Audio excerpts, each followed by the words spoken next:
Welcome back to the Battlecore Finals, Week 2. My name's Andrew. I'm from ReplayWorks, and joining me is Gyro Sean from Gyro Sean Plays. And we have a special guest com today, Sean. We got the Ryan Neighbor joining us again for a couple of rounds today. Welcome back, guys. Hello. It's good to be here. All I right. think so. I'll be excited to see other games and see what people are playing, because I didn't actually get to watch much of it last week. Hmm. Like, I had the team challenge, like the Pokemon thing last week right before it, and so I don't really know. Like, even my opponent, I actually don't really know what they're running. So, it'll be exciting to actually get to sit down and evaluate. Yeah, one small little plugs. If you did miss any of the other stuff, I believe Andrew's uploading it all, or Yes. a lot of the day one stuff to Replay Works, so you can catch some of that later. Nice. Yes, we're recording anything that we're commenting on Core Stream 1. Core Stream 2 has the entire vlog up on the Battlecore YouTube page. That's the stuff we actually didn't get to watch, really, since we're watching Core Stream 1 all day. But I will say, Sean, a small spoiler for today, we're going to be seeing a lot of Shine, as we did last week. I saw a lot of Shine last week too. Way too much Shine. The small spoiler into the meta. Too much Shine. You know that meme with the dog, and he's just like, and they put all the like Vietnam War images like sort of faded. That's me with Shine right now. It's just like, oh no. Wow. Come on, Dark Tyranno Army, we can hold it. We can do it. It's like, no, boss, no. Oh man. But so this one today, though, it looks like the first match, though, Chris Lang and William Hannon there's no Shine. Yeah, we had a non-Shine in the first game. Okay, this will be nice. So blue versus red.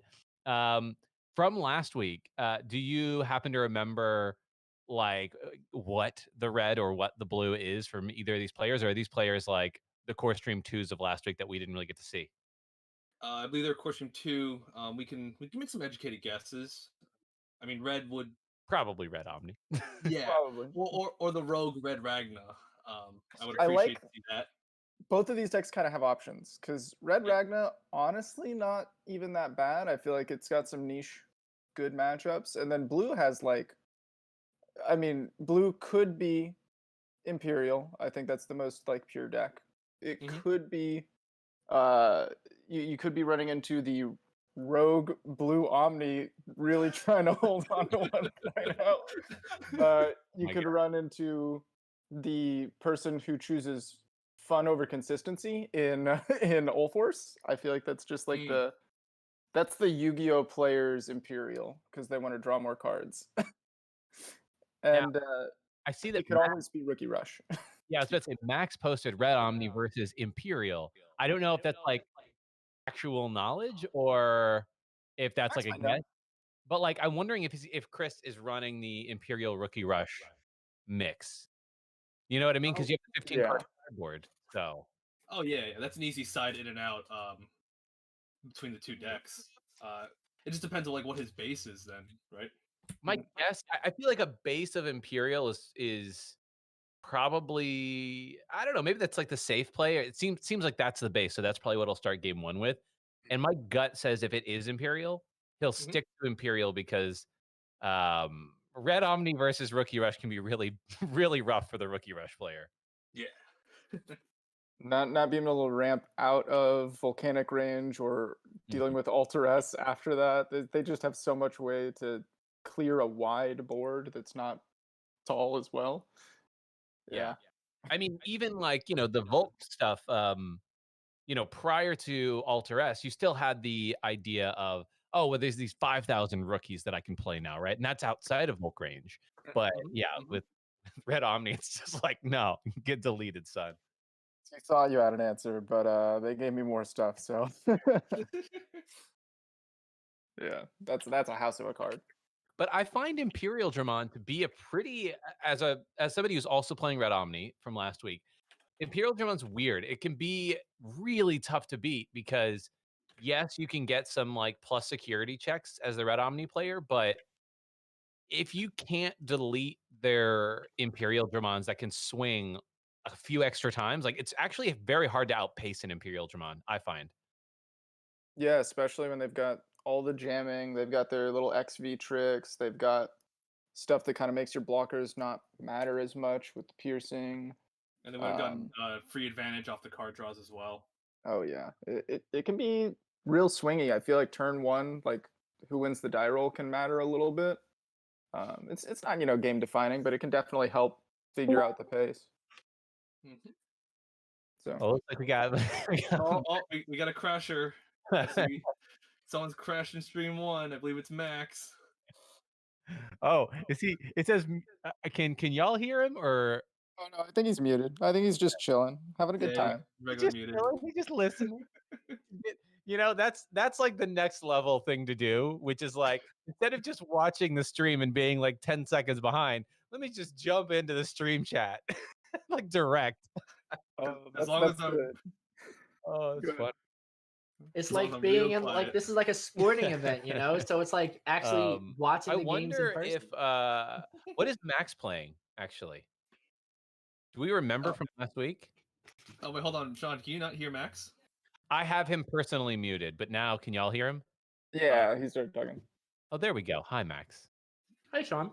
Max, you want to disclose what you're playing to Sean?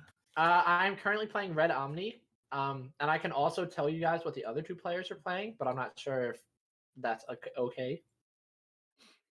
Because I played Chris Lang last week. And you were able to take the win last week, right, Max? Yes, sir. Yes, sir. Yeah. I was saying, like, I find that matchup with Imperial between Red Omni, it can be, we were saying it's swingy. And I think if the blue Imperial Dramon player just hits the nuts, I find, like, just, absolutely. Yeah, it's over. Yeah, there's not much you can do. So you need them to draw into not quite the VMon, X VMon early game, and then immediately into Dino VMon Imperial Dramon, right? Like, yeah. have weird cards. Yeah. I mean, you could tell. I love these little stats that show us week 1. The loss was 1-2, so you can definitely tell in that red matchup, it can get swingy. Yeah. Again, I feel like turn 1 kind of matters a good bit, and then do they have the math ruiners like XVmon and the Pyildramon that just adds free extra swings? There's a whole bunch of little tricks in these decks that you think you're safe unless they have the 1 card, but they always have the 1 card. I mean, Davis gets them the 1 card, as we saw. Exactly. The first game, Max. If you're playing against general rule against blue, yellow, or purple, they probably have the 1 card because they have half their deck in their hand. So for those of you who watched more of the matches last week and commentated, have many of the players really accessed much of their sideboard yet? So that's a tough question because we can only speculate what they added into their sideboard. I know we saw from one of the Shine players he sided, or it looked like he sided into Magna Angemon and Kentarosmon for game 2. We saw that happen. If it's a rogue call in the main deck, that's also another possibility. Yeah, I think we also saw there was a black deck that potentially, I mean, this could just be in their deck, but they added the Black War Greymon against Shine to get a lot of DP for a little cost. I think that was pretty sick. We could definitely see there's like clear potential for sideboards to be nutty. Hard to tell with just the information we have, but I feel like there's been some play here and there with them. Max, as another player, how did you find building the sideboard for Red? You don't have to tell us what cards, but like. Oh no, I'm very. My whole stream knows what my sideboard was, so I'm very like. That's the reason why I won against Chris, without question. Like if we didn't have sideboards, I would have lost. Because I actually swapped out in my Red Omni build. I only main 2 Gaia Force. And I have run the standard 2 Alter S. And there were the first 2 games he swung into security with jamming and hit Alter S, and that hurt a lot. Oof. So I'm like, okay, I'll just take out Alter S's for Gaia Forces. And game 3, he swings in a security with Imperial and hits Gaia. And I'm like it could have been one of the first 2, but based on like my luck that day, I'm pretty sure it would have been an Alter S if I didn't swap it out. Nice. Yeah, having stuff that actually matters in security against jammers is pretty clutch. Yeah, exactly. Yeah, I mean, I guess I was thinking about Imperial Dramon and like what my sideboard was going to be. I Mhm. don't know if these cards matter though, but when I was Hmm. testing it, I had one game where I was playing against somebody and just testing it, and it seemed to work. I actually put a couple of puppet mons into my sideboard for Imperial, Interesting. mostly because like if they don't have the exact stack that they need in hand as a response that turn, then like, say they go into the Imperial, but they haven't swung yet, right? Like Yeah. you leave them with not enough memory. They have to go into it. And they're basically like, do you have a Gaia, right? Which is a pretty tough call. Mhm. But if you don't have a Gaia, but you have the puppet, you're like, I'm going to rest it. You're going to get no value out of it if you can't get into another Imperial here. Well, so it's very interesting you bring that up because one of the games that Andrew and I commentated last week it was a red versus Imperial player, and he dropped the red player dropped Puppetmon, but it gave them so much time that the Imperial player was just able to go back up into an Imperial over something that was already suspended, but Imperial restands all your jammers. So it gives you enough time to unsuspend that Imperial, but if you have another jammer on board, unsuspend and then swing with that as well. So Puppet, giving them that much memory is very, very dangerous. Oh yeah. Yeah. That's why I was saying like you have to do it. And like I think it has to be a turn where you're like, is their hand not enormous? Yeah, true. Yes. Or like if you just don't have another out and you happen to have it, it's just basically like Yeah, definitely. right? Yeah, absolutely. It's the play and pray sometimes with puppet. But yeah, I have puppets and I have a couple of radiation blades for the matchup to give 2 of my attackers security +1. To get outpace them, right? Yeah, Like absolutely. that's Absolutely. the problem, but it's weird. It's weird. Yeah, it's pretty spicy. I like seeing cards that would never see traditional main deck play in sideboards because like there are cards that are so niche they would only ever be good in this one matchup, but if I don't expect to see it every round of the tournament, it's going to ruin my consistency and I'm not ever going to see the top tables. So like 100%.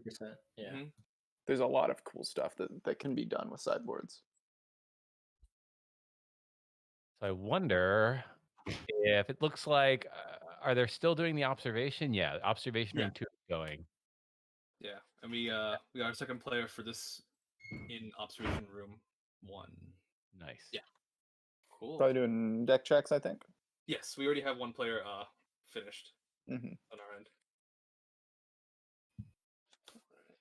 Yeah, I will be interested to see. I don't know, like the whole sideboard concept to me in general. It's I've never played in a game with sideboards before because Pokemon don't have sideboards. Really? No way. Yeah. So it's like to me, like it's a completely new concept, and I just wonder how impactful it can really be. I guess games like Yu-Gi-Oh, where the game is actually designed with that in mind, Yeah.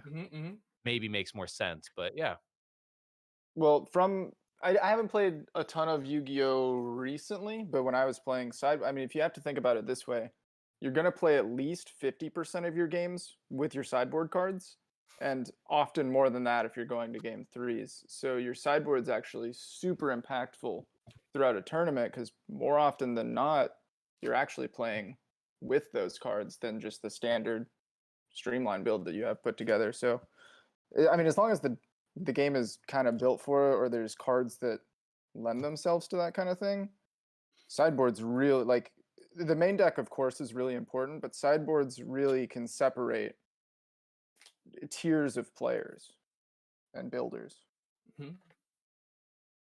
So in the rules for this tournament, is it that you have to start the first game with your streamline build, and then after the first game you can choose to use your sideboard, right? Yes. Yeah, that was a question that I actually asked at the end of last week. It's like now that I know what I'm playing against potentially, can I just that was legitimately my thinking too. Yeah, most games with sideboards I think usually run that way. Otherwise, it'd just be impossible to keep track of what you're starting with. Yeah.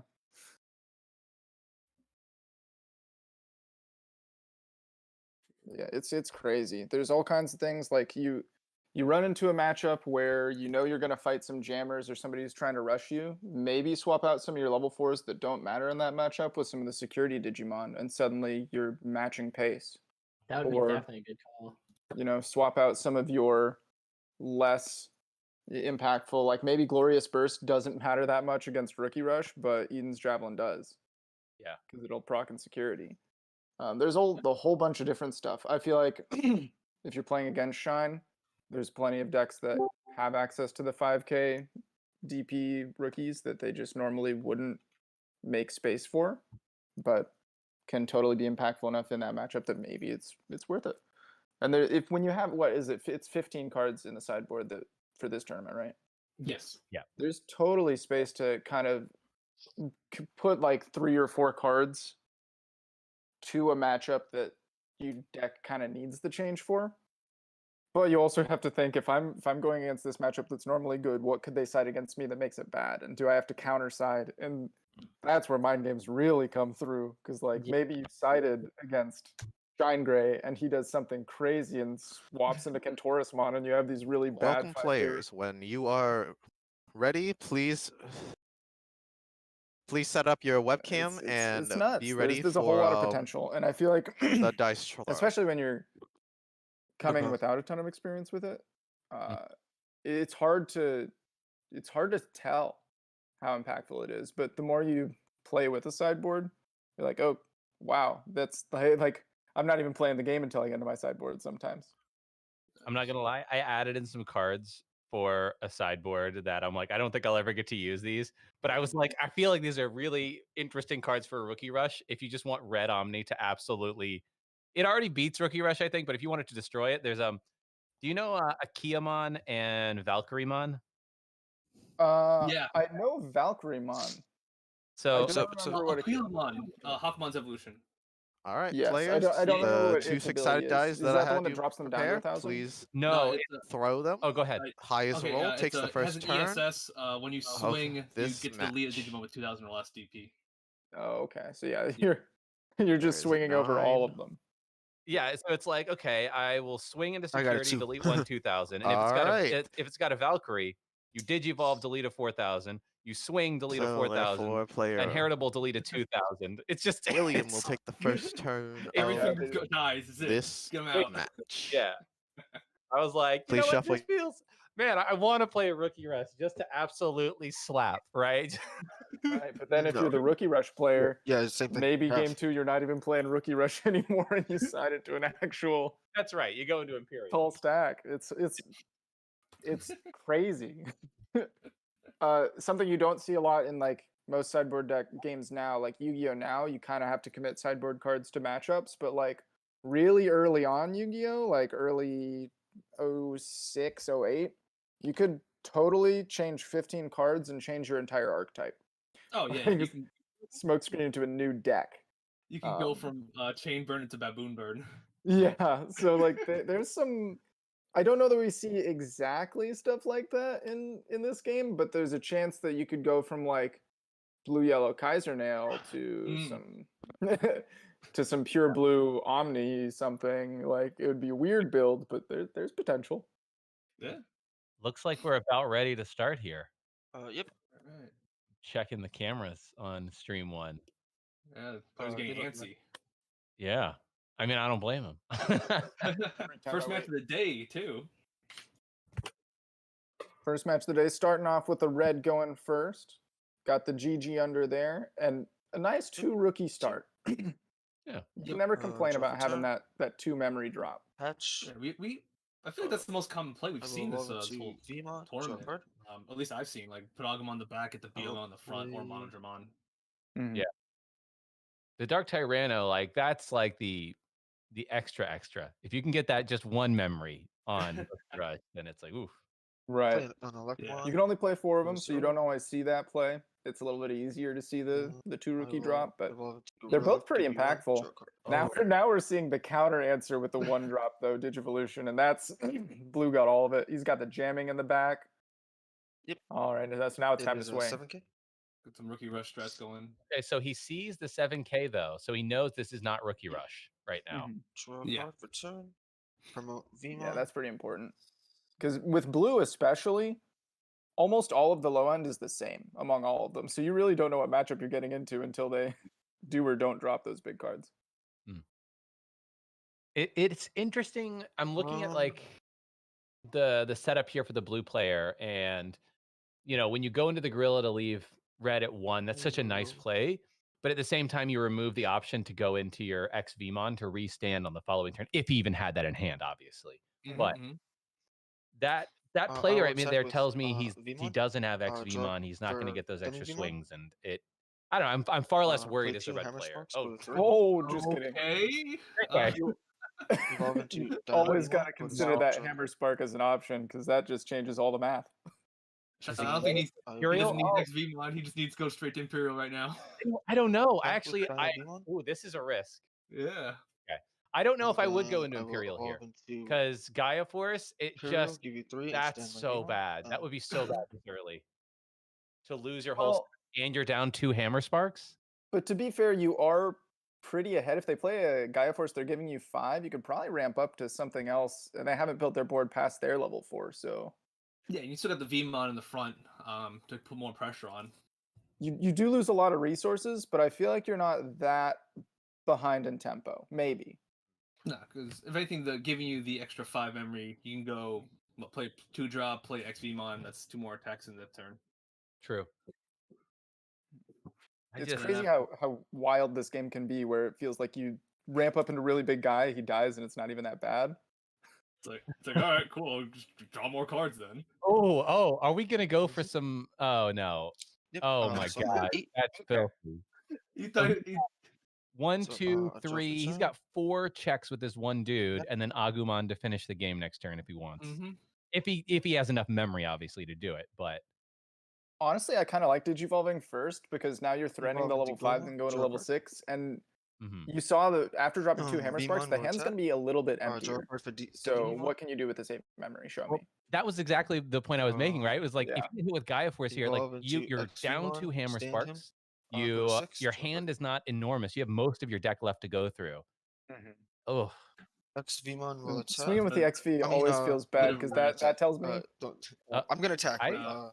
I'm gonna evolve into Paldemon first and give you. Okay, but he I guess I don't know if he saw the card that got flipped because that is a huge difference. That's a huge difference.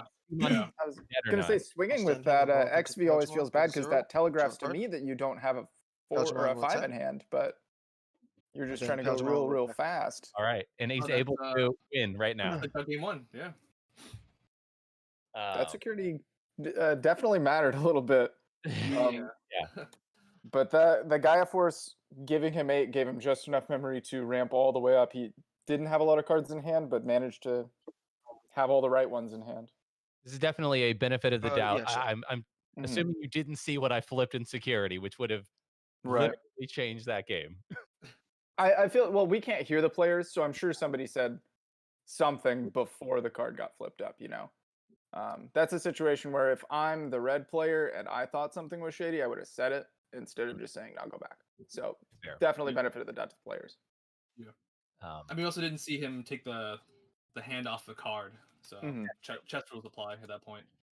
It could very easily, from what we saw, maybe the red player was jumping the gun on flipping the security. He had his hand on them for like the longest too, as well. So kind of expected it. Clearly we were like, oh, the Gaia Force feels so good here, but I think one of your points earlier was like he had everything in hand to basically win on the next turn, that's gross. That's gross. And sometimes you just blessed with 2 hammer sparks in your hand, and you can ramp up extra fast. All right, so the players will be going off to side right about now. I believe, and Chris maybe we'll first. see what does red bring in against all of the speed. I mean, Sean, you were talking a little bit about you had some techs for the speed, some nice radiation blade. Yeah, like maybe I don't know what's in his sideboard, but like radiation blade. The only other things that could maybe matter, it just depends on how the opponent chooses to play. But like another card I thought was interesting was Scrap Claw, which lets you give a Digimon piercing. So, if they leave one of their Digimon that could potentially swing a bunch next turn suspended. Mhm. But I mean, that's one of those cards. Like, yeah, it gets them one time, and then they realize you have Scrap Claw, and then they just don't do that the next game. So it's minimal value. It's a one-time pony. But you can also side it back out the next game for some other good cards, and then they're worried about the Scrap Claw the whole time. I mean, the only other problem though I would find with that security +1 is I don't know if this Red Omni player is running any Tamers, right? Right. Mm. And without Tamers, any blue deck for the most part is leaving you with 1 or 2 memory more often than not. And so that's why that 3 memory Radiation Blade, if you have to run Tamers if you're running that, and I don't know if this red player is running Tamers. My go-to generic thought, not specific to decks, because these are things that almost every deck has.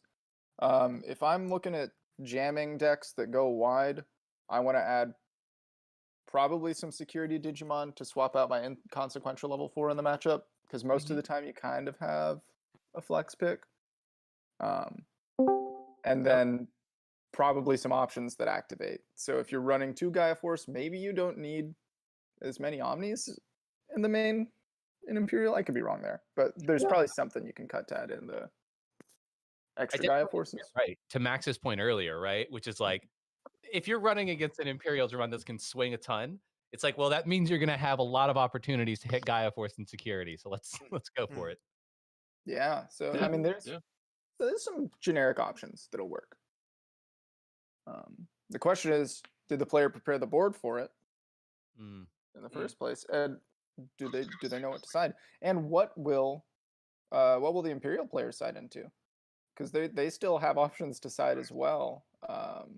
Well, Chris is the Imperial player, right? And he was the first one that went to the observation room. So, that means that he wanted to side something, which I'm like, interesting. Okay. Yeah. Even if it's a winning matchup, if you have something else that's like, sometimes there's just dead cards in your deck for a matchup that's worth swapping out. What would y'all think? What do y'all think an Imperial player would side into in a Red Omni matchup? That is a tough one, because I don't know. Normally they swing pretty fast, and a lot of their deck is full of engine pieces. Like, you don't have as many in Imperial specifically. I feel like you don't have as many flex spots in your like level 4s. You have XVmon, which is kind of necessary. Blockers, which are kind of necessary. Maybe you take some blockers out in the matchup. I don't know. Yeah, I mean, you can blockers out and add in some, maybe Cocytus Breath. Are there any other blue options that feel worth it? I don't know. Blue really struggles with hard removal, so going fast with jamming might be better than trying to get rid of something, because playing against a blue player, every time they Cocytus Breath me, I feel like, sweet, now I have that Digimon and I can use it again. Yeah, maybe you throw in, like, I don't know if most blue Imperials will run like Frigimon, but maybe that's like the flex between that or the block. Yeah, that could be the flex. Give you a little bit more speed, give you a little bit more draw as well. It's also the option of going for green Imperial. True. Yeah, I guess maybe I wonder if this Imperial player has a base list that is pure Imperial and doesn't really have any Omnis, and maybe you like put in like 2 Omnis, right? Right. Yeah. Just to deal with if they are able to ramp into an Omni first, that could be nice. Yeah. Okay, looks like our second player is off the side. Yeah, I mean, it'll be interesting. I feel like, for whatever reason, whenever I'm playing Omni decks lately, when I played Blue Omni, I saw Omni all the time. Like, right, 4 Omnis, I'm getting into it, easy peasy. For whatever reason with Red Omni, I feel like I drop Omni 1 out of every 3 games. And I'm just like, what's going on here? Why am I not seeing Omni? Well, some of that's the engine, right? Because blue is that's true. Inbuilt some extra draw support. But also, maybe red just is mean. I think that's actually the exact right response, right? Which is like blue with Gabumon, with Upamon. It just draws so much more. When you're red and you brick and you drop your 7, it's not always the worst thing, but it feels bad. When you're blue and you brick and you drop your Zudomon, sometimes it saves you. So I'm excited one day for a red blue card, like a I red level That's 5. set 5 actually. We're gonna get some red blue support. oh, what's red blue? Oh, more red blue. Yeah, Omni. it's basically just like more Omni. Oh, okay. Because I was like, wait. Are there any like level 5 red blues Level though? 5 Or, like, red blue though. 6s? ooh, let me. I don't think take a so. look. Yeah, I'm hoping for like a blue purple card myself. Yes, so we can abuse more Kaiser Nail, right? Yeah, basically. I love that card so much. Just Kaiser nail out the Chimeramon from underneath the Millenniumon, and Yeah. oh, look at that! I'll quote unquote delete my Millenniumon to delete. I was like, oh, gross! Get out of Oh, here! I've had my Anubismon on the field, so I got free swing with Millennium on. Now he comes back with Rush. Oh, maybe that's why the designers aren't giving you those cards. They're like, no, this break everything. They probably thought about it and said blue purple is a bad combination to give me, but I still want it. Yeah, but I can just imagine, right? Like the blue red being like, wait. So we're gonna give red Gaia Force, but you don't get a lot of draw. But wait, if we give people the option then to use Gabumon and Hammer Spark in red, that just feels really scary. No. See, that's kind of how I feel about blue yellow. God bless Shikuamon, because I've been playing around with All Force because I was a Yu-Gi-Oh player for a little bit, and I like drawing cards. And Digi Tamer tie is ridiculous. And in my yellow decks, I always feel like I either have 4 cards in hand or 20 cards in hand, but it's impossible to tell. So Eden's Javelin's really inconsistent. But put Shikuamon in a in a All Force engine where you're drawing a million cards, and suddenly Eden's Javelin is really scary. And blue normally has no removal, so that's an option. Yeah. So it looks like the game has started back up, and we see the perfect red play into the Dark Tyranno. Yeah, we got the 4 up. Nice. I missed the rookie. Is the baby Gigimon? Yes. Yeah, It looks like no, they're inheritable, and we're just ramping right back up in response. Because I'm telling you, Green Imperial Dramon's gonna come out today. He's ready for the swing back. Does Pyldramon count as green? I don't think he does. No, but Green Imperial Drum can evolve from blue green. True. Yeah, True. and he's discounted Evo as well from Pyldramon and Dino B. That was a nice play. I wonder, do you bring him up here knowing you only have one? Maybe he's got double Hammer Spark? Oh. Maybe that is the telegraph. Yeah. He's got jamming. He's got jamming. Yeah. Or he's just going to go into Imperial and say, do you have Gaia? And try to bait out another Gaia, I guess. I don't know. This feels really bad if he has an Omni as well. Yeah. Because you got your there's quite a few things in the red player's hand, but maybe depending on the blue player's hand, you got to say if you got it, you got it, and if you don't, maybe I have a chance. Yeah. Pulling the stack back, there's an Omni in hand. So that Imperial next turn can swing. Oh, there it is. Never mind. Yeah. And only for 4 too, starting with a fresh board. That maybe ramps you up into a 5. I mean, maybe, but God, that's bad. That's bad. And now you're staring down a 2 Omni swing, Phoenix coming back to hand. You're like, oh God. The only saving grace is that Omni doesn't have security tech +1 right now. Exactly. Yeah, it's just a totally vanilla Omni, which is nice. Yeah. And now we got to go pretty wide. Ooh, and evolving over the blocker to give 3 kind of feels bad. But we've got 2 jammers on board, so maybe there's a mounted counter assault if we can keep these guys alive. I feel like the red player just needs to, do the same. Just leave them with 1, if you can, so that you can't get all them swings. The red player's goal right now is just don't let them drop Imperial. And the Davis lets them drop Imperial. Davis is a puppet mon again. That's got to be the worst security check to hit. Not only do you give him Davis so he has to get 3 memory, but there's a puppet on top of that so he can Imperial and then puppet you? I feel like you got Gaia Force and you play that Gaia Force right now. Yeah, get it out. Get it out. I mean, he's got a hefty hand, though. It's all bad. It's all bad. I can't say I wouldn't swing there, but man, hitting that Davis sucks. Yeah. I guess want to preface this real quick. Max, if you're listening, we saw this last week. It exactly happened.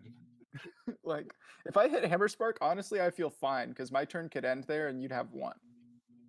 I guess the question that I'm looking at is he's going to play that. He knows he's going to get a bunch of memory.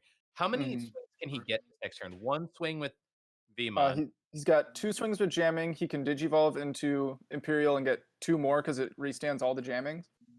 So that's 4 swings. Or is it, you get one with VMon, you swing with the Pale Dramon, right? Oh, you get 5 because the Pale Dramon restands it, right? So he potentially, outside of the core Dramon, that's the thing Yeah. that's saving right now. Yeah. Do you just... Yeah, the core Dramon can just... do you just block there? I feel like... I think you do. That stops 2 swings. Yeah, it looks like a bait, but that seems like it should just... I'll lose my core Dramon for that. That's a... Yeah. Okay, jams over the Agumon.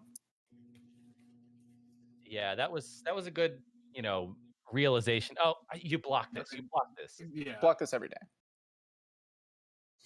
But maybe there's more stuff in hand. There's obviously more stuff in hand we don't know about. Leaving so him we go down to 1. I'm not gonna lie, leaving him with 4 there was pretty sus because what you're doing is saying you can get all them swings and drop puppet next turn. Right. Mm-hmm. Restand second swing. Okay. Jam set. I think the idea there was I want to put down my level 5 so that if you drop puppet, I can Omni. Yeah, that's a good point. Very good point. That maybe tells me there's an Omni in hand, or maybe it's trying to say, hey, be scared, I might have an Omni in hand, and spend resources trying to do something about that. But yeah, and sometimes trying to play around the 3 versus 4 memory. They always have the Hammer Spark when you think you're smart about it. Yeah, I wonder if you're the blue player, if you recognize that the puppet here is a bait, and do you just say, you can delete my Imperial with your Omni, that's fine. He can't swing for game, the red player, right? He's got no security plus. So do you just drop another body, leave him at 1 if you can, or something like that, and then... Well, if the other stuff restands, though, then it gets spooky, because Omni can just swing over. Maybe you have... Going wide might not be good, because maybe there's an Alter S. Well, I mean, in this case, the red player needs to have not just the Omni, but also another blocker to save himself from dying against Imperial Dramon. True, Omni just doesn't do it all. And then the Blitz. Blitz will save you a little bit. Yeah.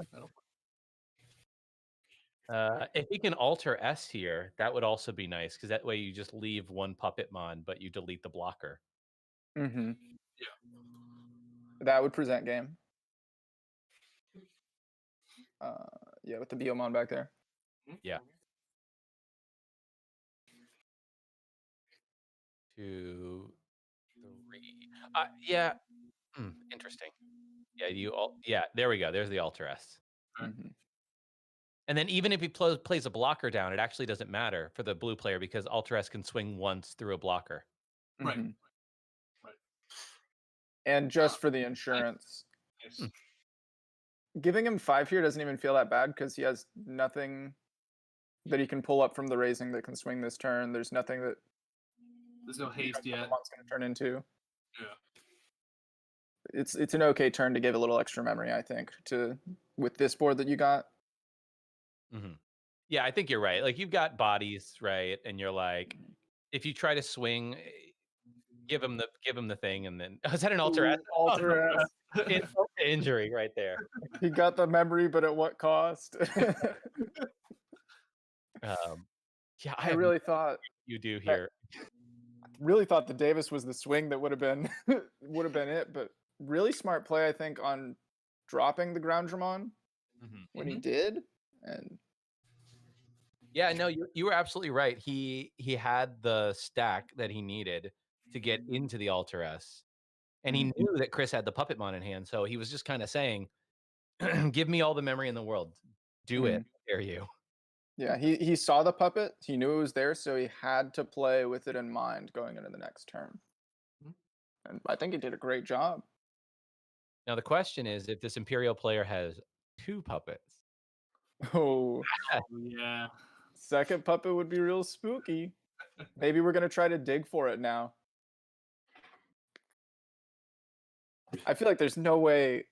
Personally, I don't like one-ofs in this game because there's not a lot of search. But when you have Davis, one-ofs kind of nice. Mm-hmm. My But God. 2 is twice as nice.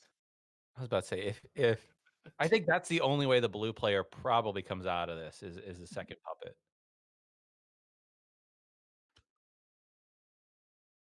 Yeah, then you rest the other blocker. None of them restand. They'd have to have Fine. a lot of cards to answer. Yeah, no, I think at that point I don't know how they you know your opponent would have to Gaia the puppet, but there's just too many bodies on board. Yeah.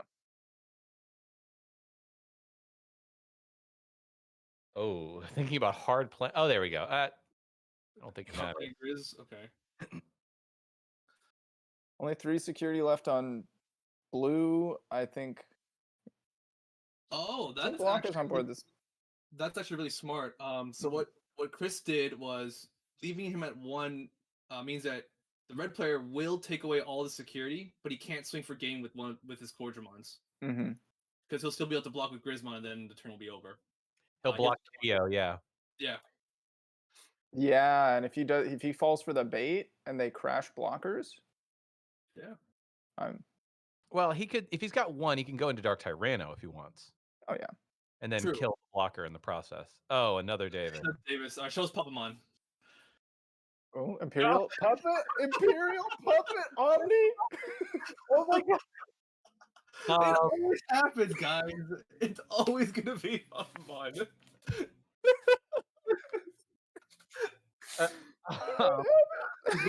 Tyranno play, right? He goes, Okay. do you You gotta block 1, and then you only have 1 swing with one of your blockers. So he did Toronto. Nice. that. Yeah, I guess that's fine. I like the idea of not blocking that one because if he wants to present game, he has to swing with a blocker, Yep. Mhm. and trading the blockers means there's 1 less that you have to worry about when you drop this puppet.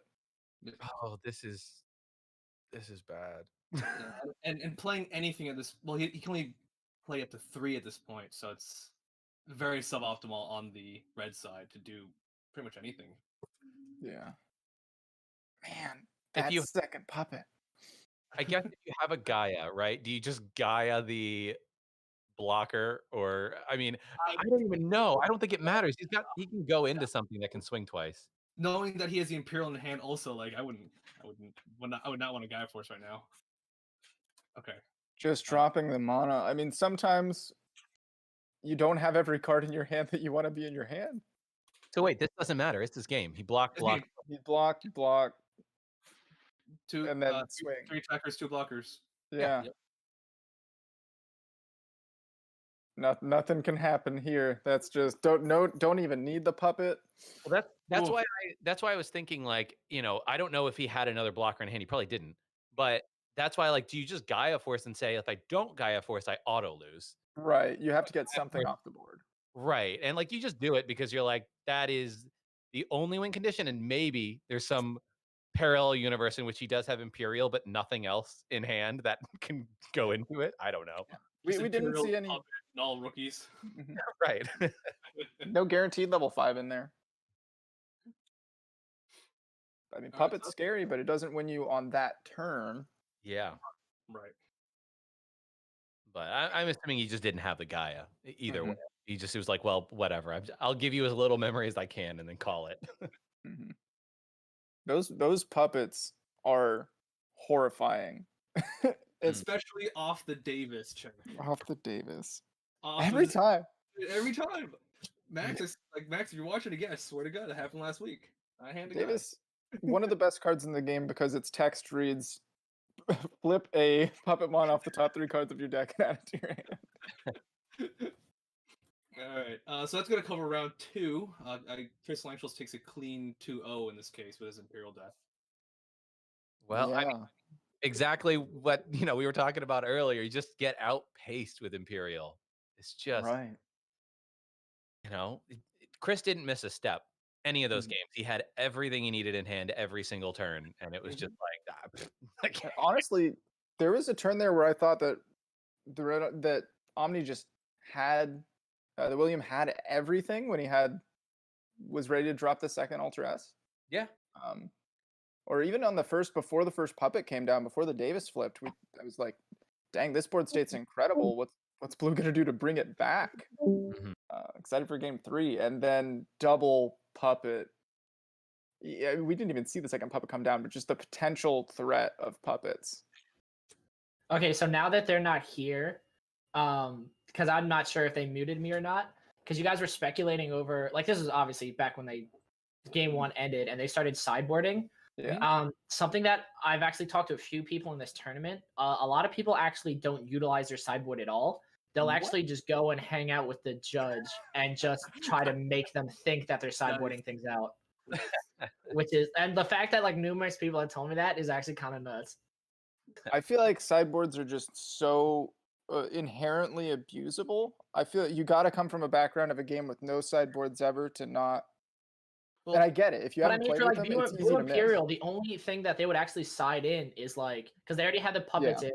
The only thing that they could possibly swap to is change to Rookie Rush to try and go a little bit faster.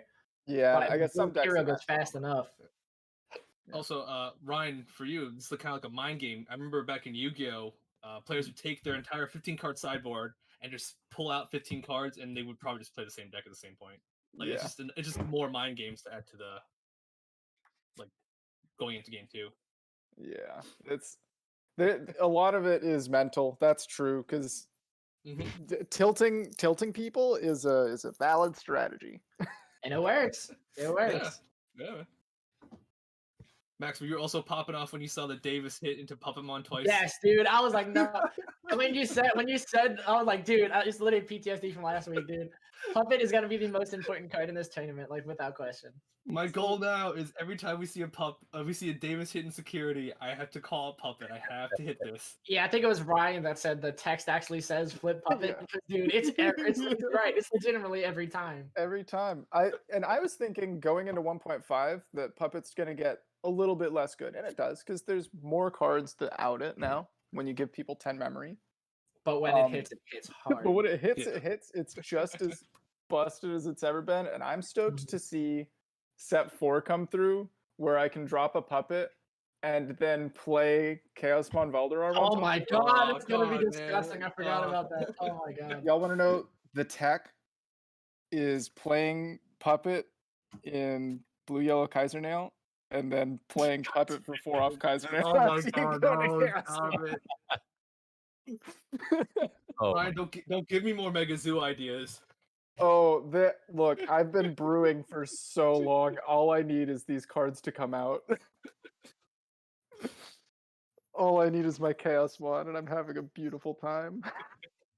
Oh, wait, so remind me, set 4 comes out at the end of May now?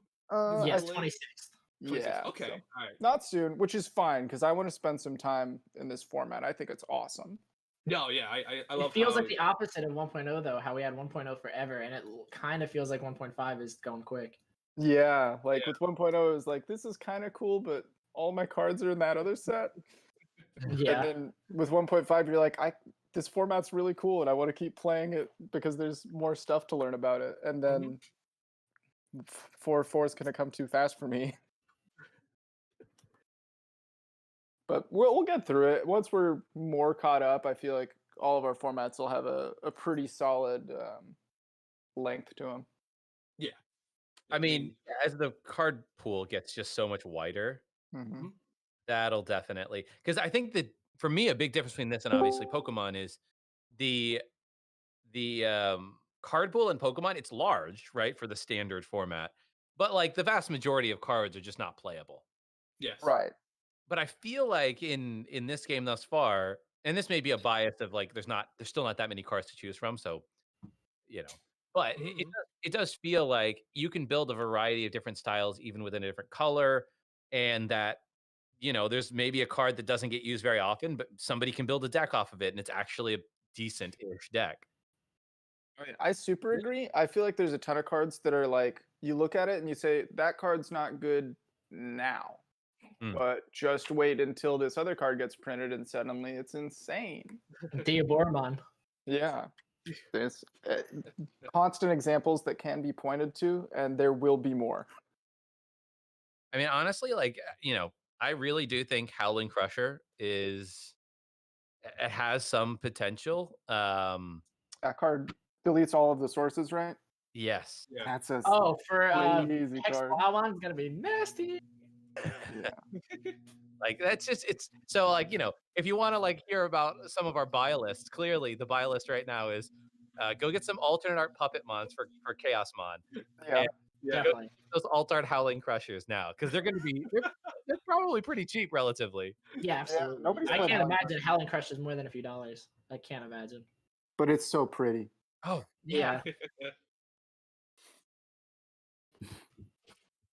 Oh, there's just so much potential for this card game to get even more sick.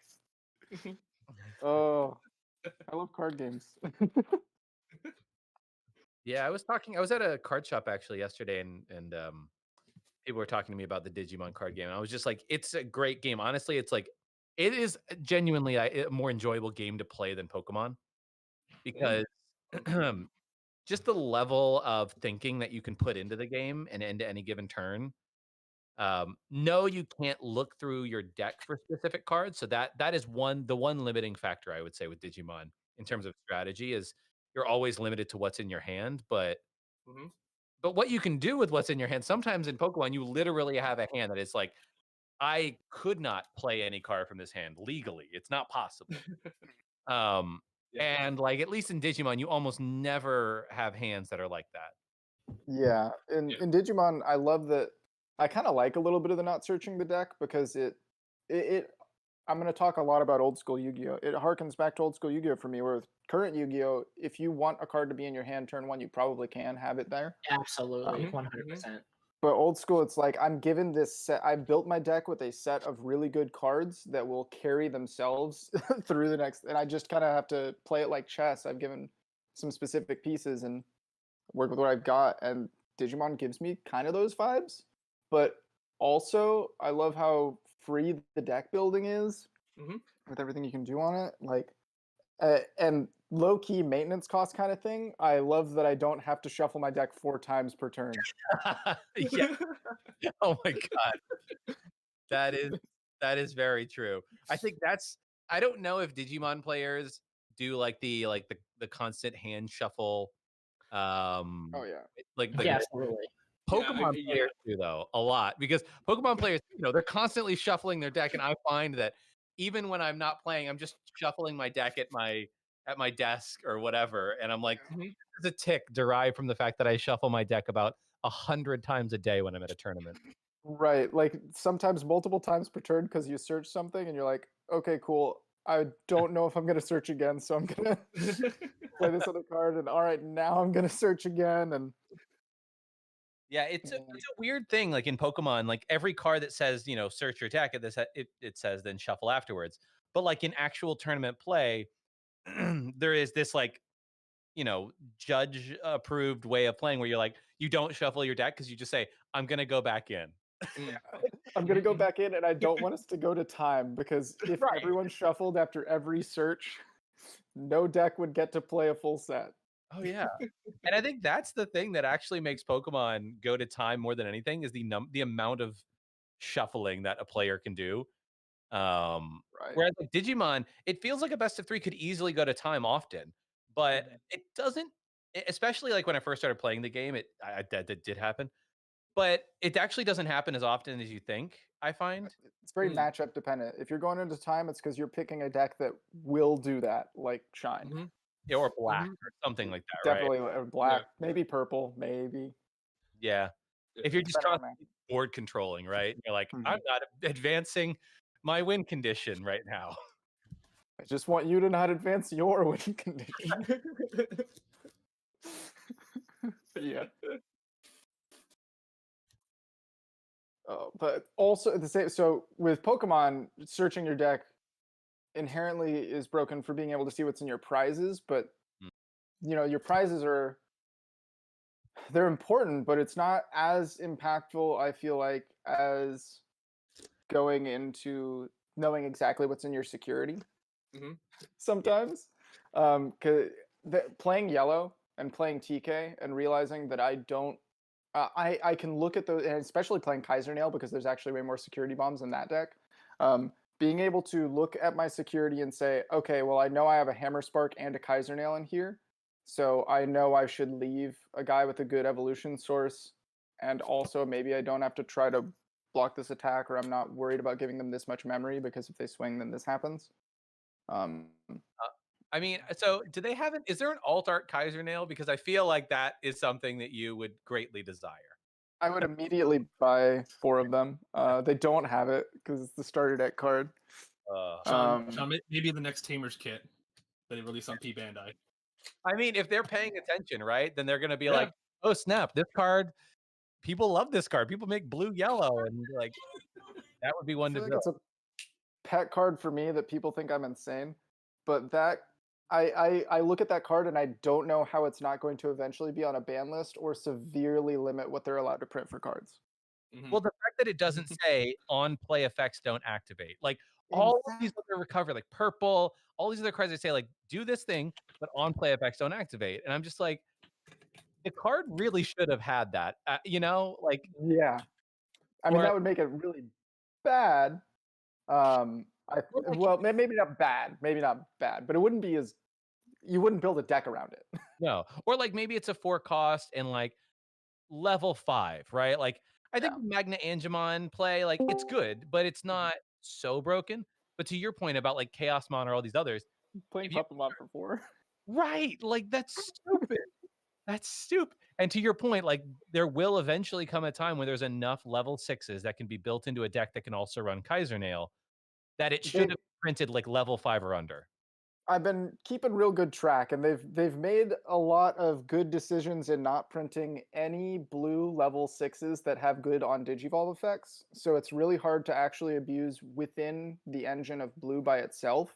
The most you get is like maybe an extra draw here and there off of like Zudomon is really nice, but you're not often advancing the board the way that you want it to. Like blue, it sucks because Kaiser Nail in blue doesn't feel that good, but if you build a mad scientist deck around it, it gets spicy. But the second that they can't print a good on Digivolve blue level 6, or suddenly Kaiser Nail gets way, way, way better. Yeah. Yeah, I mean, you're right. Like they have a card now that they're like, oh, it's a blue card, but it's a blue card that we don't expect anyone to ever play in blue. It really is honorary yellow purple card. But someday I'll get that card. Someday I'll get that card and I'll be ready for it. Until then, I'll just enjoy Shine Greymon. That's a good deck. So for this tournament, I don't think, are there any green players in the event? Do we know? There's one that we saw yesterday, and I believe they actually beat the yellow player who's coming in the next match, which pretty difficult matchup for yellow, but really well played from the green player from what I saw. And they're playing with the post-restricted list. Okay. Yeah, that's what I was going to ask. I was like, are they, because the tournament kind of spans, you know, pre and post. It definitely started before, but I think the player themselves was pretty considerate. Was like, well, I know it's going to end later, so I'm just going to pre-restrict. And I can tell you, even after restrictions, green is still really good. Some people will lose faith in that deck, but I am not one of those people. Green is a color that only gets better. So I will not be joining you for this one, but yellow and black feels it might be slow. Yeah. So is this Black Ragna, I would assume? There's so many different things that black could be. I don't remember if I saw Joshua play, so I don't know. Oh, it might be black Craniumon, maybe. Could be Craniumon, could be Black Ragna, could be kind of a box. Like could be Cress. So, yeah, sometimes black has a little bit of toolboxy, like it mixes some pieces in from each other. But Shine can still delete. What is it? The Craniumon that says can't be deleted because it's not actually deleting you; it's just decreasing your DP. Yes, but I think black is actually not as bad into yellow as some people might think. Because most of the time they don't want to swing early like a lot of other decks will, so they're totally fine with the pace being slower against yellow. And having tie boost memory on the opponent's turn makes stuff like Cranium on 13, and that really messes up math for for Shine Greymon. Also, being able to go into Millenniumon, which surely is in your sideboard if you're using it against yellow, pretty solid in that it takes 4 Tamers for Shine to delete it once, and then it comes back for free. Well, enjoy that. I have to hop off to my match now, but I will see y'all on round 3. Good luck, best of Sean. luck. Good luck. Thank you.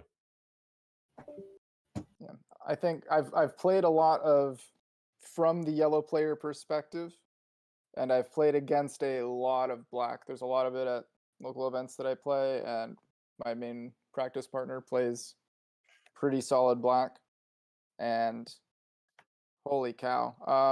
Sometimes I feel like just the math ruining effects of Tie Tamer and the ability to drop blockers that have so much more DP than you'd expect can really mess up math. Well, Like, yeah, if there's especially since Shine counts in 4s, and it's really easy to go to 9 or very 5. easy. Yeah. If there's 2 ties that get flipped up, suddenly you can play a level 4 that has 9 pretty easily. And Yeah. in Or even- Gardramon. Yeah, and even like a Gatsumon for that's gonna be 5K. Exactly. Yeah. Yeah. So really, really spooky stuff. Now, if you don't ever see the ties, the math are still pretty normal comparative to other decks. But the pace being slow is, I think, fine enough for black. Like that hinders a couple of other decks that they're like, man, I can't swing and get all these cool effects. Black doesn't really care about that. So I definitely think it's still a little bit yellow favored, but black it definitely isn't out of the running at all. No, especially if they're playing Breath of the Gods as well to stop it, or if they can predict it the turn before. Yeah, exactly. It's just there's a few key things that can totally swing the matchup, and especially when you add sideboards in, and we maybe see some more of that Black War Greymon stuff. That card. Man, when I was prepared to see Black War Greymon just go through that field of Shine Greymons. I was so prepared for that. Clean the whole field, and then you can drop a Millennium on, and that's a really hard card for Shine to deal with. Suddenly, Shine's not allowed to swing either, because really just swings over it. Yeah. Oof. All right, so let's see.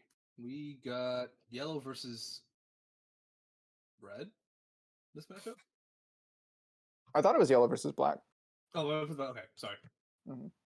Oh, right, because Sean's in he's going to be in stream 2. Yes. That's why I mixed it up. Okay, cool. All right. So, yeah, if y'all can pull up both streams, keep your eye on these games because they're both going to be sick. Yeah. Figure we're going to be on this one for the long haul. Yeah. I guarantee you, no matter what, Sean's game's going to finish before this set does. Sean's going to be like, hey guys, I'm back here for game 2. I'm like, yeah, welcome back. Yeah. Might still be game 1. You never know. Depends on how much of a bully the yellow player wants to be. But usually the more of a bully they want to be, the better they're playing. True. Because this is going to come down to how many blockers the black player can play. Yeah. But I am surprised we have not seen purple at all. I feel like purple, especially in a format where there's sideboards allowed, purple can be so crazy. Yeah, you can go from like standard, BL, Millennia Turbo, and then you can go into Mastemon if you really wanted to. Yeah. There's so many like level 6s that are like, okay, in this matchup though, it's crazy.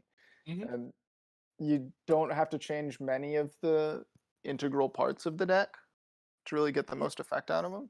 Like, yeah, if anything, you're increasing like what the deck naturally plays, like a Heat Viper. You can play a little bit more of those because of the sideboard. I know we haven't seen a lot of green in this tournament, but I feel like if I'm a purple player, I could easily swap out like 6 or so cards in my side deck and suddenly be playing Malamyotis or Venomyotis into green, and it kind of is pretty good. Inherently, purple does pretty all right with Vengeance on top of that. So that matchup's all right. But playing purple against black is not fun when they have Cranium on. So Yeah, because Cranium just shuts down. at that point, you go Everything- into Millie Turbo. Yeah. Mhm. Well, actually, I do want to see that. You should not even mention it. Black and purple. Yeah, it's interesting.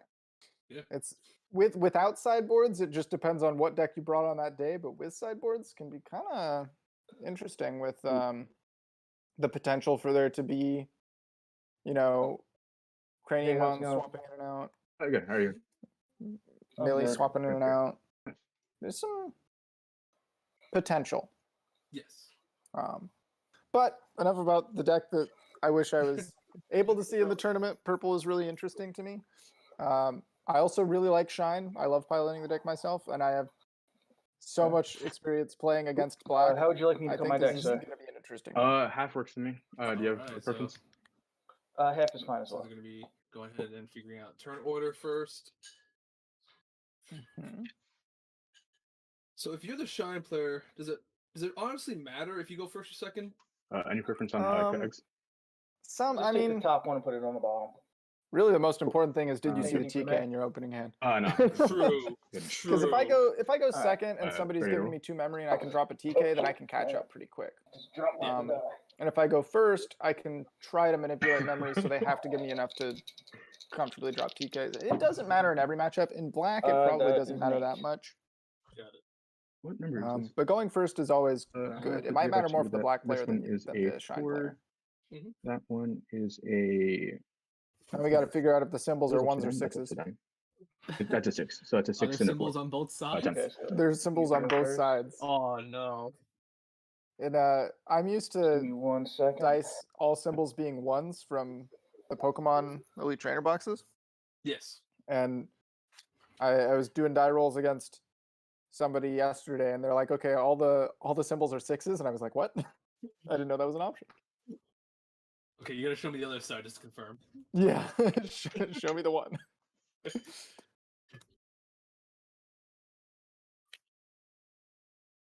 I just want to know what kind of variant this black is, because they can go into a lot of different stuff. And sideboards, I mean, Oh yeah.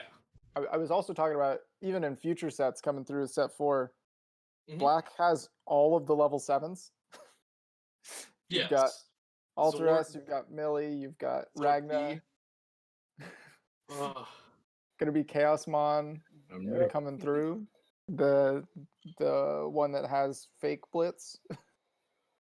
Thank you. Oh, shit. Dartramon. Yeah. Good luck. Yeah. There's all kinds of but Kakemon tells me it's probably Ragna Ragna. based. Oh boy. Maybe it's Then Millie they Turbo, but play probably a Greymon Ragna for based. 4. Yeah. Which are 4.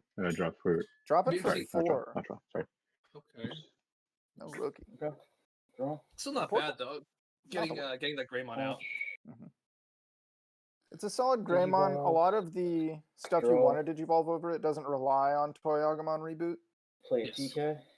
But we do see TK, and that might hurt a lot, because playing TK for free Mhm. and then maybe pulling out, if we see the bunny come through here, Yeah, we gonna start Dreamon, memory choking really early. that could immediately be a Shine Greymon the next turn that's popping anything. Because you could go Dreamon this turn for 1. Mhm. Next Rise turn, into- Rise rise into into 3. Shine, Yep. drop a Kari. Oh, and adding the Rise to hand, so we know the threat's there. Do we have Yes. the bunny or just any level 4? Any level 4 threat and Shine next turn. Yeah. The question is, how much does it hurt? Is it gonna be a 1 or 2? I'll play another TK. Ooh, we're just going to see another Tamer. Okay. So Honestly? not bad. Yeah. Not bad. Draw. Because knowing that he pulled out Rise and then played another Tamer from hand, we can we can interpolate that he has Yeah. a third tamer as well. Right. I'll So play maybe a he doesn't have the Gargemon shine in for hand, 5 so for that 2/3. was the play. And Mm. maybe he's missing the level 4. Sometimes with this deck, you just don't have all the pieces. Hard dropping Gargemon, though, this is a brick house on the black side. Yeah. Not even like an Andromont evolve from the Greymon. Mm-hmm. And I mean, still only giving 3 memory. There's no way to shine I'm gonna play this Rise. turn. Oh, Push Did these he 2 hard 5. drop the Rise? I think we are in a brick battle, Ryan. There is no level 4s on the yellow side. draw. Oh no, what Turn. else is in his hand? Oh man, is one side not having rookies, the other side not having champions? That's what's going on. If I'm a betting man, there's either more rises and no shines in a, or maybe there's a shine there, but maybe there's no. Yeah. Maybe it's all No, level 5s and tamers. Digivolve for 3. And like 2 shine. Okay, 2 Adamon. drop Evolution. Nice. Adamon's definitely a solid self-replacing. Yeah. I'll 'Cause play a Joe for 2. I really do like the interaction Zero. between Edamon and Metal Digivolve. Edamon as well. Drop Evolution. Okay, so he gets the Joe down, gets a free extra memory thanks to Gardramon and Edamon next turn. So we know we're guaranteed starting with 2. Nice. Looks like he finally got a rookie out with Hobiromon. Digivolve And for going 3. into another Clear for Edamon. Okay, draw so for this is Vigilation. not a bad cleanup from the black side of things, because even if these cards get handled, there's kind of some insurance. Yeah. It's like the ultimate. Now you can go into shine, but do you deterrent? You know. Right. Exactly. I like that. And also knowing that if shine's, you can't really swing with shine's point. I mean, there's a Patamon down there, but you'd have to Digivolve over it. So yeah, I don't think you can. You Now, if also we wouldn't be saw getting- level 4. Yeah, level 4 changed the game. Yeah.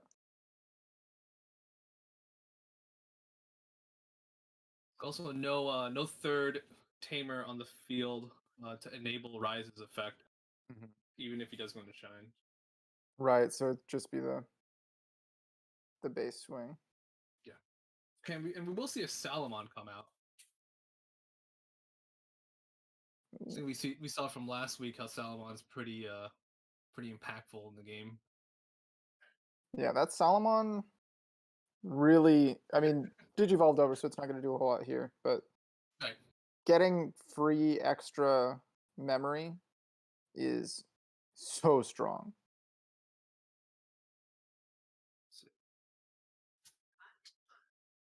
Okay, there we did see pretty solid guess that we did have the Kari in there. Gonna start with 3 thanks to Joe.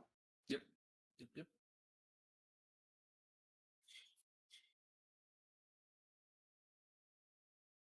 Now the question is, what does he want to do with these Edamons?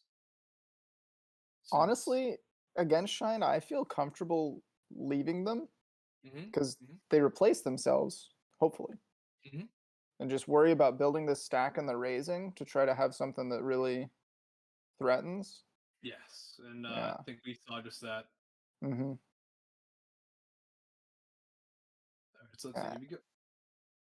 Alright, he goes into Metal Greymon with the Greymon in the back. So if he goes into, I can't remember if he plays Crespirumon, but that'll give Crespirumon jamming and security tech +1 since it naturally has reboot. Yeah, and we did see another Rise, another TK, so makes sense. All level 5s and Tamers in his hand is about right from what we guessed. Yeah. Now let's see. We've got 4 Tamers, so we could theoretically drop a Shine, pop both of those Edamons. But if they both replace themselves, what has that gained you? Yeah, because checking you gotta top hope for 10. Edamon first. Yeah, checking top 10 for 2 Metal Edamons is pretty good punish. We do see the Shine, though. Sometimes you gotta risk it. Mm-hmm. He could always whiff. Yeah, because realistically, how many Metal Edamons can someone be playing in a deck? True. Max on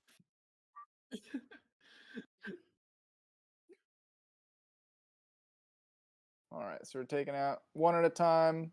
Let's flip those 5. And a whiff. That Alter S going to the bottom is gonna That hurt. hurts.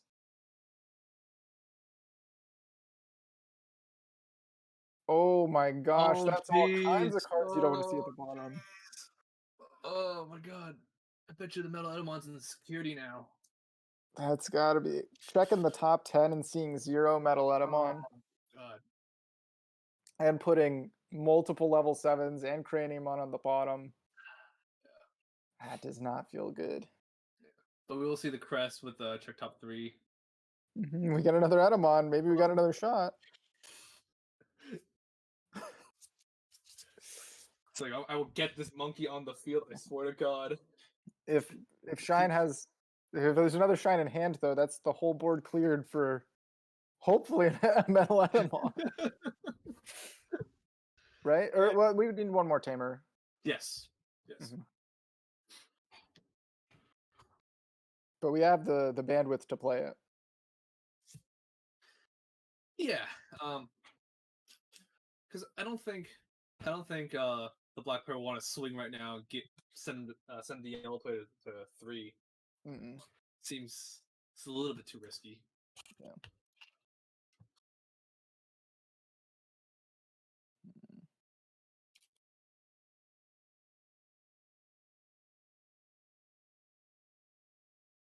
You gotta wonder, is he maybe considering dropping another level 7 that didn't get put to the bottom of the deck? Maybe there's another Millenniumon in hand. You can do that, put the Rise at the bottom maybe, to prevent a Shine from dropping, or just a Toyagamon.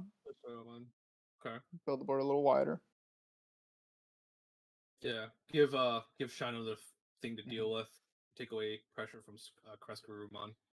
Yeah.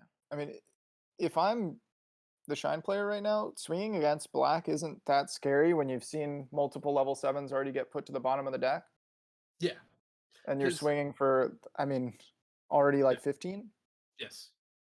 2 checks. There's not a lot of security bombs in black. No, in terms of options, the only thing they can do is Breath of the Gods. In terms of Digimon in there, we saw one Alter S go to the bottom, so if the second one's in there, then you got it. Yeah, it's like fine, okay. At least we know that both of them are just gone out of the game at this point. But also important that Shine Greymon, when he swings, he's going to be able to proc off Salamon and Geo Greymon to reduce two different things, one by 2,000 DP and one by 1,000. So one's going to just instant kill that Toyagumon. That's really sad to see a Toyagumon go for nothing, because that's usually a pretty impactful card in black. Yes, it is. It is basically the enabler, I would say, for their entire stack. Yeah. So we got rid of that for free. I think we're debating blocking with Edamon. We do block, but this means now that if a Shine drops, it can clear the board. And again, putting another Millennium onto the bottom, another Cranium onto the bottom, and no Metal Edamon. Yeah, I'm inclined to believe Metal Edamon's in security at this point. It's gotta be. Yeah. Is that Glorious Burst? That's Glorious Burst. That's Glorious Burst. Yep. That's just gonna be clear field. And efficient with the memory too, dropping down to 2. This is a rough situation to be in.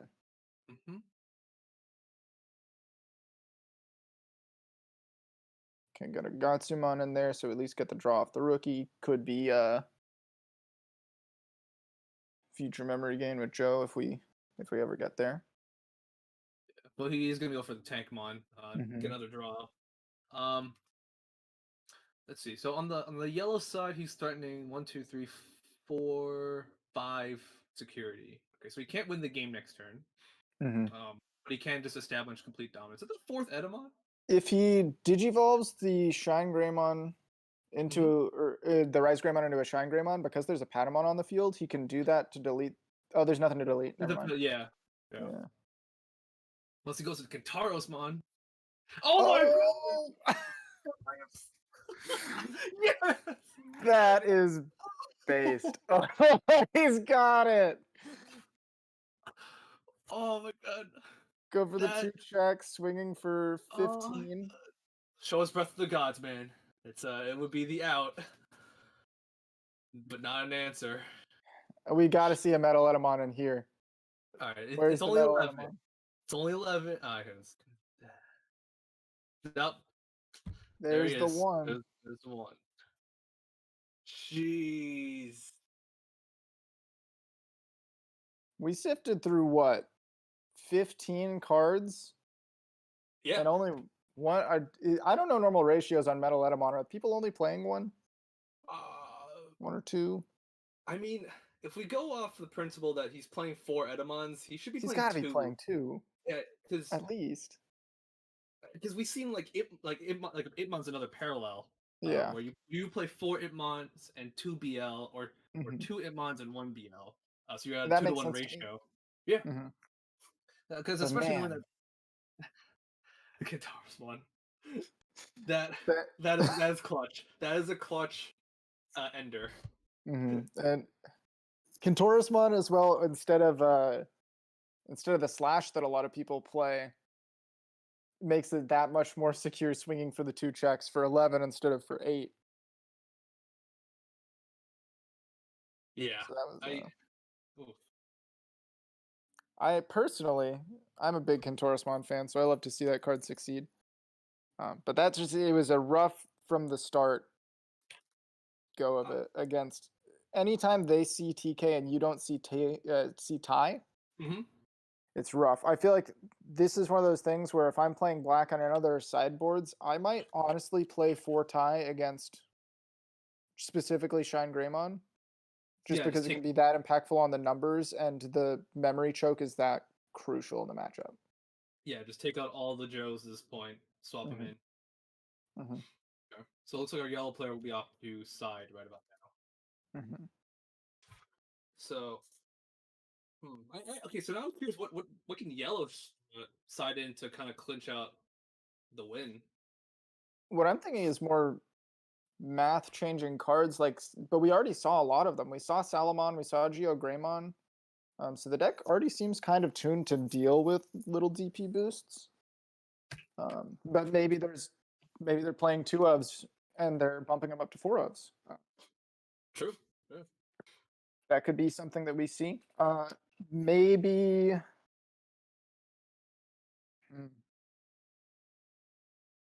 There's really, I think yellow is decently suited into this. Honestly, I don't know that there's a lot that you side specifically for black. Watch him come back with Skull Greymons. Right. That would be crazy. Skull Greymons for the set 4, the Shine Greymon, the Digivolves over red. Future set, you know? Yeah, that's a judge. But I am going to be curious to see if the black player decides to side into what you're saying, or if they decide to go into like Ragna. Right, true. Ragna also has a lot of potential against yellow. Mhm. It also messes with numbers. I think the Black War Greymon is a card that could be solid. I don't remember off the top of my head if black has any good 5,000 DP rookies. I think there's the one that looks like Gabumon but isn't Psychomon or something like that, right? Yes, and we saw that the black player is maining Psychomon. Okay, then yeah, so that could be something that helps with the math. Yes. The main thing that is so prevalent in every matchup where Shine is playing their 4 TK and somebody else's does not hit their memory tamer. Mhm. When you see TK turn 1, you basically get 2 cards versus the other person's 1 card every single time. Yeah. So every turn that you're behind on a tamer is like 2 turns worth of tempo. And yeah, no, and on the black side, it's pretty hard to catch. It's very hard to catch up from that, knowing that they don't have any destruction effects as well. Yeah. Even the field. Yeah.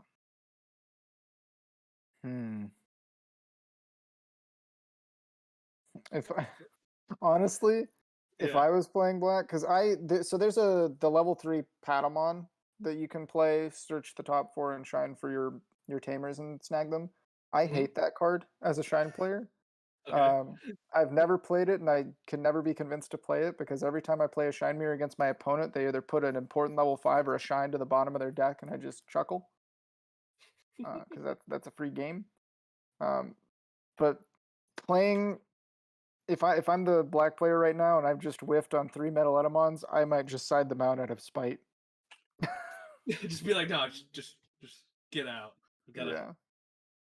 Yeah, because I don't know. Had we seen one metal Etemon hit, that could have spelled a Millenniumon that comes out. Exactly. That could have been. I mean, there's a lot of could have beens. If we saw 2 metal Etemon hits, that could have totally changed the game. Yeah, even just one. Yeah, I mean, even if it's just like metal Etemon hanging out there alone, it's going to be 13k on the opponent's turn without any other boosts. So that's already a huge shine deterrent. Yeah, exactly. The math is, again, bad for shine because 13 means you're going to have to hit that extra tamer.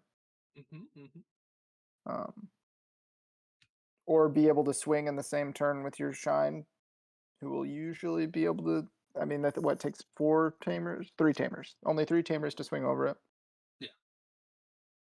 But then you're committing to that and not shredding security, so it varies. All right, and it looks like our black player will be going off to side right now. Cool. I really do hope we see some ties. That's my number 1 hope. Yes. Number 2 hope, just because it's hype, is I want to see that Black War Greymon. That card is cool. God. Black Greymon is like, it's so good on paper, and then like you're like, I'll never see this go off. But then when you see it go off, it's just the hype moment. It's like, holy God, someone actually pulled it off. I feel like that's in a tournament like this. That's what sideboards are made for, is to go for those what if cards. So like, if I'm playing against a deck where I know that it's gonna happen, that it just feels so good. It can wipe a whole board of shines, and then I've played him for 5. Suddenly his math is hard again, and then I can ramp that up into a level 7. Black War Greymon's a cool card. Yeah. I'm sure there's more stuff I'm forgetting about too, because the card pool's not huge, but there's a lot of cards that get missed because they're not just standard meta, gonna see streamlined play. Yeah, because I mean, for black, we got the Digi-Evolve package. We can do Spider Shooter, maybe Infinity Cannon. Honestly, Infinity Cannon would just wipe an entire shine setup to start back over, and they only have so many shines to go through. Yeah, exactly. So sometimes it feels like with a card, you're like, man, this only sets them back and it gives them the memory to do it again. Is it worth it? But you have to consider they only have 4 shines in the deck. Honestly, sometimes I think Ragna Zoo is really good against yellow because they just play a 6 and say go. And if you miss any turn with those shines, Ragna starts swinging, and it's spooky. Yeah, right. Man, I love Mega Zoo. I love it as a concept. It's so cool. Let's see. Well, it looks. Oh, okay. So I'm getting a message that's saying that Sean pulled off the radiation blade. Oh, that is hype. I cannot wait to ask him about that when he comes back. I love a good radiation blade. Oh, right. Okay, so actually, to pick up from our draft discussion from last week, Ryan. Yes. When we were doing draft, I completely forgot to mention this. So I was reminded by one of my friends. So the man drafts 4 radiation blades. Nice. And we're like, this is not gonna do anything. Radiation blade. Oh, okay, you pull up the one. Big whoop. Pulled off the second. I was like, what are you doing with you? What is happening? Yeah. I was like, you don't even need to play the second one. He could play 2 radiation blades in one turn. No, he Or played he it back just kept going. Back to consecutive back. turns. And I'm like, you could have just bought up this. Like, you didn't need to do that. He's like, I just wanted to admit, yet you know that I had them. I was like, no, dude. Oh my gosh. Yeah, talk about a card that doesn't that won't see normal play, but in draft it's just like, oh, I guess I'll just win. Yes. Oh my gosh. I mean, talk about Black War Greymon. If you Yeah. get to a level 6, I get to just drop stuff. Yeah. There's a lot of fun. Stuff like Cherubimon gets better in draft because it makes your deck better when you can reuse your other actually good cards. I mean, personally, I would also feel like Ophanimon is good in draft as well. Oh yeah. Yeah. I mean, security Digimon get good. There are so many cards that just have a lot of potential. I would also love to see something like a. I haven't looked to see if it's below rare. It's in one clump in my brain. Sure. But I feel like a all common or like all uncommon below, like popper sets or something like that, would be really interesting for building with this game. True. 'Cause, I mean, if we look at some colors, most of the main deck is literally just popper stuff. I would Yeah. feel like maybe 10 to 12 cards are like rares and SRs. Yeah, Okay, and well, that might just be green though. right, green Yeah. is special case. But to be fair, the SRs kind of usually tell you what the deck is actually trying to do. Yeah. So sometimes it could totally change what the rest of the engine should be if you don't have access to those.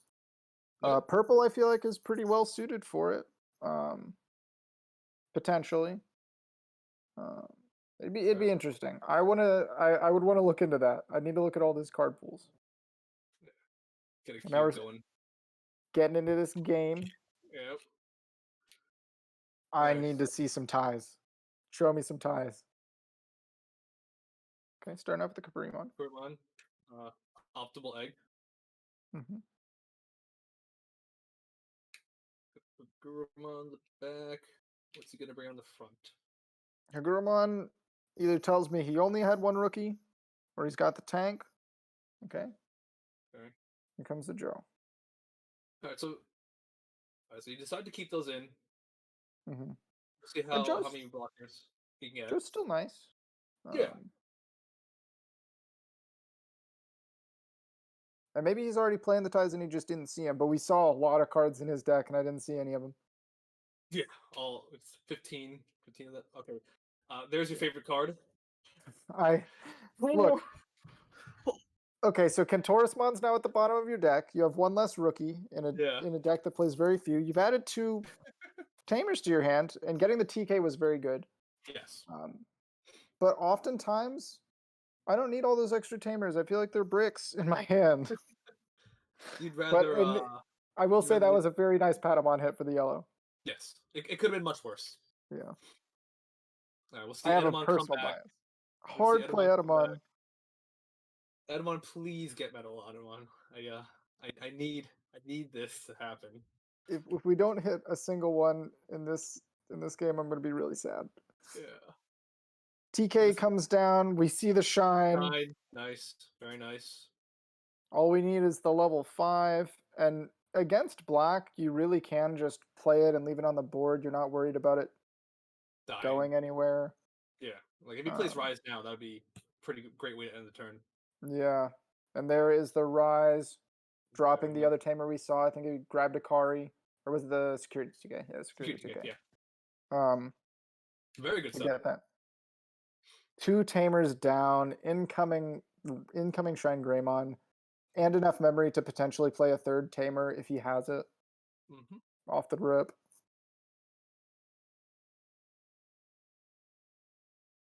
Could be a full board clear, so we got to be really careful. In comes another Joe.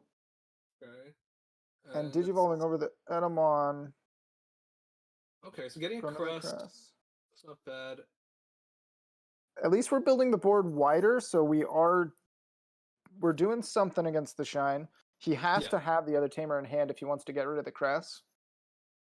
Yeah, even if he does it, he can just get rid of Gatsumon and Hagurumon, and then deny the black player from triggering Joe on his turn. Right. So, but you're leaving a level 6. Maybe there's a Millenniumon to answer the board.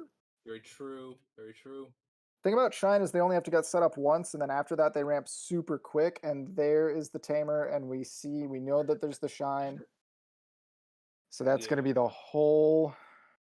I mean, that's 3 for the Cress. And you give him Joe. Yep. But you're stopping the potential Millenniumon. Yep. Not bad. And also he gets to set up next turn for Rise Greymon's Inheritable. Exactly.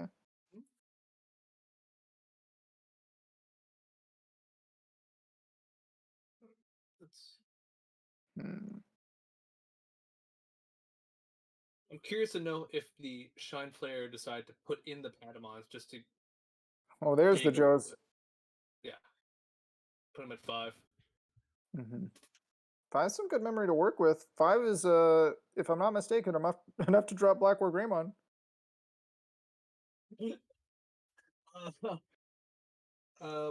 Well, my friend, he would be 7. Oh no, he's 7. My math is wrong.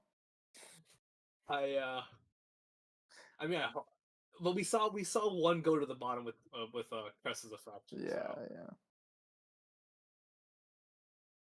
I'm glad that I saw them in there. Yeah.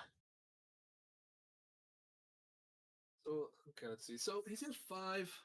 He's got a Toy Agumon line. Is there any way to get to Millennium? Not from what I can see.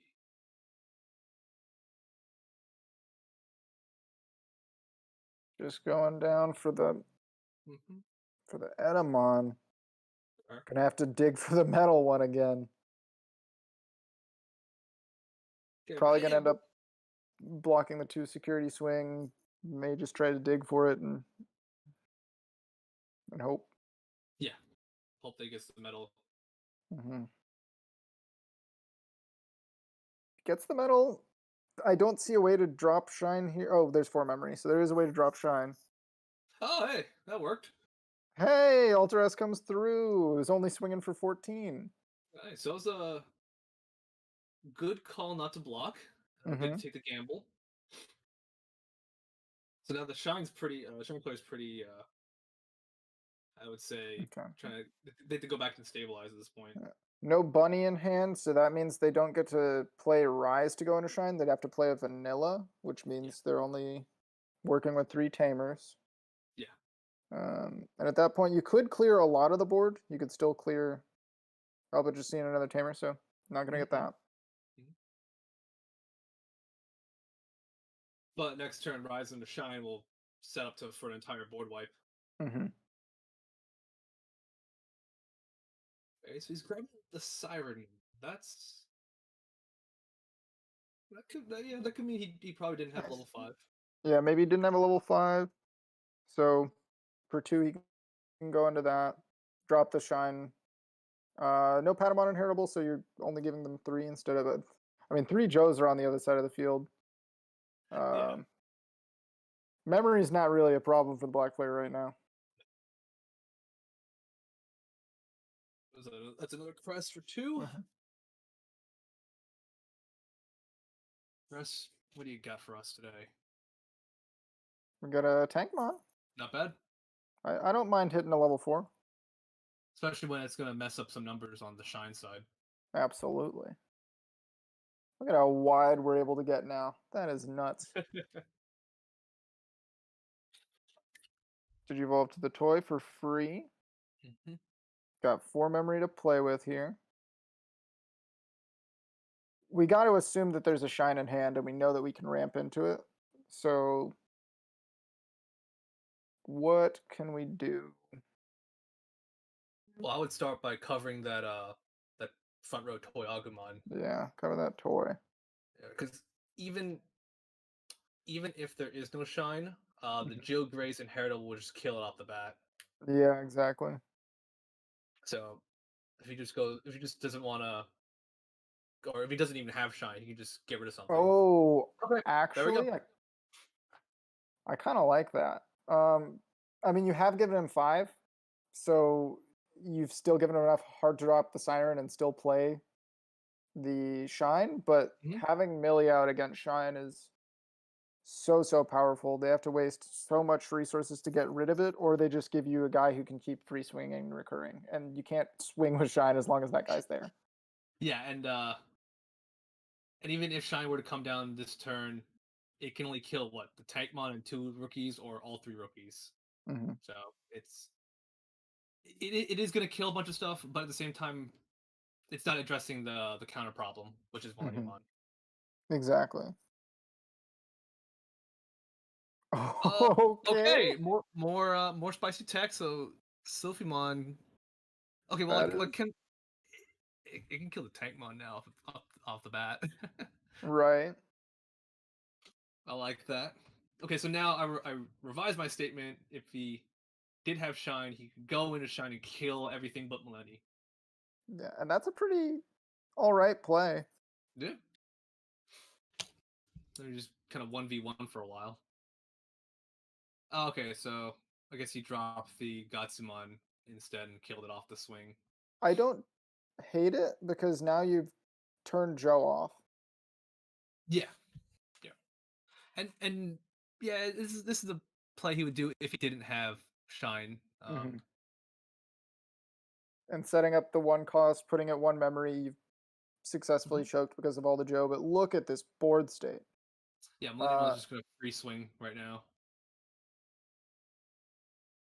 Yeah. That toy was already there, right?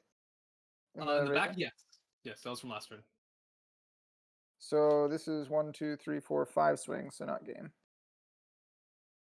Yeah. Unless we see some crazy stuff, but we've got 1 memory, so. Okay, so he'll just opt to go into Metal Greymon and pass. Mhm. Okay, Metal Greymon's not bad. He can go into Crest, get the security tech +1. Yeah, I'll tell you. bunny means we could see a shine. Yes. The question is how powerful is it going to be? Okay, Now we won't. now we won't. Or Never mind. He's debatable. I believe that's a replay. Okay, goes to the Siren. Yeah, so still at 1 memory. Fine. Mhm. Yeah, and Now there there's we do see the shine. okay. Now the question is, okay, we've got 4 tamers. We can only pop 3 things. Yeah, definitely Metal Greymon. That's a good choice. Mhm. I would just 2 Toyagumons, honestly. Yeah, get rid of those toys. They're a threat.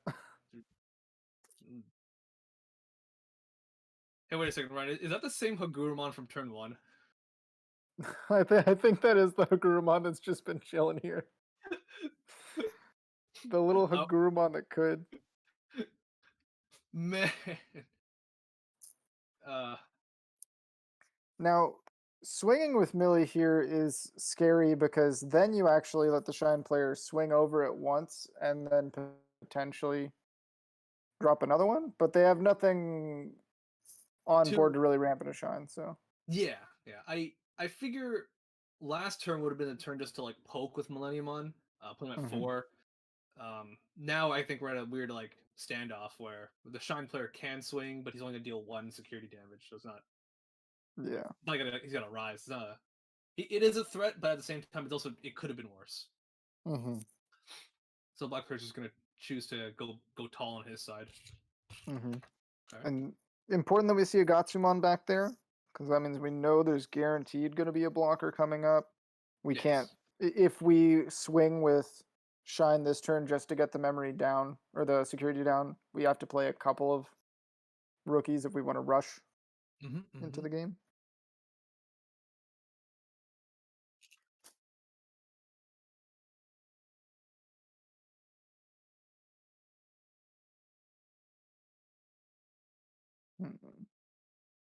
So I wanted to ruin on. If we've got another Siren, we can sit on that in the raising. True. You also play the third TK, making everything in security stronger. Okay, so Glorious Bursting would kill the metal. Mm-hmm. Pretty good. And then he'll get back a memory because of the Patamon inherit. Yes. Nice. Basically, honorary tamer for the day, Patamon. Here we see. Gatsumon comes up, and now it's with the 3 security TK in there. It is kind of scary to swing with Millennium on. Yeah, now I'm not so confident. I don't want to do that. No. But if okay, I'm gonna stop. If Millennium dies off the security, you can come back. I'm like, not really. Yeah, but then there's a Churimon down there, so in comes another Shine. Go wide. Okay. Let's see. Looking at the board state, if we can go Rise into Shine, get a 6 Tamer on the field, that would be a full board wipe if I counted right. No, he would need 7 to go for. No, that'd be a full board wipe. Well, there's a 5K No. rookie there. Oh, okay. Sorry. There's 1, 2, 3, 4. Millie needs 4 to pop, so 4, 5, 6, 7. I think you'd need 8. Oh, jeez. Okay. I might not be able to count either. I'm way off. The rookie threw it off a little bit. Sure. Yeah. We do see 1, 2, 3, 4, 5, 6. I mean, we could at least clear everything that's not named Millennium on. And I think that's not bad. Or we could take down Millennium and Gatsumon and Toy Agumon. Mm-hmm. That'd be pretty sweet. At this point, I feel like I'm okay to leave Millennium on there because he can't turn into anything. And if he wants to... Yeah, because he's he's going to get the -1 on Psychmon. Oh, sorry. My kill off the Toy Agumon for free. Yeah. Okay. I mean, either one kind of same end goal, but I guess the Rise doesn't have to live to get value. True. There is a big boy. Good call. Yep. Does not need to live. Mm-hmm. But now you've got 1 memory to make this play. I mean, you're still feeling pretty comfortable with the Shine. Yeah. Because the Shine and Millennium they check each other. So mm-hmm. I think not blocking was absolutely correct there. You don't want to block and let him just ramp into Shine and clear the whole board. Yeah. You don't want to lose 2 things off 1 swing and then just lose everything else. Mm-hmm. Goes for the Unimon hard play, going to 4. And then with Joe's effect, he will be going to 7. Yes. Thanks to Gatsumon still be on the field as well. Joe is an insanely powerful card. Yeah, it's just like a 3-cost Kyrie, only it's pretty easy to enable Joe early on. Yeah. It just kind of compounds from there. Yeah.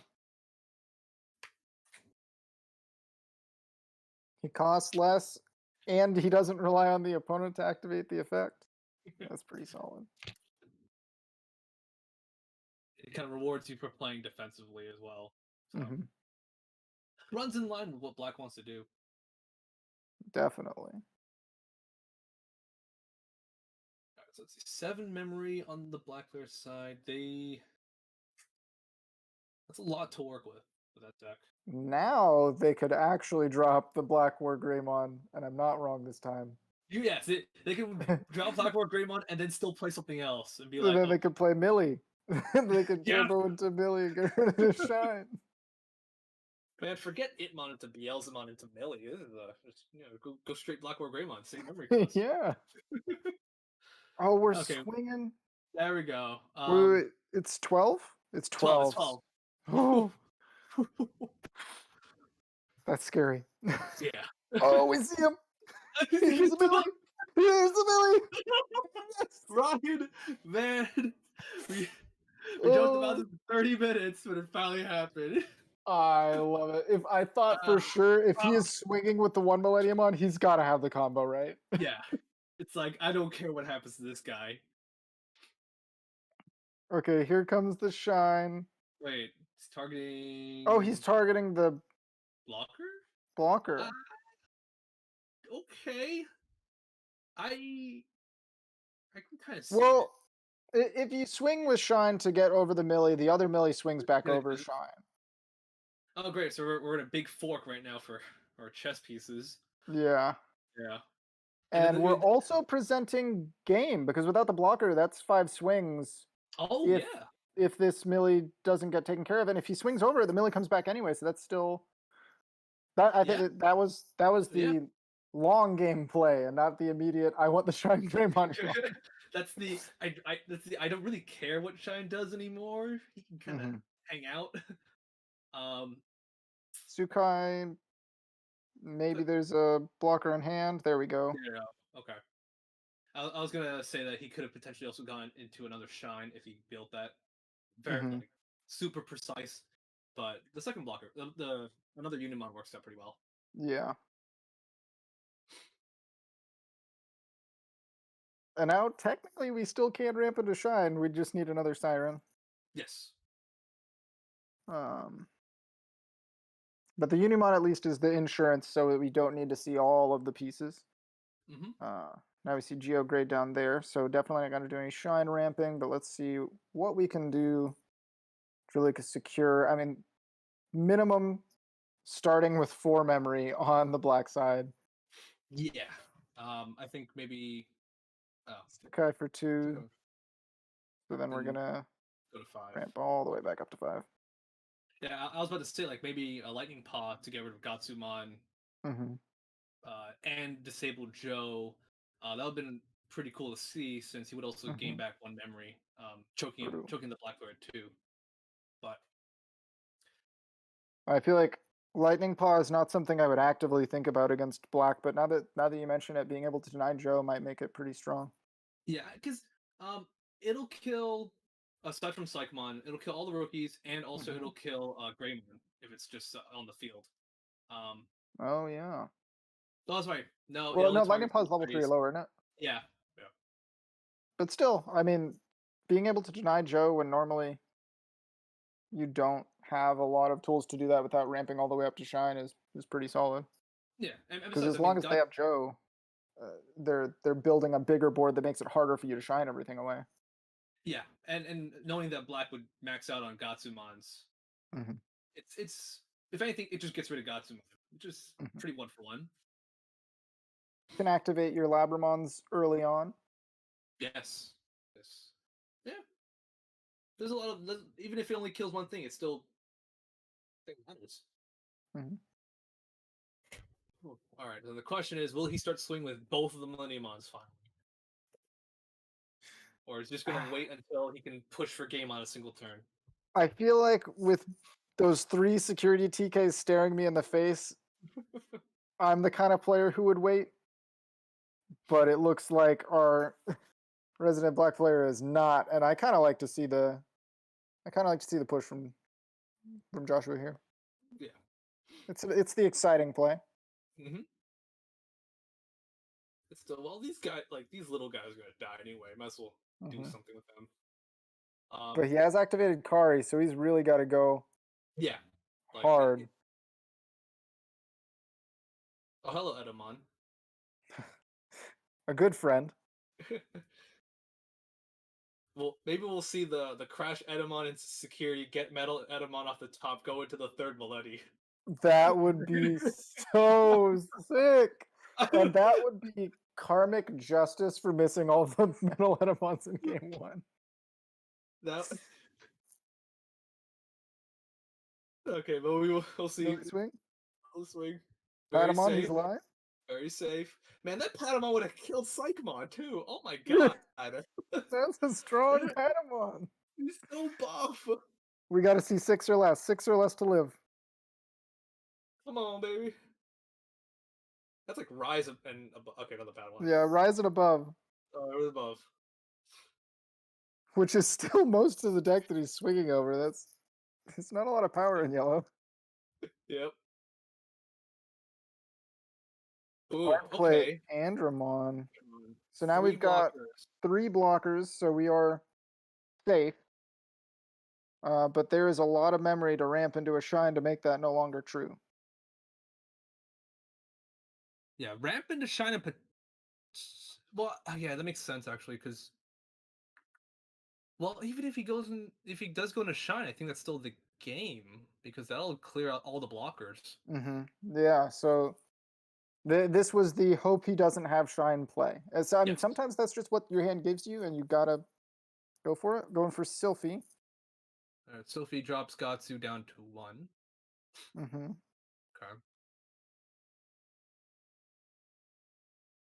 Well, actually, even the Sylphimon alone, that kind of clinches the game. Since if he doesn't the Shine, he can swing Sylphie, -1 can Gatsu, or just play Shine and Or just kill play it. Shine. And that Yeah. surely is game unless we see a random Tecton Gaia Force, right? Maybe even then it doesn't matter, I think. No, we gotta see Breath of the Gods. We gotta see Breath of the Gods. Ugh. That's 2 there, 2 there. And then he's got 2 more that he can do, but it's all going into Gatsumon. Hey, there we go. We do see the Metal Etamon. Oh, that's the crash play. The crash play was a potential. We could have seen it. Oh, we seemed to cut out for a second. Lost the Shine. Oh, there he goes. He's back. There we go. We kind of knew what was going on though. We already saw the Shine drop, so nothing spooky there. Yeah. The last one goes into the Gatsu. Yep. Now we've got no blockers to stop the onslaught. And first check. Nothing. Another clean 2-0.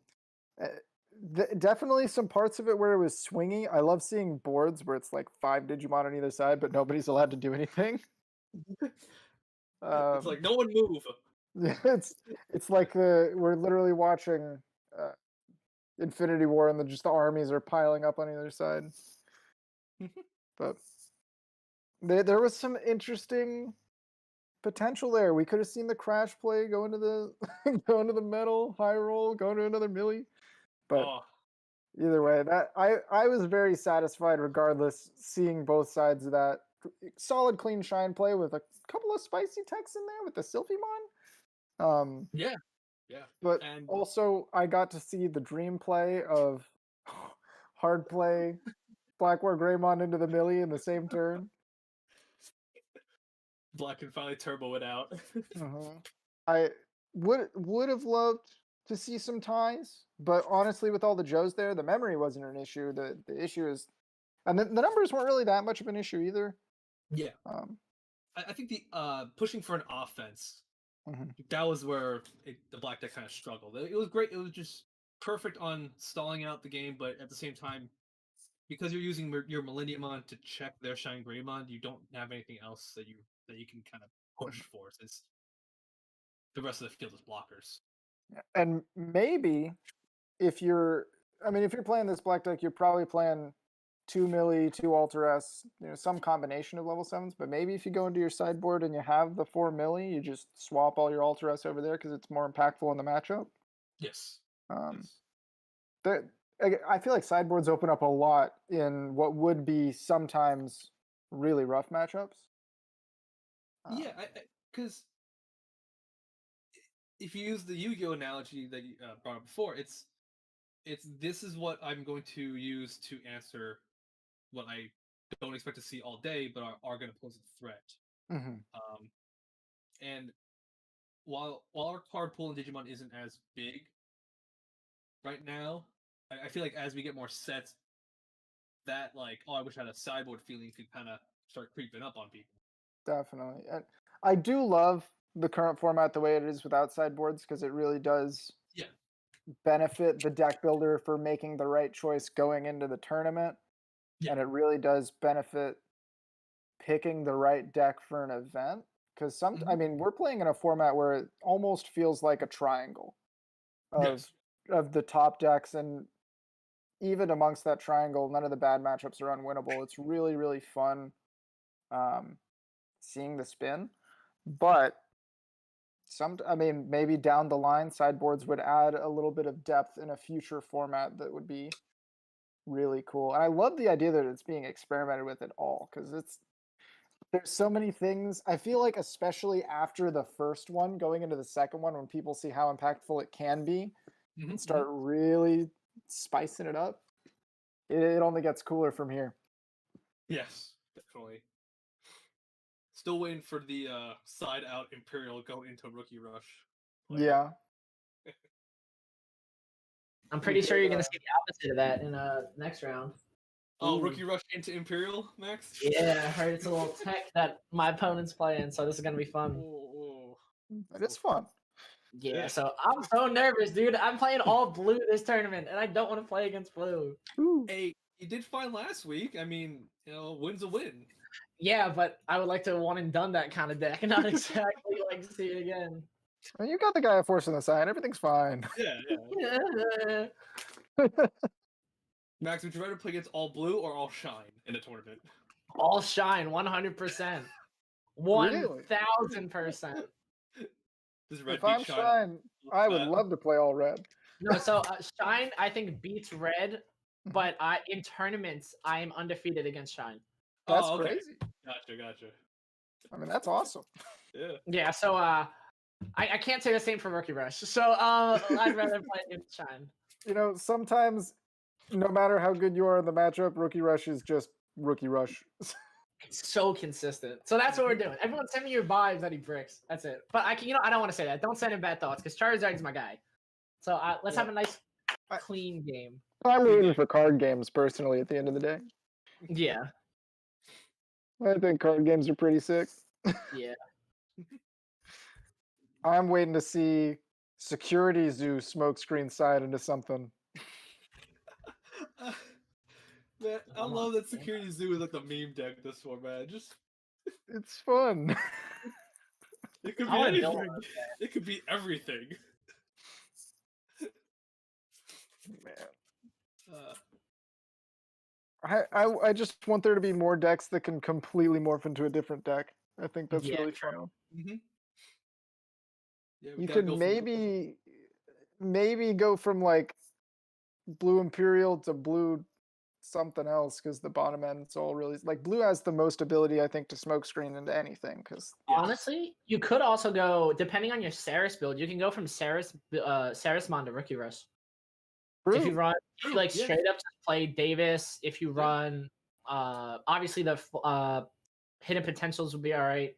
And then if you have a high rookie count already, 15 cards should be more than enough to take out your like level 5s and 6s, and it's just swap them for blue cards. That'd be an interesting play. Could you imagine if you played on Saris game 1 and you side for Saris, and then all of a sudden they rookie rush you, and you're just like, dude, what? No, that's a totally different play style. I would feel so bad. Yes, seriously. But I could never be upset, because if my opponent's on that next alternate dimension level of play, keep it brained. Then you got it. Because I know as a red player, I'd side in like 2 more Blitz Greymon, like regular Omnis, and I'd be like, oh, sweet, we got this. And then they just rush me with all rookies. I'm like, well, Blitz is nothing. That's cool. Yeah. That's where the counter sides come through. Exactly. Oh, man, the counters. Yeah, it is deep. It's only as deep as the card pool allows, but I think even with the card pool as limited as it is, it's still pretty deep.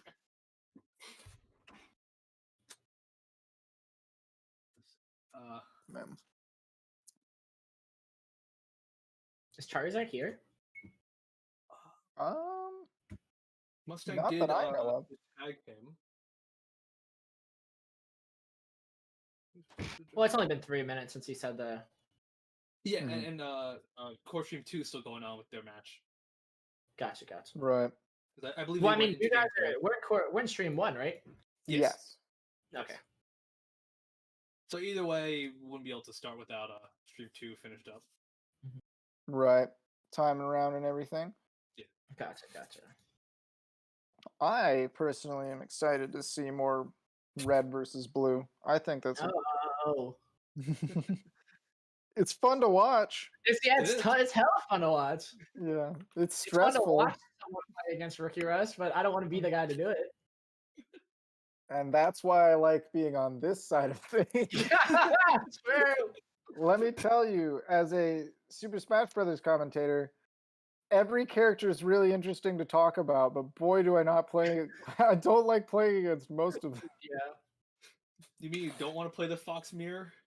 Oh, Fox mirrors are sick. But I come from an ultimate background, so like Oh, okay. I could watch a snake play all day, and they'd be zoning and explosions, and it's really cool. And then if I'm playing against Snake, the whole time I'm just thinking about how sad I am that we're not actually interacting. So, Man, but this is the it's worst. coming from somebody who plays Shine, so I can never be upset about anybody playing Zone. I get the at the Bandai tournament is it 3 weeks now? I think it was 2 weeks ago. 2 weeks, yes. Yeah. 2 weeks ago, I ran into constant Shine mirrors, but I think I ran 3 or 4 Shine mirrors. I was like, wow, this sucks, but I can't complain because I am part of the problem. At least you weren't one of the 8 Rookie Rush players that popped that event. Yeah. Yeah.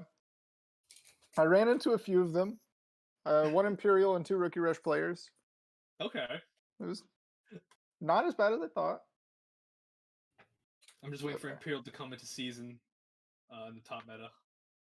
I think Imperial. I cannot believe Ragnar won a PPG before Imperial did. That's so wild to me. Undefeated is, Ragnar, man. Undefeated Ragnar. It's got some potential. Oh, absolutely. That is nuts. You could be Brick and still present a threat with the deck. Like, Yeah. Okay, so I'm peeking at stream too. And it looks like we just finished that second game, or that 2-1. third game. Third game. So it looks like Gyroshan was able to take it 2-1.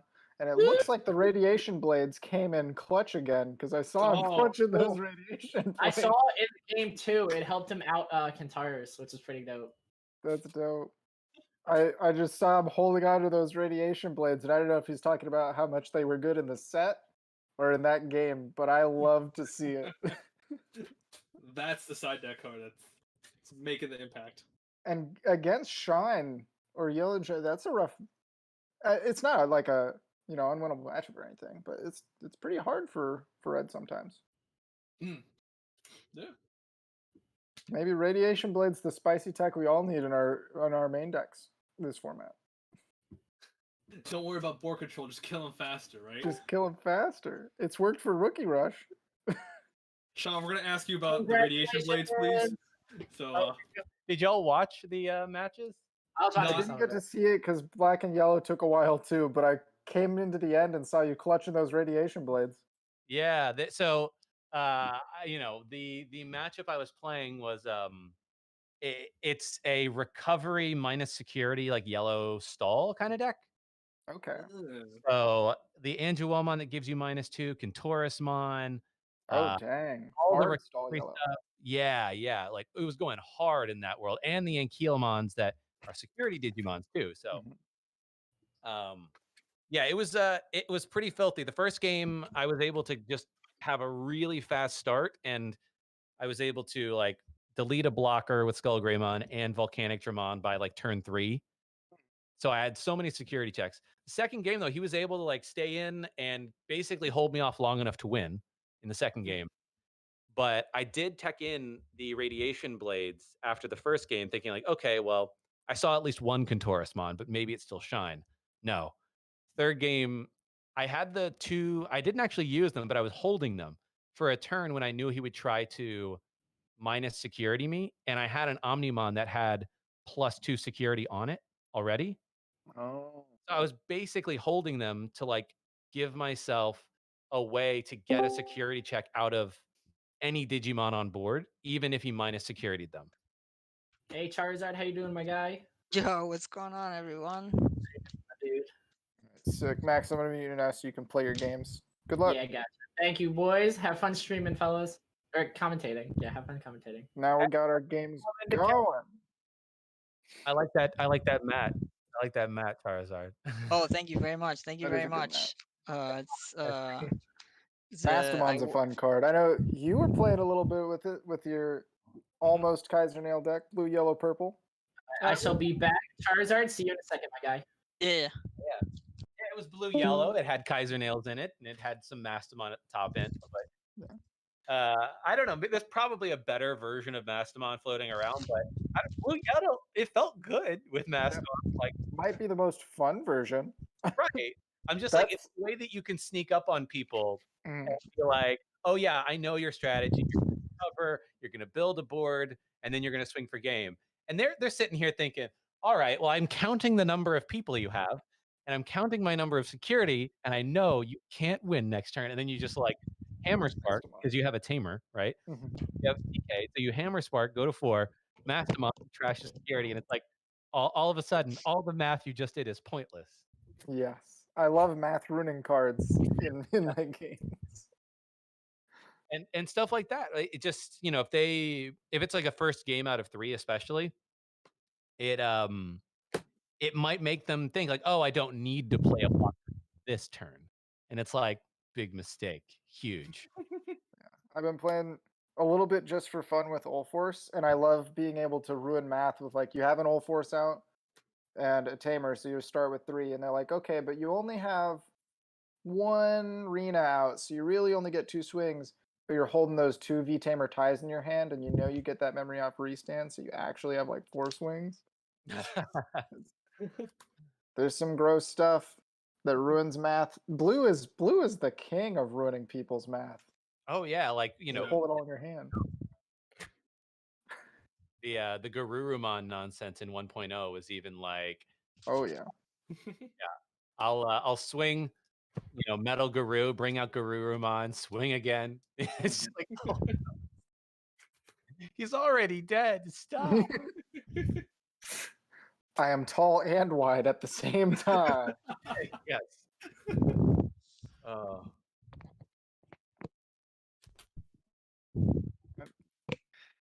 Blue's just got all the draws and the fun little combos. That's the Yu-Gi-Oh players deck. That and purple. I think purple being able to play stuff out of your trash is really interesting. The one card that I'm waiting for, there's all these cards, right, that say like, look at the top 5 or top 3, add 1 or whatever to your hand, and then put the rest on the bottom in any order. I've said this before. There's got to be a card that comes out that lets you draw from the bottom of your deck, right? Right? Right. That would be really interesting. Because, like, I mean, imagine there's like a purple Gabumon that's a bottom deck draw, right? Or a yellow Gabumon. That would be really interesting. And then it actually matters how you shuffle those. Because right now people are like, okay, I'll take this, whatever. It's trash. It's like, I'm never seeing that again. Yeah. I mean, sometimes it matters. If you're playing really weird greens where you're like, I'm actually going to get all the way to the bottom here. I've had some Shine games where I've almost decked out, but I'm not playing that Patamon. Could not be me. But I would love to see that, because seeing a card that just says search your deck, I feel like is not going to be healthy for this game. At least not until way, way later. Maybe I'll see something to change my mind. But seeing something that says like draw from the bottom could be really cool. Well, yeah, because it forces you to combo, right? It forces you to be like, okay, I have a tamer or whatever that lets me look at the top, however many, and put some on the bottom. Cool. I'd say more often than not, those cards are bad, because to the point of all the good stuff ends up at the bottom. Yeah. But, you know, the second you also bring out another card, all of a sudden you could have this combo deck that you actually draw through your deck. I say draw, you don't actually put them all in your hand, but you get to like see a bunch of cards in your deck over just like a couple of turns. You're flip-flopping it. Yeah, and depending on how you stack, you can basically stack a draw, you know, on the next turn, which is nice. Now, if we have this card that hypothetically looks at the bottom 3 cards of your deck, do you stack them on the top of your deck in any order? That sounds just particularly silly. I think That would be unreasonable. I think so. Yeah, I think having knowledge of the top of your deck is way too powerful. What if you look at the bottom 3 and then you shuffle your deck? I mean, that's not Put bad. the other 2 That'd back be and fair. shuffle. Yeah. Yeah, because looking at the bottom, you're already able to combo with looking off the top. But then forcing you to shuffle your deck means that it doesn't combo with itself. Mm-hmm. Because in theory, if you just stack your deck with the cards that look at the bottom and then put them back, it combos with itself. You can keep. Yeah, I think that's a using really that good point, right? Where it's like, okay, you can do the draw 5, put them in any order. Then you have a card that's like draw 3 from the bottom. So then it does matter the order you Mhm. put them in, but it's not just the exact bottom. But then you shuffle, so now all knowledge of your deck is gone. I like that. That'd be interesting. Ooh, I have to. And a mute reason to them. shuffle without Sorry. searching your Give whole me deck. 1 second. I just got to mute all the commentators. Which means you don't get free security knowledge. You get a lot Right, more okay. knowledge of what maybe is in there. Yeah. But it's not like a guaranteed thing.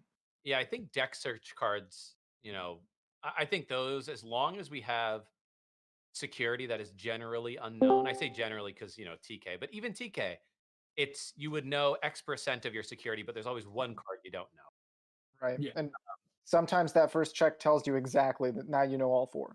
Yeah. But you have to lose a security to gain that knowledge, right? Yeah. Mhm. Yeah. But I think for me, like any card that ever lets you straight up look through your deck, I think it actually ruins the security mechanic. Yeah. It makes it. Yeah. Security is really powerful, as is. Yeah. But knowledge of your security is just it's way different than knowledge of your prizes in Pokemon. Oh yeah. Because your prizes don't interact with your opponent.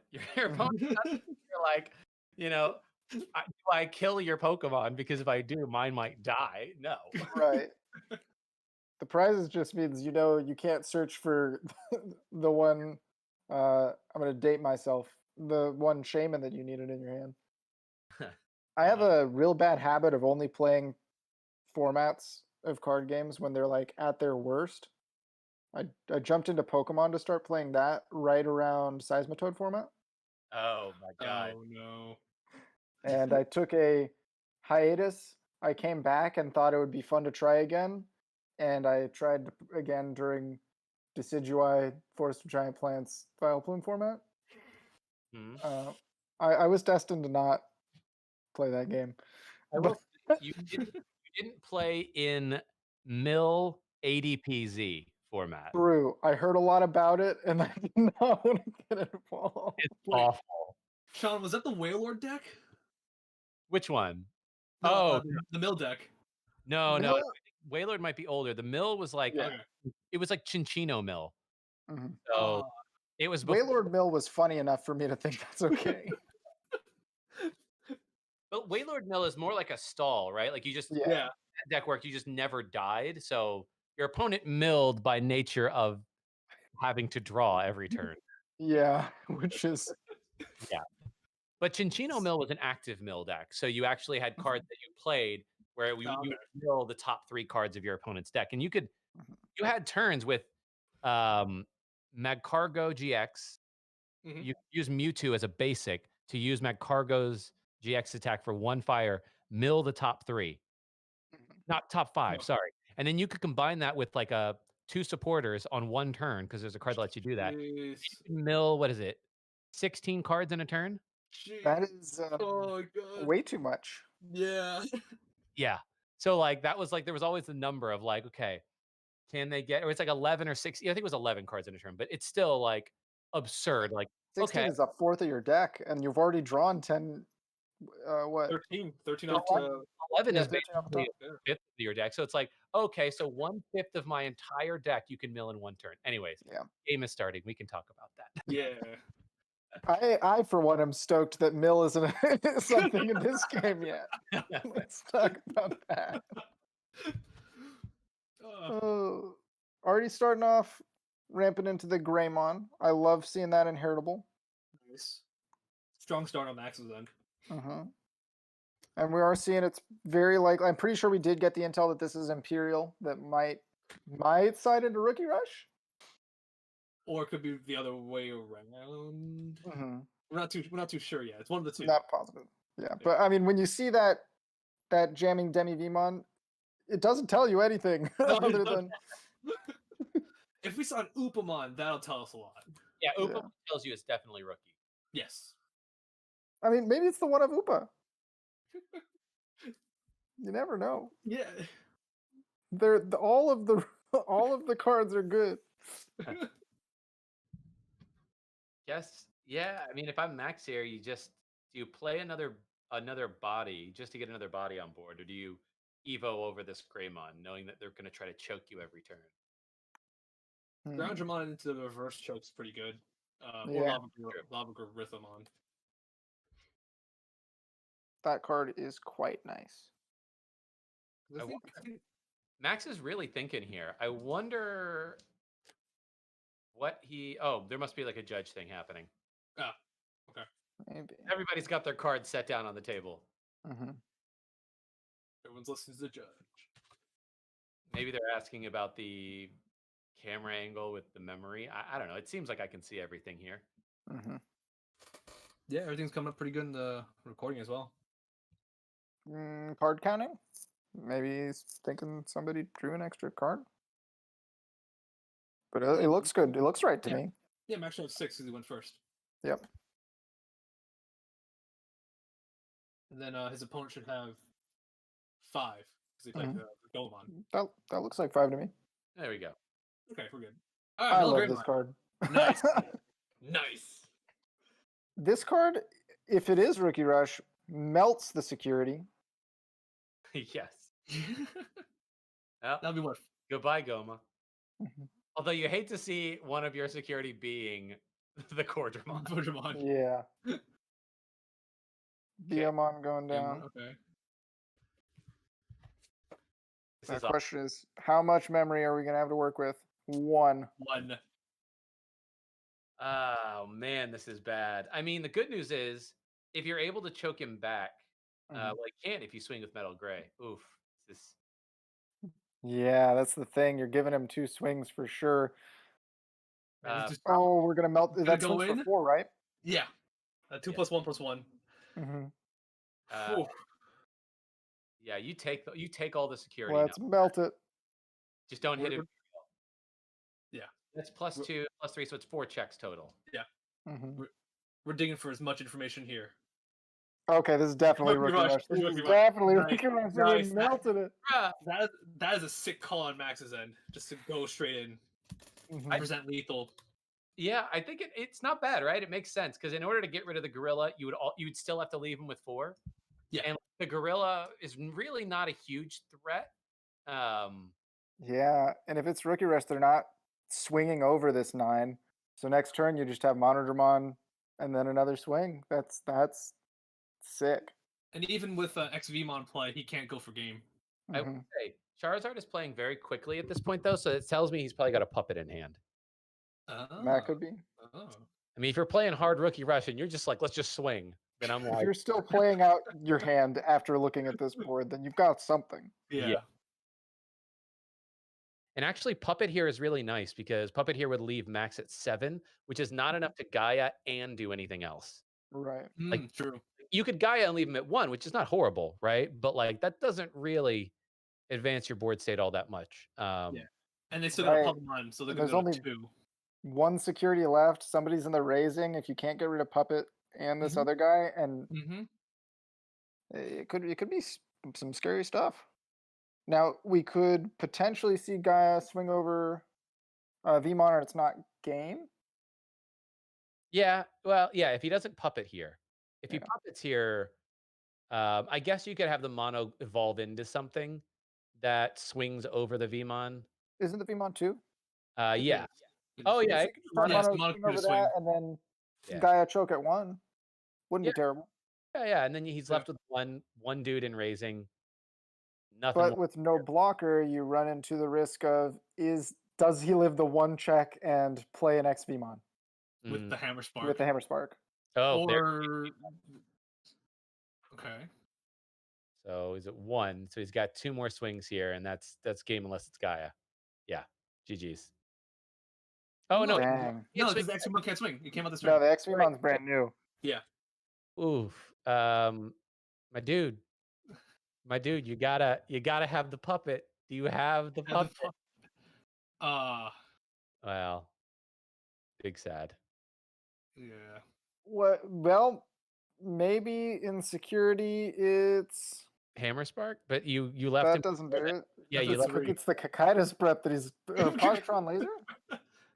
Yeah. Nah, well, quick game one. We're gonna go straight to game two. All right, the winner of Okay, game one is The Max. only thing that kept him up in the speed was that metal gray one. Max, Yes. would you Yeah. like to That access your card side drive? is a absolute menace, specifically Mhm. against Rookie Rush. Mhm. I feel like if we're the Rookie Rush player, we're going to side into Imperial stuff. If we've got that kind of yeah. smoke board. Because you're the winner, And you have if the we chance are to Max, access we your are side drive. Would you like probably- to do that? Maybe it's a All call right, to let's side go to that card observation out room one. for some other stuff because it's not as good against Yes. Imperial. I mean, But it that's still pretty good. punches Still pretty good. everything. It'll still punch everything in security except for Imperial. Yeah, that's Yes, true. it is. So it's still strong on its own. That card is just nuts. Yeah. Especially when you know the average DP of your opponent's deck. Weird. It's like, Yeah. alright, Probably well, Discord. only like 3 things in your deck can stop it. If That- we see in security, that's fine with me because that's your win con. But the Gaia forces Yeah, are man. definitely coming in. Yeah. Yes, I can hear him We completely know fine. that. But gentlemen, here's the thing. Will we see the next level play? That's And the- Rookie Rush player goes to side. Max thinks it's Imperial Yep. Con, but really it's still Rookie Rush. Will we see that? Oh, I'm talking like he could hear. That could happen.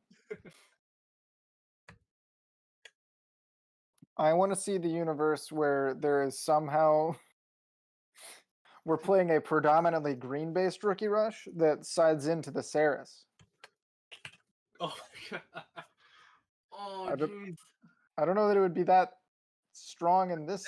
It's not much situation. of a rush, right? It's like I guess you could just tack between green and blue, and yeah, that's fair. Greens, yeah. Let's see, 'cause you would still play Vegemon. Well, you can keep Veggie in the main deck. Mhm. You keep Puppetmon. So it's what 8 level 5s for Saris, 12 HPD 1.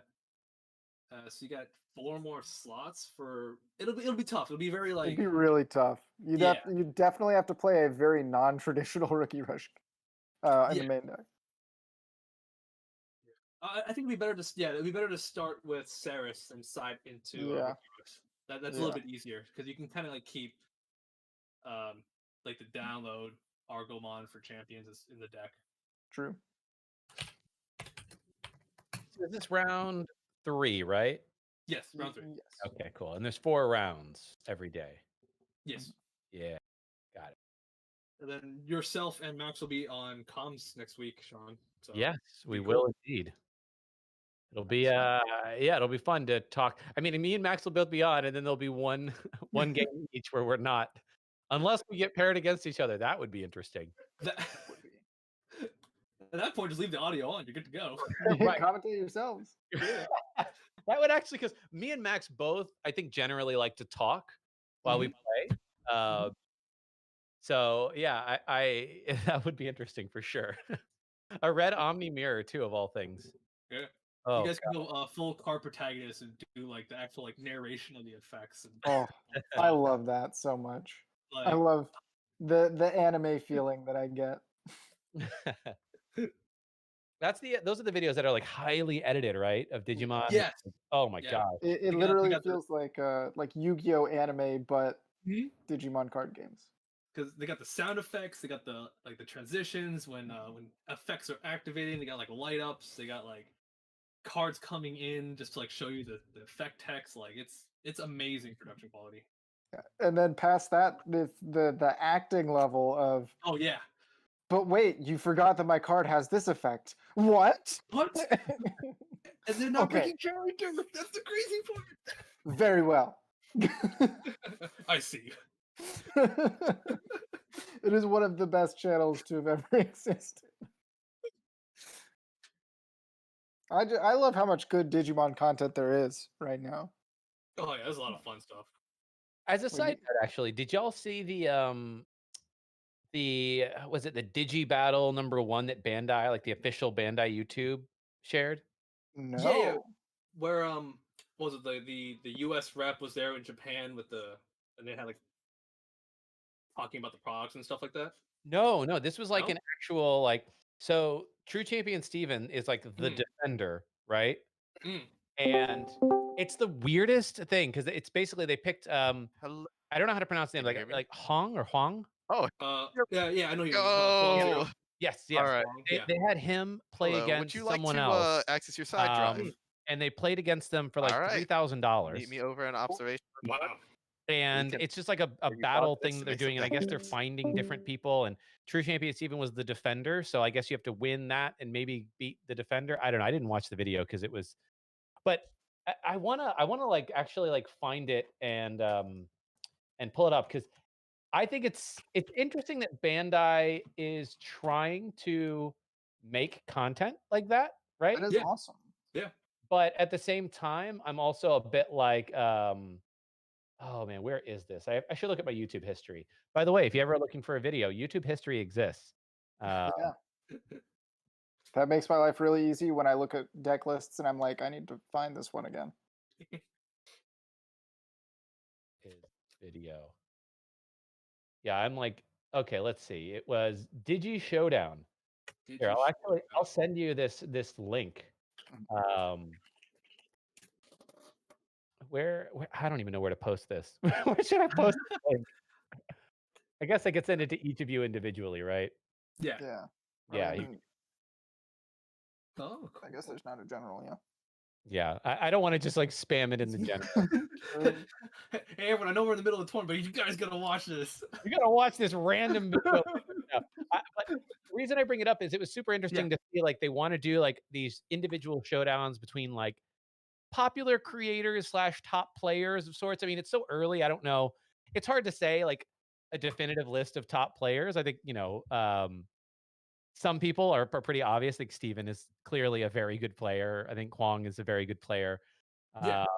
But outside of that, there hasn't been a ton of tournaments. So you're just kind of going off of. Yeah, and we're all pretty like spread out also. So right. Yeah. But like they had these basically they're picking off visibility at most, I think. Yeah. But they had the commentators, and neither of the commentators really do much Digimon. They're like, I think they come from some of the other games that. Yes, Different Fight is a buddy fight player. Yes. Yes. So, but it's just interesting, right? It's just interesting, and the weirdest part was like how they had to blur almost all the screen because I guess they were like, oh, that playmat has properties that we're not allowed to show, or I'm like, bro, just tell them that before the game. Hear me, right? Right, that's interesting. Like True Champion Steven, his Awesome. like half of his background is like weirdly Wow, blurred it's just out, weird how he and I'm couldn't hear like, me. what are you doing? That's so odd. That's only a little bit. So when I entered the Bandai tournament 2 weeks ago, the only mat that I have is an old Yu-Gi-Oh mat, and Yu-Gi-Oh cards are tiny, so it's like a half half mat. Yeah. I still need to get my new Digimon mat, but I thought, okay, sure. I'm not gonna have enough room to play on this mat. I'll just play on my table. But I have a black table and black sleeves, so nobody would have been able to see anything. So your boy was playing on some paper towels as my mat. Oh my god! But that could have been. I mean, that's better than blurring out the whole mat. Yeah, Sean, I'm looking at it right now. I see exactly what you mean, and the hilarious part is they're blurring out Digimon mats. Oh, that's just because it's not licensed. It's not licensed. Yes. Yeah. That's crazy. All right. Part of me is like, yo, Bandai, I know you're a big Tamer corporation John. and all, but like, who's coming after you? Tamer John, come on, man. please decide who will take the first turn of game 2. If the answer is, oh, we can only have like, if we're gonna have people do Tamer this, John will take. If you're gonna have people do this, send them mats. Send them mats. Yeah. That's production 101. Anyway. That seems pretty like a good idea to me. 5 securities. I'm assuming Rookie Rush player is going to choose to go first. All right. Generally, that's the yes. It's a hard choice to 38 make, minutes but I think it's the right one. Round. Yeah. Game 2. There we go. You have Going 38 first, minutes left. Of there's game not 2. a lot of matchups where I Round think 2. going Oh my second God. is actually like you guys a maybe really good choice. There's some decks where I don't mind it more than others, but going first is usually pretty good. going straight into the Betamon, get that choke for 1. Not a lot. The choking is good, but you lose some pressure. Yeah. That Also, one- Oh, go ahead. the presence of Betamon still presents the threat of, oh, this might still be Rookie Rush. Right. In fact, I would almost say the Betamon, like, is Betamon in Imperial? Like, I feel like it would. No, but you gotta wonder how many cards they can side. I mean, I feel like Betamon could go, right? It would be the worst option to keep in. I'll say that. Yeah, that's true. If you're working on space constraint, then yeah, okay, you can kind of just Maybe throw the it here. Betamon stays. Yeah. But we've already seen that same classic line with the War Greymon out, or with the regular Greymon out here. Put out Metal Greymon. I wonder if he's debating actually going into something that only costs 2 so that he can get the swing right now. That would be. Yeah. Lava Grythmon would be a free swing. Yes, because like Free there's damage. not Imperial, then you just get 2 checks and nothing can die. Now, if it's a ground Ramon, you do have that thought of like, what if I hit Gorilla? Yeah. exactly. What if I had Gorilla? And if it is Imperial, you're now suddenly actually worried about Pyldramon, potentially Dino Beamon. There we go. There's the Lavo. I think if I'm Max, I'm like, it's free real estate. Just swing. Yeah. Like, these guys can't kill him, so it's not a big deal. Oh, okay. Choosing to one of the full. into the bowl. Ooh, okay. But this guy's got what, the 3 checks now? Yeah, what 3 checks. Yeah. And if Max is playing the Tamer tie, that could be really filthy. I feel like this is definitely a matchup where I would want ties. I'm curious though why he chose not to swing with Lava Garitha and then just Evo into Volk and pass through that way. Since I think I was gonna say I think his reasoning is because he doesn't know if it's Imperial, right? Yeah. True. Okay. True. That's got to be it. Yeah. I mean, then it's still kind of just as scary to swing with Volk because if you hit the Imperial, same kind of Yeah, because you're only 11. Yeah. Wondering though, I don't know what you do with. Yeah, I don't know. I mean, I would have just risked it for the biscuit because if you miss, right? If you whiff it, like, if you hit the Imperial, then fine. You know, you win some, you lose some. But if you choose not to swing, you might get so behind on prizes that like you just can't catch up. Yeah, I would say the rewards definitely outfavor the risk. Right, and if you lose the Volk at this point to that kind of a play, you're behind a lot more than if you had lost the Lava Grid and started building up earlier. So yeah, you know what I bet you know what I bet he's playing though. I bet he's got Ultra S in hand and he's Yeah. trying to bait out him 3 memory. Hey, play down a couple more dudes. You're fine. Fine. Show me 2. Show me 2 more. I got it.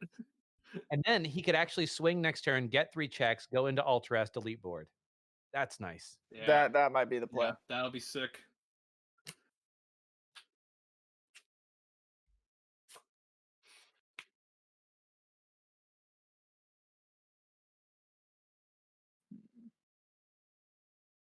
Interesting. Yeah, if I'm the blue player, I try to leave Max at 1 memory because if you leave him at 2, here's the problem: is if you leave him at 2, Max is probably gonna he's gonna puppet straight up. Oh wow. Dang. Either had a strange hand, or I guess he could still win, right? Because if Max chooses to alter S here, then he'll have the Vmon. He probably has an X Vmon in hand, so he knows that he can get potentially 3 checks.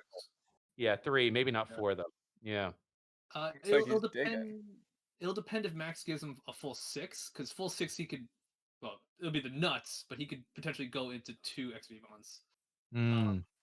But that's like the super nuts, I would say. Max is running out of options though with all the cards he's got to play into it. Okay, there's all the rest.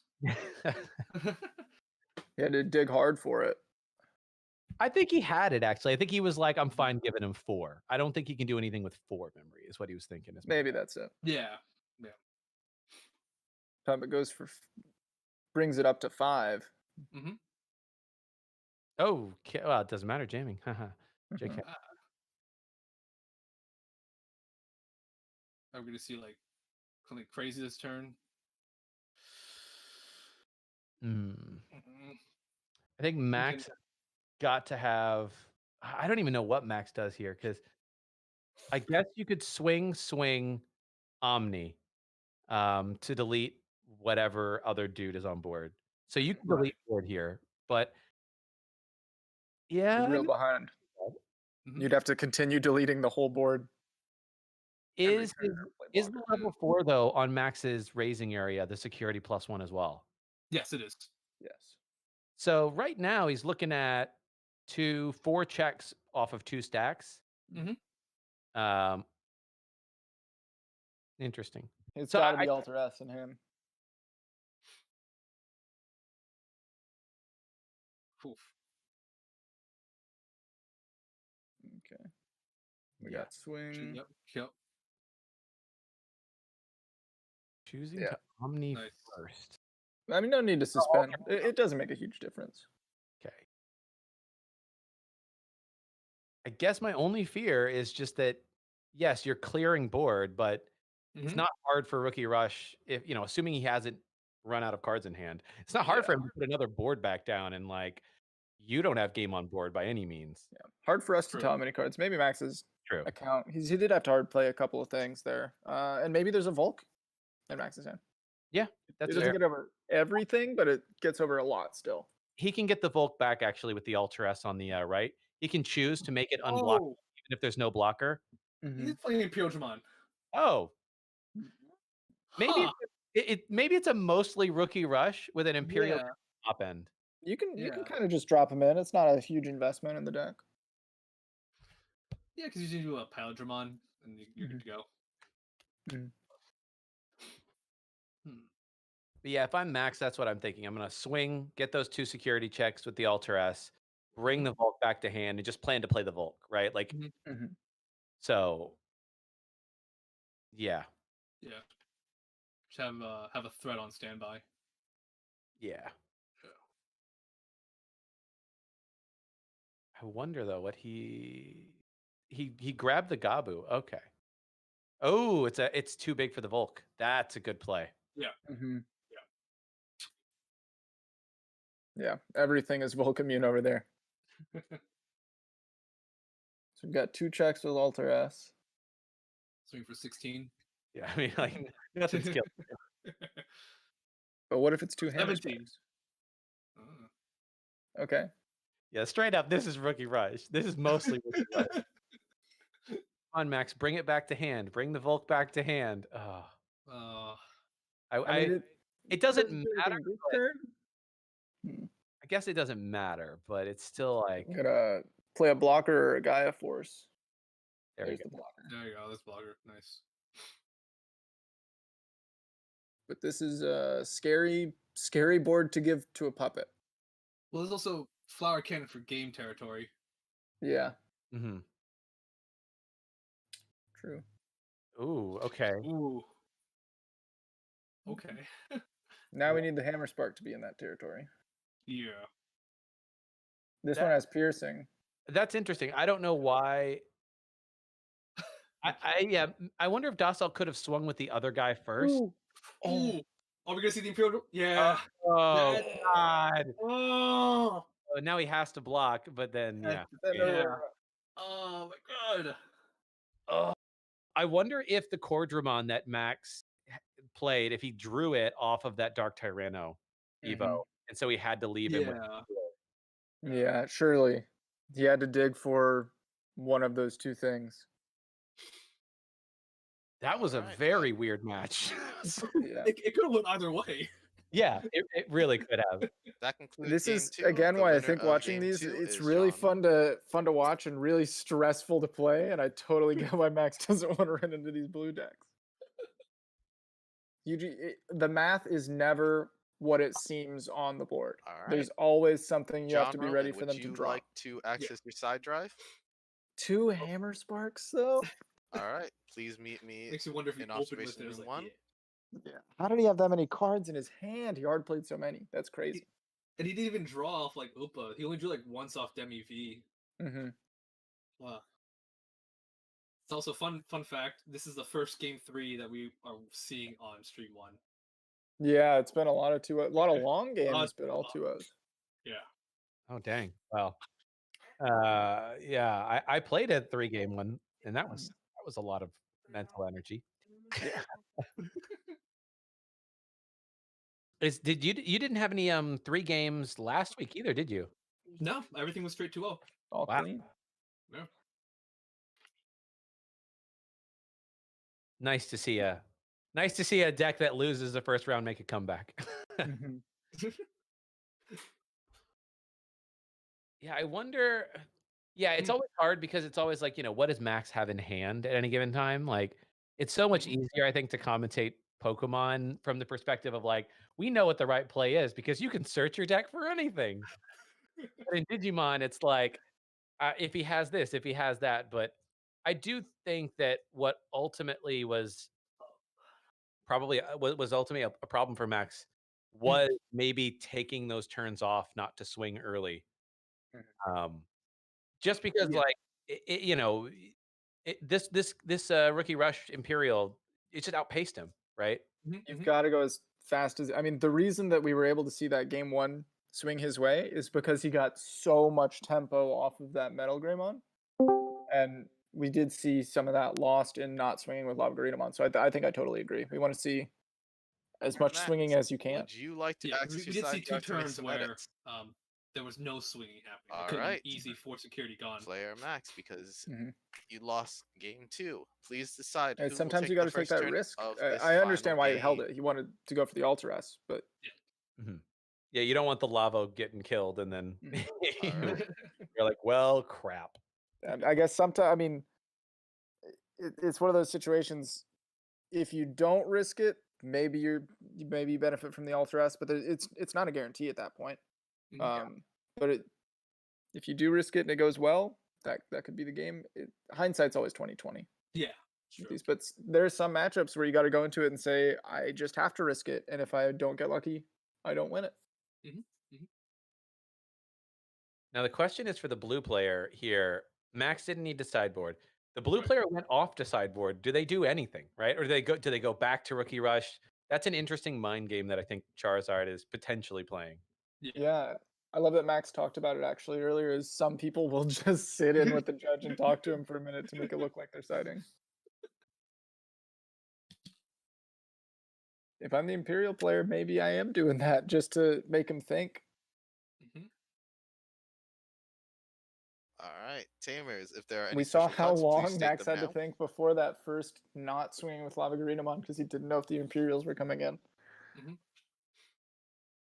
All right, please set your 5 security. I mean, I guess Draw at the your end of the opening day, hands. going off and sideboarding and making Max think maybe there's an Imperial Dramon in here now, that's ultimately, I Also, think, I what don't know if won you guys already done Charizard this, the but game. do shuffle That your small mind decks. game. Even if the Imperial Mons were in from game 1, because we never saw them, Yeah, All that's a right. good who's point. to say? So going in to the sideboard, Tamers, even you if he have changed nothing, 27 minutes made him think. left for game 3. The player that will take the first move will be Tamer Max. You guys may begin. Of course, now we have turn advantage, though. Going to be starting off. Max gets that GG, gets the Agumon. Are we again going to see the Greymon line? Just third game in a row.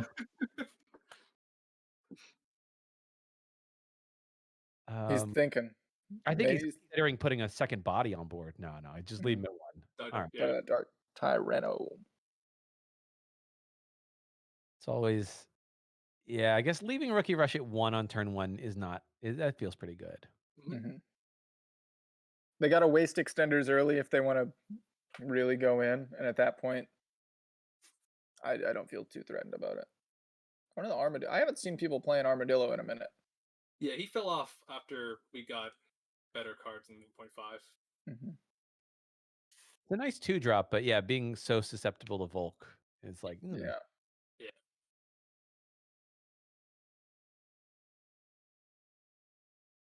Well, Does swing over the mono. Nice.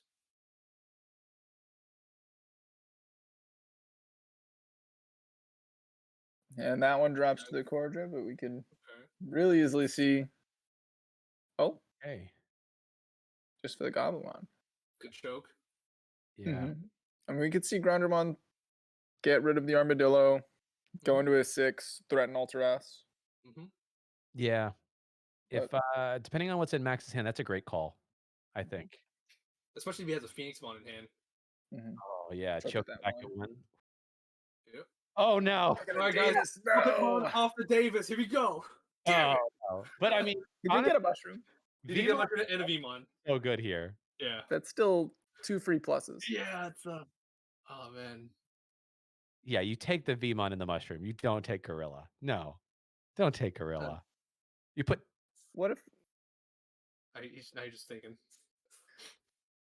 I don't think you take. I mean, unless his hand is so bad he needs draw, but he has the hatch next. He has the hatch on the next turn. So Yeah. maybe he's already got Vmons?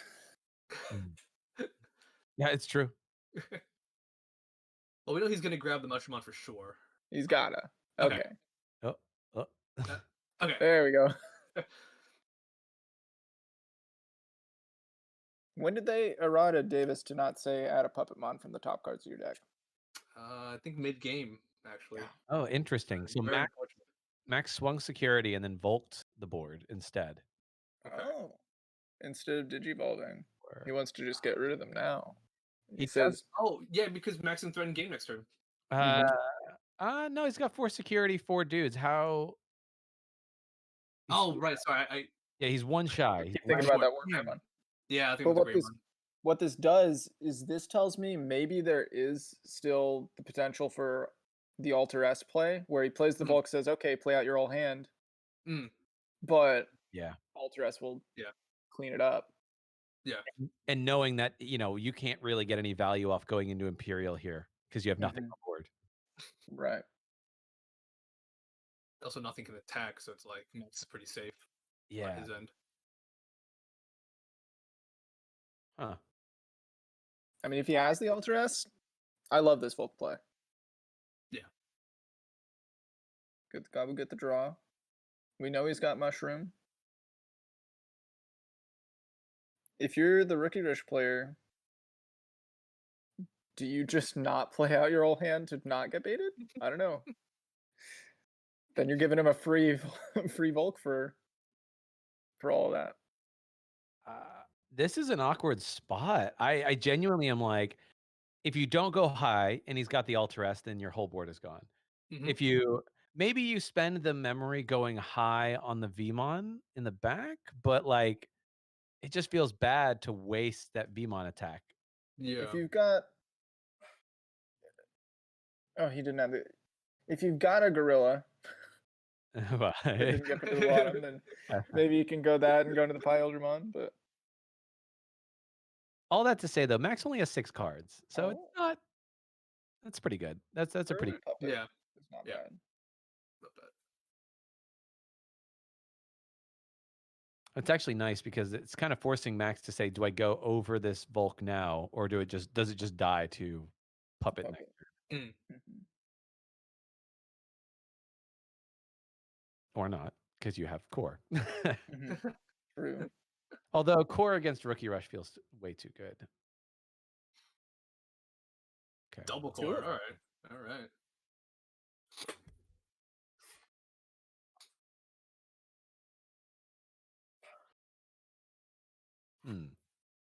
I mean, now I think it's swing with Vmon skill check time. No, we're just gonna go straight for the puppet. Get the memory first, yeah. Big Oh, swing. swing with security. Nice. Okay.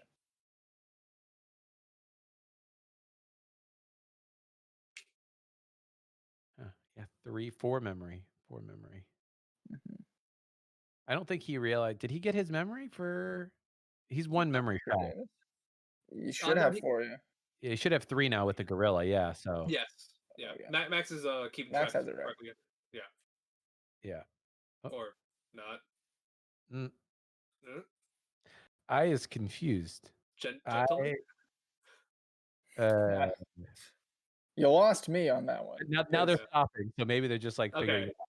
But yeah, he goes to 3 for Davis, and then he swung with Puppet, so he's at 4. Well, or not. Okay. I mean, I would call that an accepted game state. Everybody's in agreement, right? It's like, if Yeah. you want to give me 2 memory instead of 1, yeah, we'll do that. Oh man, Alter S here. I mean, does he even need it though? He's got, well, 1, 2, 3, 4. Yeah, still only 4 checks. Yeah. Yeah, I think. I don't know if you just swing with. I guess if he's got the Alter S, he doesn't want to waste Volk on a, on an Imperial. So I guess you just swing Alter S and then chill. Oh yeah, I see the Alter S. There it is. But I think And then that one swing helps his math going into the next turn. Yes, exactly. Now he has game on board. Yeah. Mhm.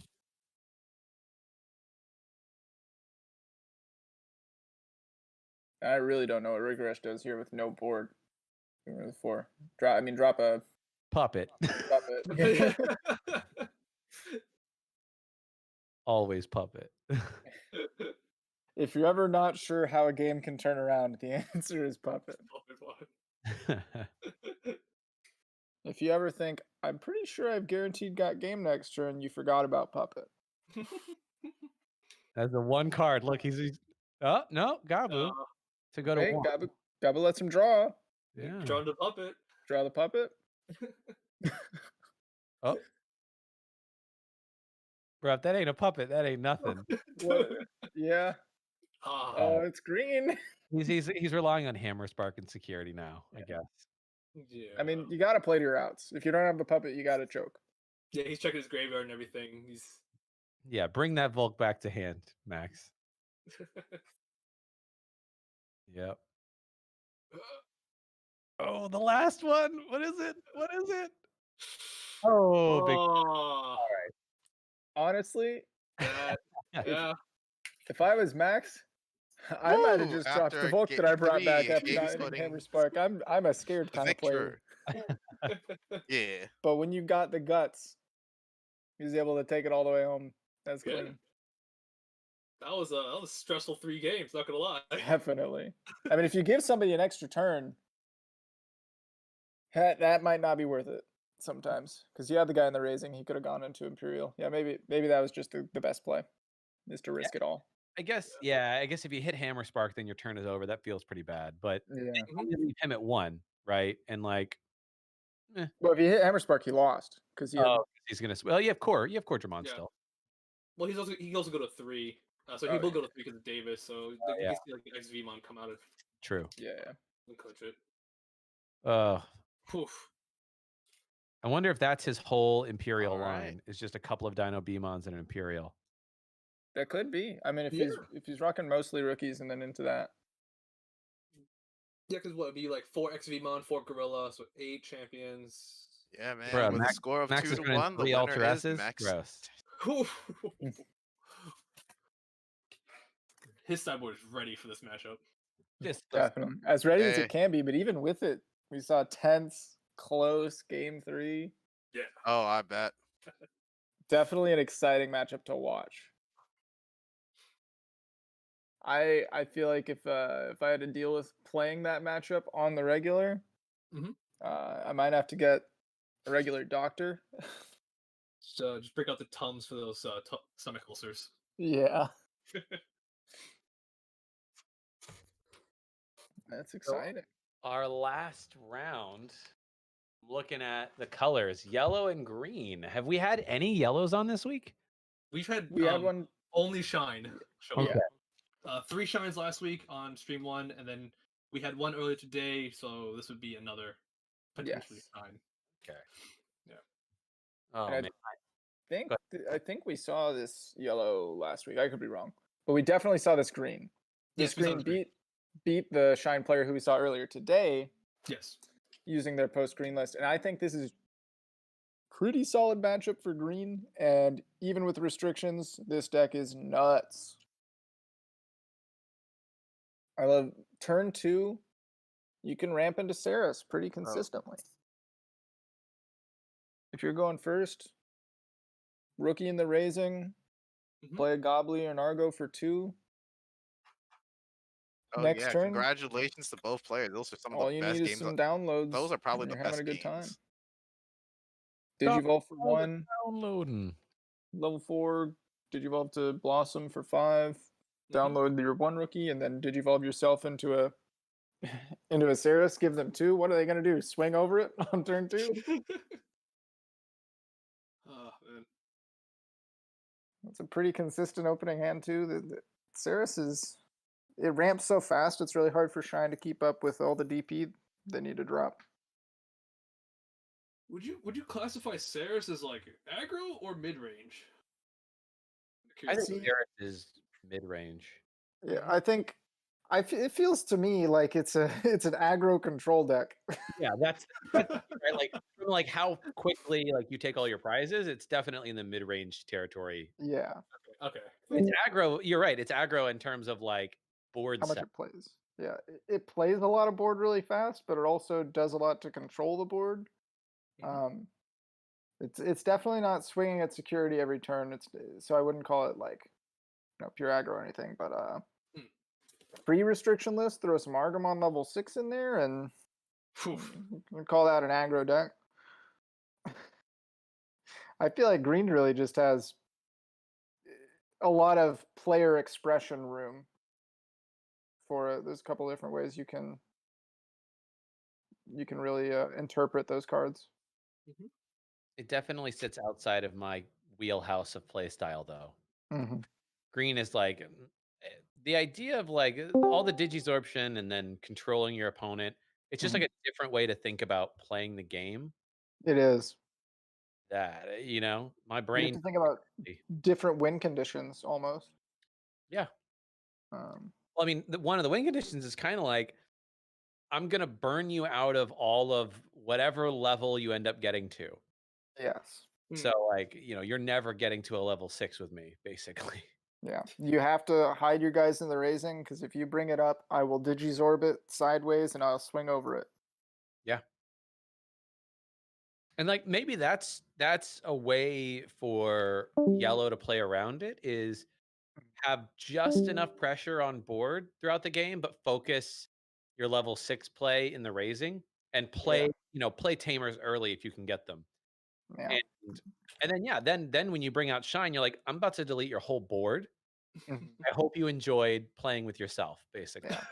The only problem with it sometimes it works perfectly, and sometimes it's just so slow to build it that way when the Ceres gets to ramp as fast as possible. And once they get their first Ceres, they're turbo mode into the second level 6, or just dropping Digimon left and right. If they happen to have their one of Argamon level 5, then they're just spreading the board with Digimon.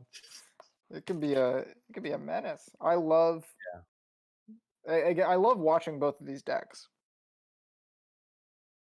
I just like Digimon, man. Digimon's pretty cool.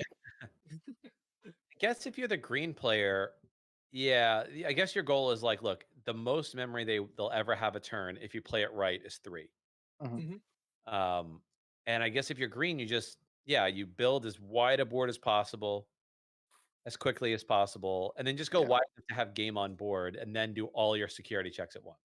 Yeah, and the best part about green is you don't have to pick between being wide and being tall because of your Digisorption. You get to do both. Now, if you were going to tech in cards, because I think we all can agree that like it feels like green might have a good matchup here. I think so. Yeah. Yellow, what do you tech in? What do you sideboard? That's hard because I don't know that there's a lot of cards in yellow's pool that really naturally answer it. Not naturally. I think stuff like Eden's Javelin is a good add-in. Spot removal is definitely important in this matchup. Yeah, I would honestly consider adding more Glorious Burst, as much as it sucks to see them in the security, just because no matter what your hand size is, that answers a Ceres. Or even like Slash Angemon would be good to add in. Yeah. Get more Slash. Kent doesn't feel great because it can't delete a Ceres.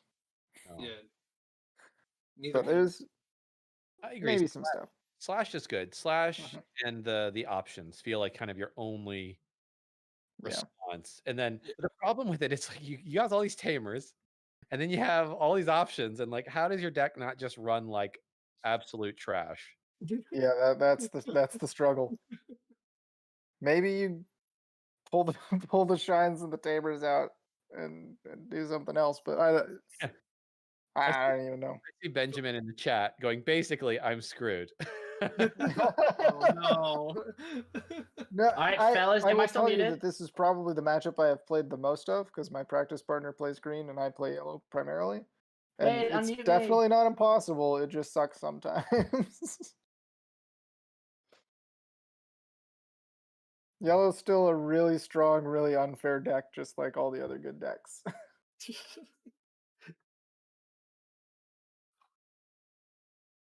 How do I go back into Battlecore? There it is. I wonder what the I guess, is anybody in the observation room yet? You know what the real spicy tech is Currently, no. That that would I be don't negative, think Sean. anyone would be playing? What?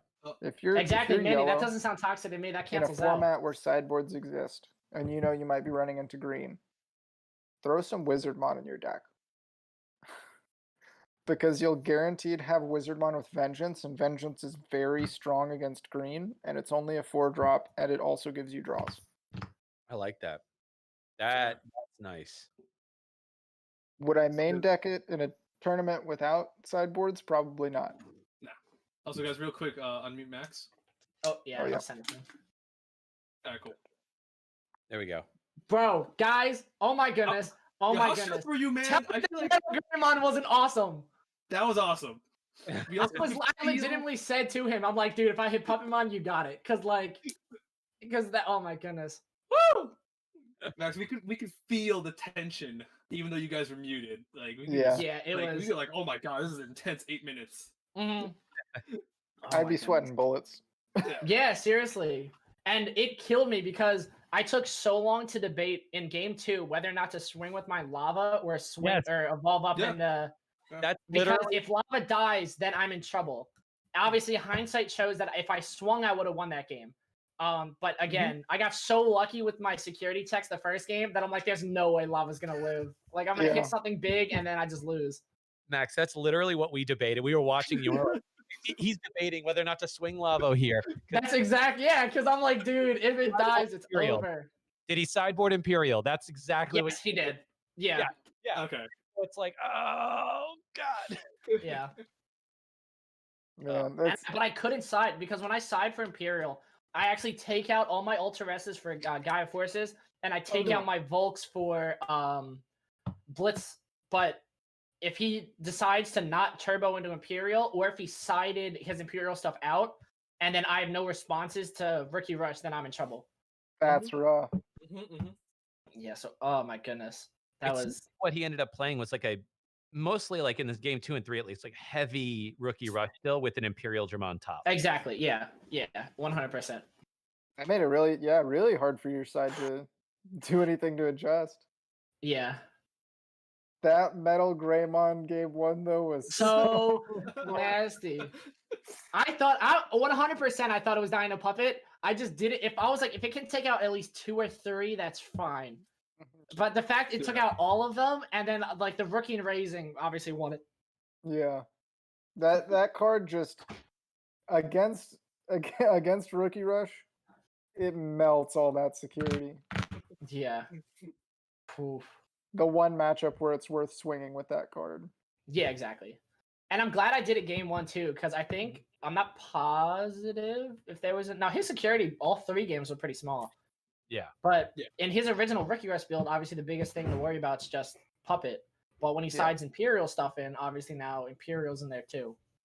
So I had to do it game 1. Had to, yeah. Oof. Well, congrats on your win too, Sean.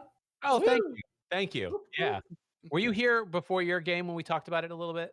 I think I was muting you guys as you came in because we were talking about Radiation Blade. Oh yes, yeah. So yeah, I played like the yellow, like heavy minus security. Mm-hmm. So Yeah. It was a long series of games. I think overall, I probably checked game 2. I definitely checked at least 10 to 12 security. Sheesh. And I lost that one. And then game 3, I checked like 8 or 9 at least. and it was just like, bruh, can we get through this already? Come on. Yeah, true. It's like I want to be done. I played like 3 games worth of security right now. Let's go. Yeah, seriously. Whew, congrats, my man. Congratulations. I like being 1-1 now. That's good. Hey, I mean, you can make top 4 Right. if the guy that beat you brings you up. Because I think, well, at the end of the series, I believe we have 1 undefeated, and we have like 5 X. Yes, Yeah, 5 X1s. Actually, real quick, this actually brings up a good point. The point structure for this whole finals is a little bit different.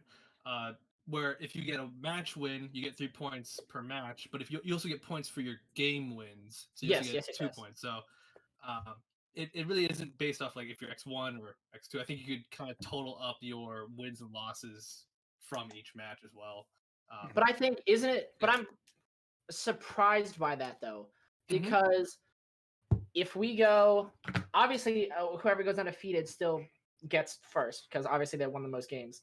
Yes. But all the X1s, I think there has. Oh no, yeah, it'll go off wins and losses too. Never mind. Because but it would have to, because no matter what, all the X1s are gonna have 7 points per match. Because everyone had to have 2 wins to win the match, and then everyone gets those 3 points for the match. So all the X1s will have 4 rounds, so 28 points. So then they'd have to look at obviously tiebreakers, and if you went 2-0 or 2-1. Yeah, because it reflects your own performance. Since going to game 3, even if you lost that game 3, does matter more than if you just got clean 2-0'd. Yeah. The good news about the guy that I'm playing, the guy that I played today, is I don't know, but his deck feels like it is a deck that can beat Imperial and 1000%. And maybe even beat Shine because of all the minus security shenanigans. So yeah, so long as he keeps doing well, I guess it doesn't matter. But I don't know. Going into this kind of a format with sideboards, I actually kind of like that kind of deck a little bit more for yellow than Shine, because Shine's really hard to actually do anything with your sideboard. There's like a couple little things you can change, but like you can't change a lot, and there's a lot that can be sided against Shine, I feel. But Contorismon stuff will consistently keep doing what it needs to do, and then there's actually room to change what the strategy might need to be here and there. So that's maybe something to think about. I low-key really love the idea of a Contorismon deck putting in work right now. I'm glad that you got the win, but I want to see that deck also do good. Oh, maybe you put in a word with the Mustang and crew and be like, "Yo, get that on stream 1 next week." Put that over here, yeah. Because that, I mean, Contorismon's a really cool card. I feel like Contorismon is just between the Contorismon and the Angemon or Angemon that does minus security. It's just like so annoying. You're like, if I go wide, you Contorismon me and nothing matters. If I go tall, you Angemon me and nothing matters. Nothing matters. Nothing. Why am I playing this game?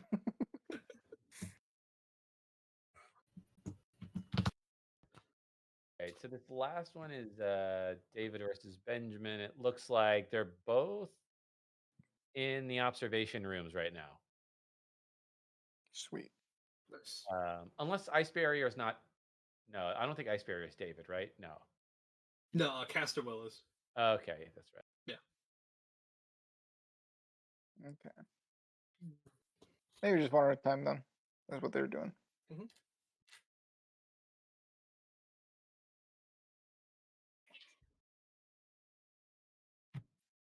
I will say, Benjamin probably has one of the best profile photos for this event. Yeah, Wings dope. Looks prepared. What's up, guys? Hello. Howdy. Good luck, Benjamin. Rooting for Yo, you. thanks. Or, dog. I mean, I'm unbiased. I want everyone to win. Don't worry. I'm rooting for card game. It slipped out. I know, y'all unbiased, right down the middle. Okay, sweet. Good. Yeah, I don't know what someone's using one of my mats, so it's kind of hard to tell. Oh. As a Shine Greymon player, I have no bias going into this. Zero. Zip. Absolutely none. I was hearing earlier, you brought up the idea of the wizard mon. Holy Yes. shit. That is a damn good idea, and I wish I was smart enough to have done that weeks prior. Right. The thing is, I don't know if I would think that until I put my back against the wall about it. Like, Ugh. but going into like the first time anyone's doing anything like this with sideboards, it's really hard to get one down pat. But going into the second one, I think stuff can get crazy. Going into another event with sideboards, it could be crazy. I think Wizardmon might be the play.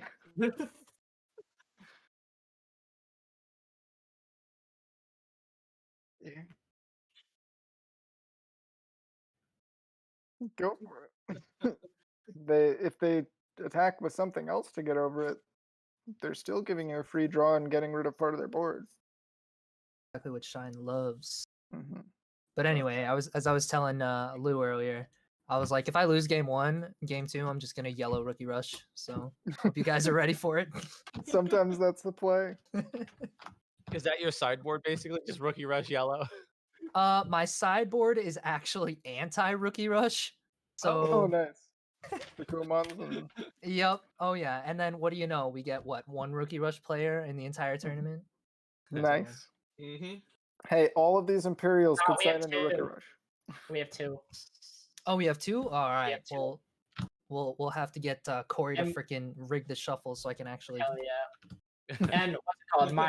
My chat saying that I'm gonna have to play the other one next week, and I swear to God, if I gotta play 2 US players back to back, I'm just gonna skip the turn.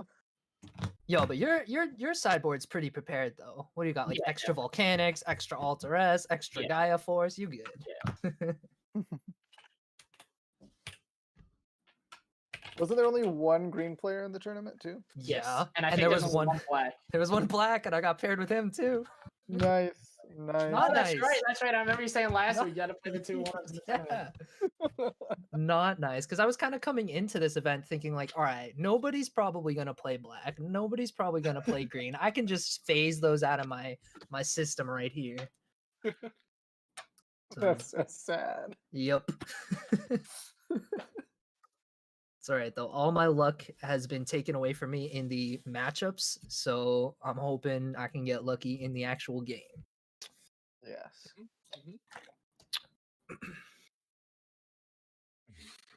Gotta hope you draw all of your rookies. I don't know what kind of Shine player you are, but every Shine player I know plays way too few rookies for my taste. I think I have 12. That's I on think. the higher end.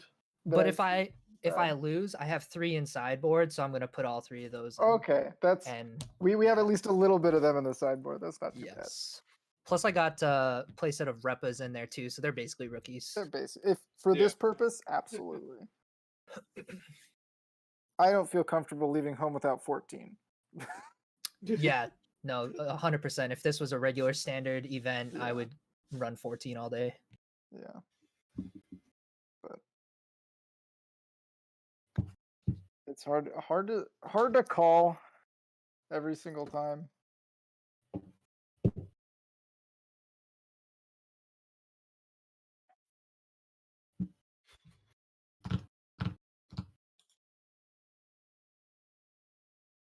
One thing that is not, I just realized green doesn't actually have to play the Bonchos in the main deck now that sideboards are a thing. Yeah, they can. Lang, I don't know if you can hear me in here, but you're currently in 4th, I think. Yeah, you're currently in 4th, but that's before everybody else plays their games. Where are you seeing all these stats, these rankings? Corey sent me the challenge Ooh, information last week. Secret challenge. Here, since you guys are, yeah, because it's weird. Because even though we're all in it, none of us have access to it. Here, I'll send it to all the commentators. Yeah. That would be nice. Oh, neat. Because it shows you pairings and current standings. Okay, nice. I had to scroll down to find my name. No, I mean you're only X1 again. You're still only X1. So I mean, we're only 2 games in. I'm not yeah. very.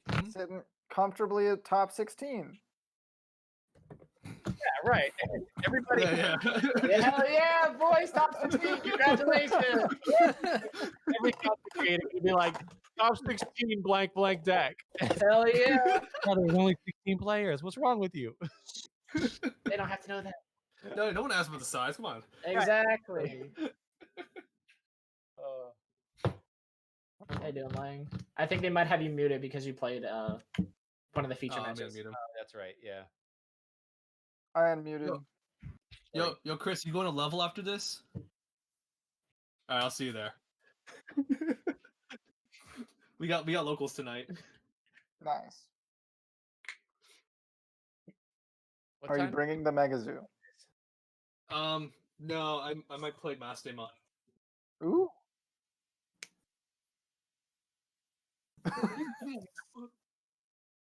Somebody has to One of keep my the dream friends alive. borrowed- Hey, you stealing his whole thing. That's crazy, Lang. That's crazy. I can't play Megazoo. One of my friends is borrowing my 2 Ultresses. I'm like, I can't play this deck. So I built Mastemon. I'm messing around with that, I guess. Okay, Andrew, question for you. How have you, because I was watching, I think it was in one of the games either last week or this week in tournament. Oh, no, it was Geekitude. I was watching a yellow player play against Megazoo, and they brought out Shakuamon. Have you played against the yellow Shakuamon build yet? Using Megazoo? Using Megazoo. Yeah.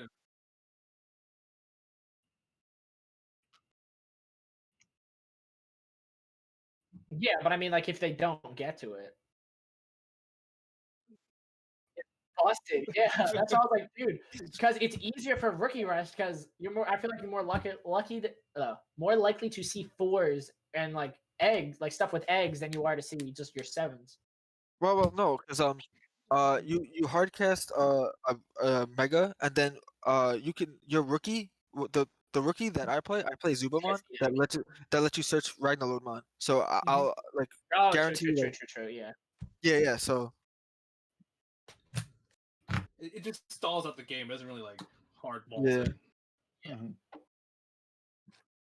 Maybe buys you a turn, and then that's one more turn you have where you didn't have to immediately answer with Shine. yeah. I feel like Shine versus Megazoo is really scary. Whoever misses the beat loses. Yeah. Shine is probably like the only deck that could like and Rookie Rush that can like Yeah. keep up with that deck. That deck is crazy.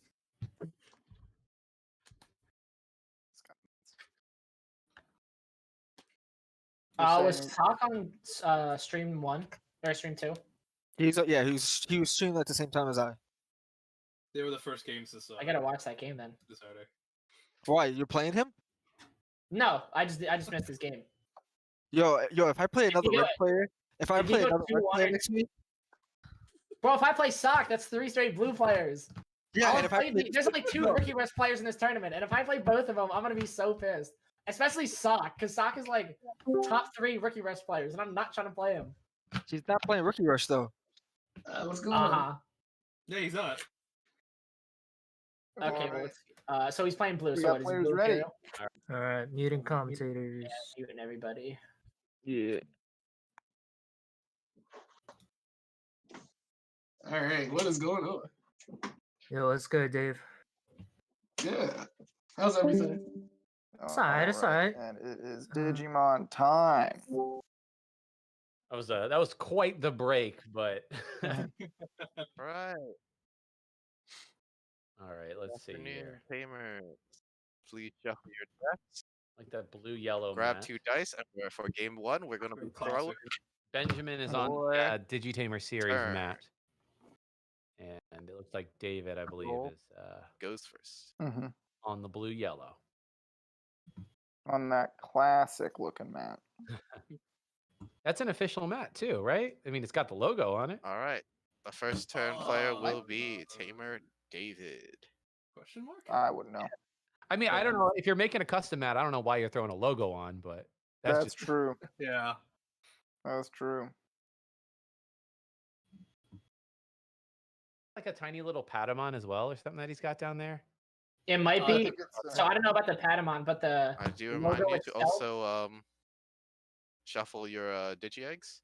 the logo itself might have just been in the As well as template before for we the start, I actual would like to map, remind you like the that memory page of things. do make sure to some keep your little Digimon like hands Lopmon, Patamon, on camera Carriermon, something like that. while you're Oh, playing. It's the one that it's Calamon, I marker- When think? you're Yeah, when you Kalamon from pass your season turn, 3. put your hand in a The pile. the Try mat's to based keep it off on the the blue table, card from that series. just as an act of professionalism. That Calamon enables all of the Digivolution. For free. Yeah, we'd be nothing without it. All right, are both players ready? All right, See if Shine game can, one can do will anything commence against Green. now. You have 50 minutes remaining. You There's may begin. there's definitely play. Yeah. We just got to see it. So actually, I'm seeing Benjamin right now, and Benjamin is moving some cards around in his hand. Do y'all do that? Do you organize the cards in your hand based on like either level or type or anything like that? Yeah, 1000%. Yeah. Only sometimes. I'm It so just helps me paranoid think. about. It helps me think better. Sometimes I'll do it, but sometimes I'm paranoid from playing other games with hand control that I can't put the stuff together. Well, I also that's a great early like turn 1 TK feels so good. Yes. Although no Yeah. rookie feels real bad. Yeah, it does. But I will say like the organizing your hand like that, if your opponent sees that, then like I don't know. Like I actually think that it might be a giveaway, right? Like you might start giving away information that you don't need to. It's like a weird balance because you could do it like the reverse direction. Like you could have your rookies on top and go down from there, or you could have rookies on the bottom. I organize it by like Evo cost, and then my nervous tick is like during my opponent's turn, I'm just gonna shuffle my hand. So Yeah. Fair enough. Yeah, so you're like, you don't hear anything. It's fine. So I don't even do anything. I'm just, Okay. Download that one of Argamon level 5. Nice. It's a little awkward though. Like I think maybe he's got a hand of like 4s and higher because just. Oh Play yeah. the Mimi. Oh, That's a good answer. Yeah, that'll accelerate it. Yeah, and that means with that Argamon down there, we're starting with 4 memory on the next turn. Oh, yeah. Is that what that does? Yeah, if you Yeah. unsuspend on your unsuspend phase, you gain memory. Oh my gosh, that's disgusting. I don't know why I see so many lists playing like 1 of or 0 of that Argamon. I think it's actually insane. Yeah, because the deck plays what Garglemon and Kabuterimon, so you're already getting enough power. So your eggs don't need to give you more power on top of that. Yeah. Another That's- TK. So That's my on the outside looking in perspective, but I think that Argamon giving free memory all the time is kind of nice. Yeah. this is actually getting kind of scary for the Green player. yeah, because like you got 2 TKs on board already, and you don't really have a wide board just yet. Yeah, and we have Druimon in the raising, so next turn we can absolutely ramp into Shine. Rise can drop another Tamer. Yeah, Rise could drop Kari, and then Lopmon can enable the Kari pretty easily. Yeah. We could, on the green side though, Mimi can pull this Goblimon out, and that could allow for some download shenanigans. Goblimon also has the Argomon baby underneath it, right? Yes. Nice. Okay. Which is a strong card. 4 memory to merc with, oh my goodness. Normally that's so much, but we got to be missing something if we're playing the Agumon down there, right? If you're not bringing up the Goblimon with Mimi right away and being like, Digizorb and any of that. Yeah. But I guess he's. I thinking, don't like, understand why he can he's maybe not, like though, if 'cause he's he might able as to get well- into Shine. Say you Digizorb something. If the Rise can swing over whatever you've Digizorbed, and then you can Shine something else, then that's just a board clear. So having 3 bodies does feel better. But we are bringing it out. And we've got 3 memory to play with on a Digivolution here. Or just a drop. Yeah, go to Saris for 5. No, we're gonna rest. Yeah, it ends up at 3, 2 to 3. Yeah. Okay. That Goblimon has to be taken care of, or we're gonna get memory gains. But you could just swing over with Tarui and then Digivolve to Rise and Shine and still take care of the Ceres, and then they're just left with a Kabuteri. Commentary mod. That's pretty rough. There's the Rise. Do we see? Rise, nice. Did he not have a Tamer? Sometimes you've just got to heart of the cards, rip it off the top. Oh, there we go. He got the card. He's the card. Okay. Nice. Now, question: when you do Rise, say he didn't have a Tamer, if you Digivolve, can you throw the Tamer down after you've drawn for Digivolve? Yes. Yes. Because you always draw first. Mhm. That It's is the one same. game. It's the same scenario as the Ragnarlord. Yeah, if he's got Shine in hand, this is you swing, you shine, and you just say like, Deal with it. Yeah, swing. Okay, very nice. Getting rid of that Argo baby. oh, Got to draw off of Agumon. does he not have the Shine? Oh, yeah, he does. Obviously. He's got it. He's got it. If Ah, if you're Yeah, ever there asking you go. yourself, does the yellow player have the shine? The answer is usually yes. Yeah. Always, oh, yes. that's what feels bad. That's so bad. Oh. So guess what is the green player? Because we're focused on like what the yellow player can do, but like you have 4 memory. Right. We were kind of looking at the uphill battle. I love seeing 3 Argomon. Yes. That is a nutty egg, and I feel like I see very, very little of it, but it's so strong. Now, if this player is playing a post ban list, then that was his only Argomon, right? Yes, it's only Argo Yeah. level 5, which definitely feels bad. Mhm. But there's still Blossomons. There's still more Ceres to be had. True. We could potentially see, or we could very easily see a Mega Gargo come down and stun the Shine for a turn. Yeah, and then punch then it next with turn. with an Agumon under it, could punch it. Yeah. Well, Agumon and Kabuterimon boosting it. Yeah, So it'll be plenty enough. definitely. Yeah. So it's far from over. The main thing is, now that we've seen the Tamers be established on yellow, it's a Mhm. much more fair game because they're able to ramp into Shine fast enough actually for it to matter, since he's already got the Tamers out. Gonna see that Mimi, pull up the Nice. Gargo. I feel like we've kind of got to see a Mega Gargamon to really be a huge threat, but that's 4, and there's Yeah. the Mega Gargo. Very nice. Oh, can you tell I've played against green? I could feel all of my cards I didn't want to see my opponent have coming down on the board Ryan, are you having flashbacks to like the wartime at this point? every day. But I love to see it when it happens to other Shine players. And that Mega Gargo has the Agumon underneath it, giving it +1k. So it's actually it can swing over this Shine on the Yes. Oh yeah. Oh yeah. Yes. So that's the threat. We've got 4 memory though, so but there was no baby. Yeah. Oh, there's no baby. If there was a baby last turn, then we could still ramp with 4 memory if we're memory efficient into a Shine, which is nuts. This format's insane. You gave me 4 memory, I will go into my Mega and clear your whole board.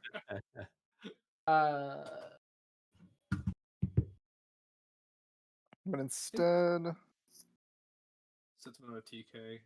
Okay. yeah, it's the Unimon down there. Okay, he's really signing up for the next Shine. He's like, I'm letting this Shine die. I don't care. Mhm. And he's just gonna. Right, but he's got the level 4, so he knows next turn he can drop a level 5 and then a Shine, and he's building up all those Tamers so that hopefully next turn he can clear a ton. Grabbing the Agumon. I wonder what's in that security. I mean, I guess maybe the Agumon is like, you're not doing anything for me in there, right? So Uh-huh. True. Yeah. It could be a bunch of Tamers in there still somehow. Oh, God. It's like I kind of want to leave him in there.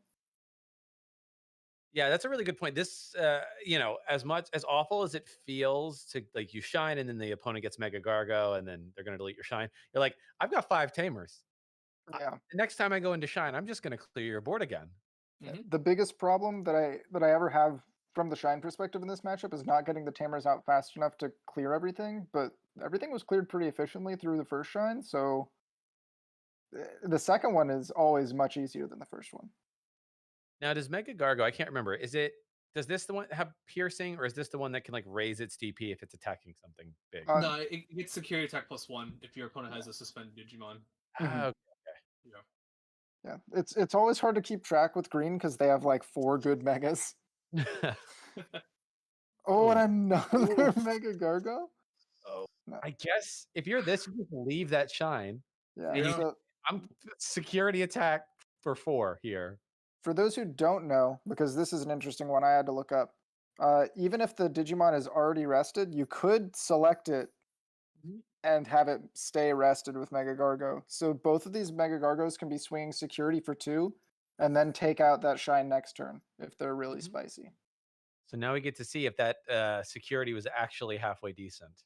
Yeah. And if I see my opponents pulling Agumons out of it, I really am not worried about swinging over it. Oh, his security was absolute trash. Terrible, terrible.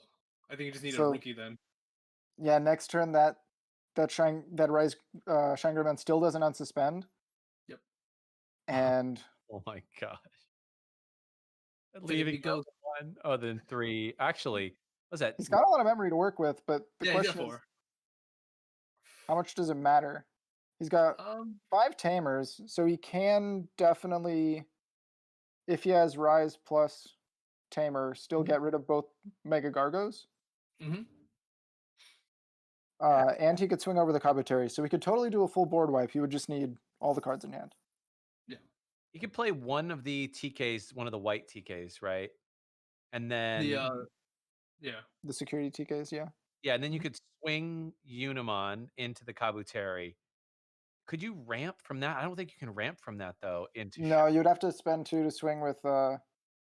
Well, you'd have to play the Rise Greymon, get the free Tamer, and then swing over Kabuteru with Rise Greymon. Oh, yeah, there we Was go. that nice? Get the free Tamer. Nice. It's got a huge hand, so I'm hoping. Hopefully. Sounds The like- question is, does he have that and the shine? Because if he doesn't have the shine, it's all for naught. Mm-hmm.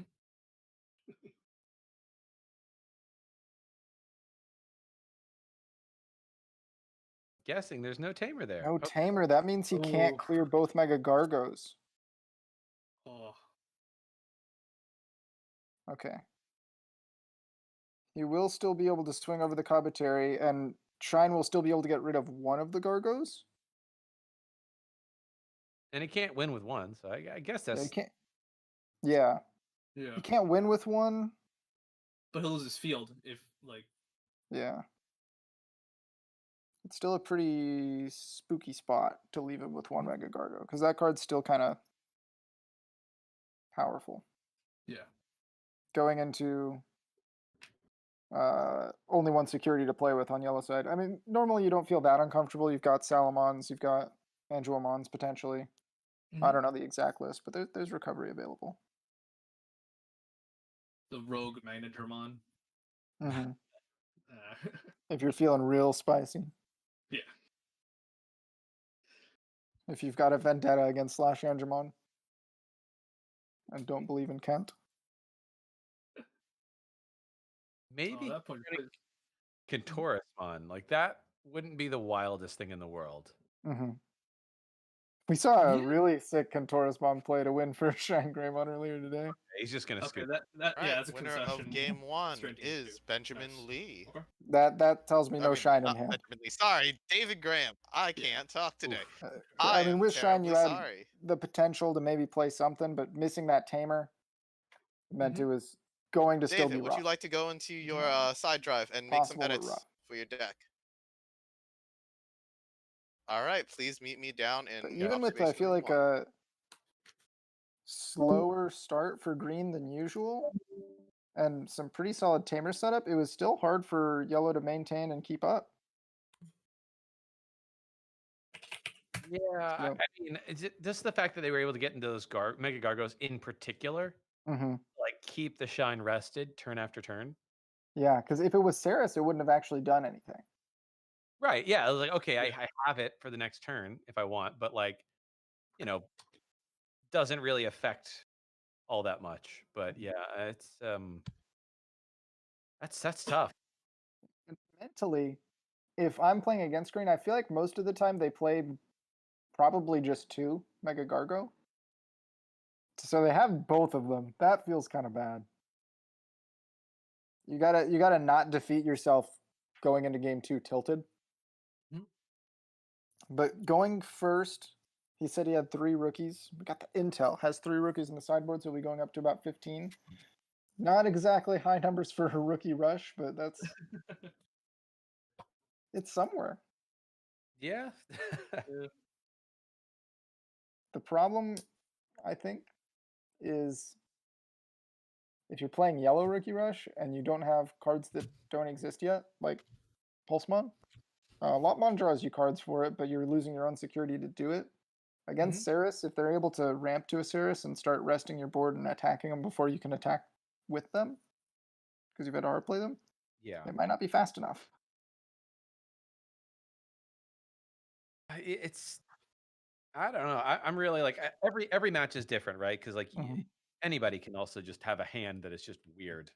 True. So, We could absolutely see the brick houses come through. but I feel like green does that. Do you feel like that happens very much in green where you get those bricks? I feel like yellow is you know. And I've seen it so many times. Green can absolutely brick. Okay. It's probably not common for most people. Do you just but open a hand of like a few megas basically, and then nothing? Yeah, green? I feel like green plays a little bit more megas than others because they're able to ramp through their deck pretty quick. Like I'll see eight or so, because they have to tech. They still have to play the Ceresmon. They still have to play the Mega Gargamon, but they most of the time in normal play where we don't have sideboards have to keep the Bancho Stingmons in for the red matchup. In this kind of a format, though, you could definitely not run those and have a more streamlined deck. But I've definitely seen play Cherrymon go, and that's rough. Cherrymon is the level 5 blocker, the 7K. Yeah. Yes. Yeah, that's a tough one. I mean, I guess since you're gonna go over it anyways, it's pointless. Yeah. All right. What about Green Benjamin Kaiser Lee, Nail? would Huh? you like to Hey. access your side drive and make some edits? Wait, Green Kaiser Nail still means we can do All Puppetmon right. on Chaosmon Meet shenanigans. me in Right. observation one where you Just have give me 5 a second. minutes Let to me go make some build that deck edits. real quick. That means okay. So here's my crackpot theory. Give me Green Kaiser Nail, and then suddenly Darkmon from set 1 becomes a good card in green yellow. What is Darkmon, it's a level 4 yellow card that says while this card is suspended, when you play, I think it's when you play a level 3 Digimon, draw a card, you can suspend yourself with Digisorption. Oh, And jeez. then start swinging with the cards that you let you play all the level 3 rookies for free. Draw cards? Question mark. draw more cards. I feel like there's a lot of setup involved there, but there's maybe there's a Digisorber that digivolves off of yellow or green. I don't know. I don't think... They would have to print some crazy cards, and then there would probably be still better cards to play than Darkmon, but the potential is there. Yeah. Anytime there's a card that says draw 1 or gain something, and it doesn't say once per turn, I have my eye on it. And if it's not color locked as well. Yeah.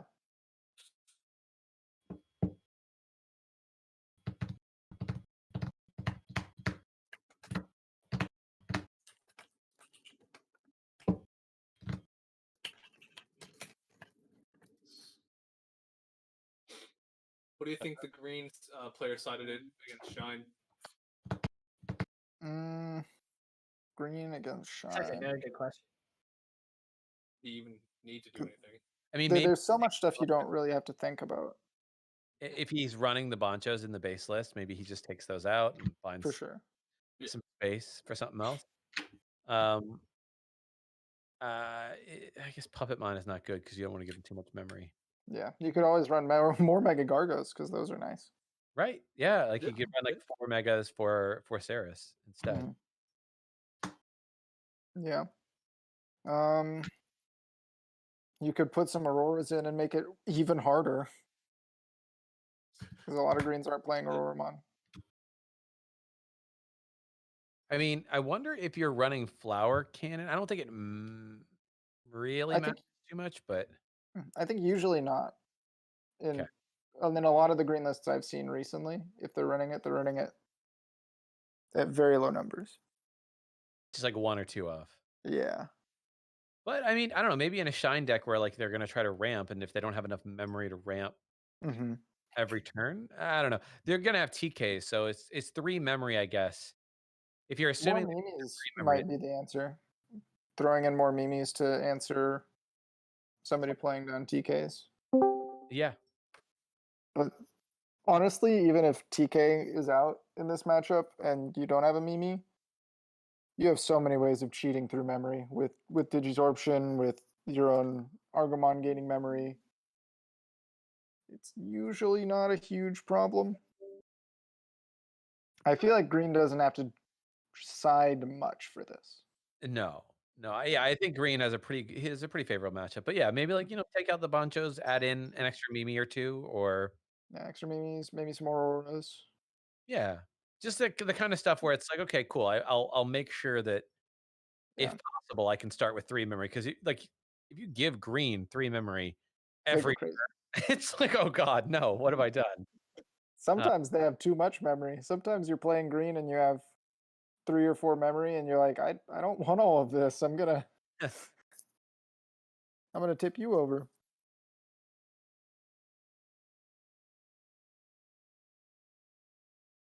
Green's definitely a little crazy.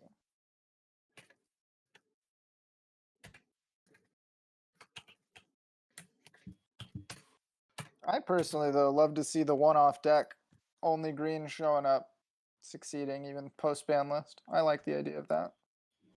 You know what? I don't know if this is any good, but is Hercules Kabuterimon as like maybe a 1 or a 2 of in the green deck any good? I don't know. I'm gonna be honest, I don't remember what that card does. It's not good. Not good? Okay. I know it's a 4-cost Evo, right? Let's 3-cost Evo, Hercules Kabuterimon, piercing. End of attack twice per turn. You can unsuspend it by decreasing your memory by 3. So I mean, like, there is something to like if you have Digisorption to rest things, and if you have Hercules that can swing and pierce. All right, Tamer is good. But I don't. Again, Course probably you don't need that in a Hopefully I can matchup that talk you're already today, or favored to for the- win. I feel like I would sooner Not get- tech in Rusty. Maybe. Man, that was my brain farted hard. We're just on going that. off the wall at this point.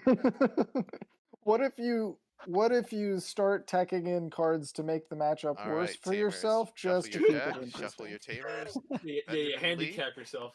Please decide took out who Saris will take Titamons. the first turn of game 2. Titamons over the Saris.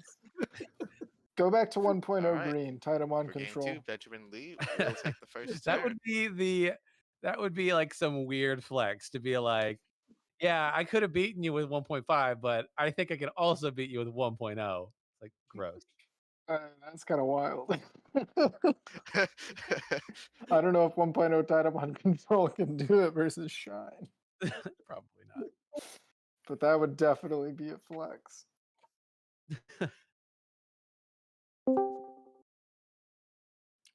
Let's see. So in other card games, this is a random question. How often do people bring as a meme old decks? Please set Like your in 5 Yu-Gi-Oh, secure right? bids Like for opening hands. where you don't have Dude, they're rotation. local all the time. Could you dude. just Blue like Eyes- rock up with Yu-Gi-Oh, like with some like old Alright. deck to a tournament just for the memes? I assume you Tamers, could. You Oh, yeah. have Yeah. 38 With minutes. modern Yu-Gi-Oh, I think you remaining might get outpaced for very game fast. 2. Whoa. Yeah, you definitely lose Tamers, a lot. you may begin. But I've seen people try to recreate GOAT format decks in modern era using links for fun. Why would someone There's do also that? that one guy who won with Exodia Worlds, so Yeah. you know.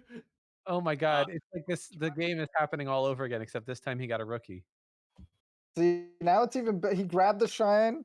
He doesn't Nice. have trash security this time, potentially. Didn't grab an Agumon. Yeah, that was a confident reshuffle. That's a like you got 4 Tamers in there. Do it.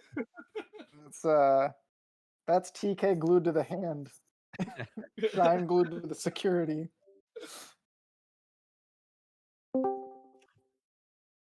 If I'm a betting man, if the Shine player was playing, if they sided in any rookies, I feel like Sukaimon is one of the ones you side in. Because if you're playing a very low rookie count, you're probably playing the most impactful ones. So probably like the Patamons. He was playing the Agumons.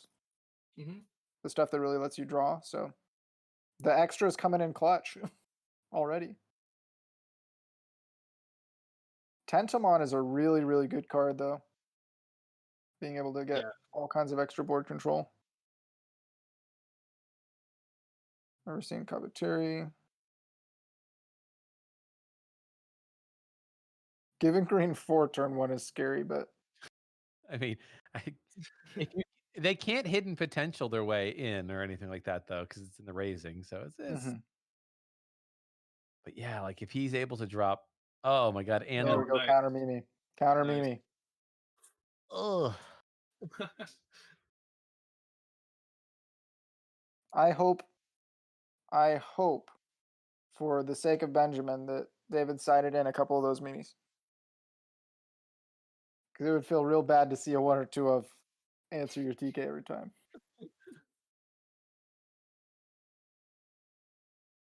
Go to the Unimon, got your 4.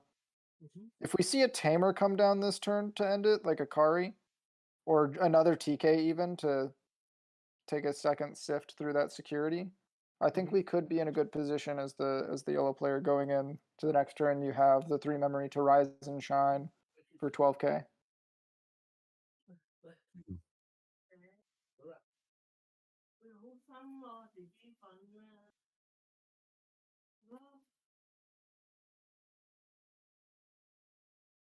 He's thinking really hard about it, so I'm wondering what is it. Might be like a Brixen. Okay. I think the main thing was probably the debate of do I want to feel like I'm wasting this memory, but getting the extra Tamer down I think is pretty good. Maybe he was considering throwing down like hard playing a Mon that was more than a rookie or something. Maybe. Yeah. No, but I agree with you. I think, getting this Tamer down and basically threatening like on next turn, shine, just saying like, okay, well, I might be able to delete whatever you have on board now. Yeah, and the important thing is he left the Unimon in the raising, which is crucial because you absolutely have enough memory to ramp here into Saris. You don't want to have something crazy happen where somehow it can swing over this Unimon because you've brought it up.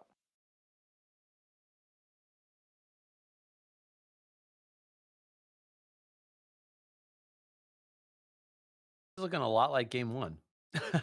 Definitely.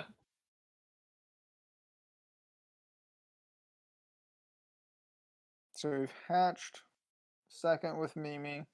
Surely there's another rookie in there. Yeah, he spent no memory at all this turn, so I mean,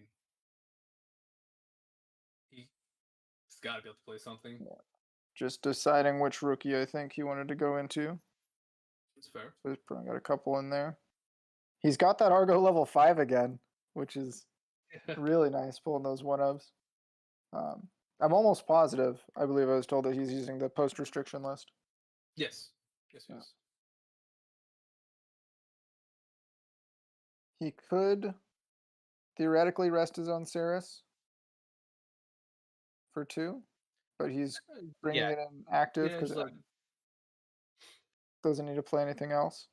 So the If question he wanted to play more cards, he could rest it. But do we have the exact play, right? Do you draw, bring this up, play Rise, it's play a Tamer, delete the two of those cards we don't know are in hand. We know he's got the Shine, but he needs Rise and he needs any other Tamer.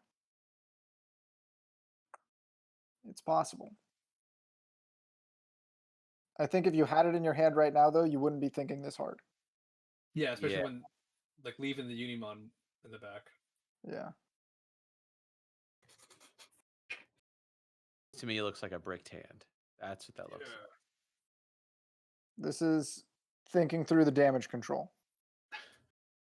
I feel like sometimes when you drop down that Tamer there, you're saying, hey, I've got this, so don't drop the Sarismon, you'll lose it. Kind of as a bluff. But if you get called on it and you don't have the play, sometimes it hurts. And now we're going to see the Lopmon. Does he take it? He does. Go down to 4 security, get that extra draw.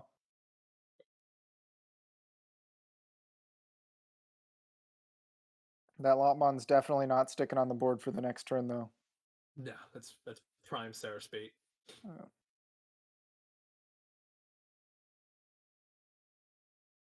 Drop another Agu. I think that doesn't even do a whole lot because I'm pretty sure there's a Tentamon under the Sarismon. Yep. Yes, there is. I think he's missing the ultimate. He's definitely got to be. There's missing pieces here for sure. Yeah. He might not even have the Tamer either, because I feel like if you add a Tamer, that advances your board state a lot more than just dropping this rookie. Especially knowing that the Agumon will die off a regular attack. I do wonder if you're David here, do you clear the board or do you swing security? Against Shine, I never want to swing security unless I have game. Yeah, just because of the Kari plays. Yeah, even if Kari's not on board, if the one security I check is a Kari, it feels real bad. Fair. And there's so much chance for that to be the case.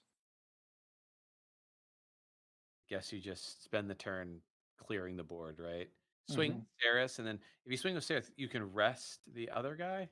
Yes. Yes. Yeah. And if he has 3 clear less. So yeah, Saris clears the Agumon, suspends the Lopmon. Oh, swinging with the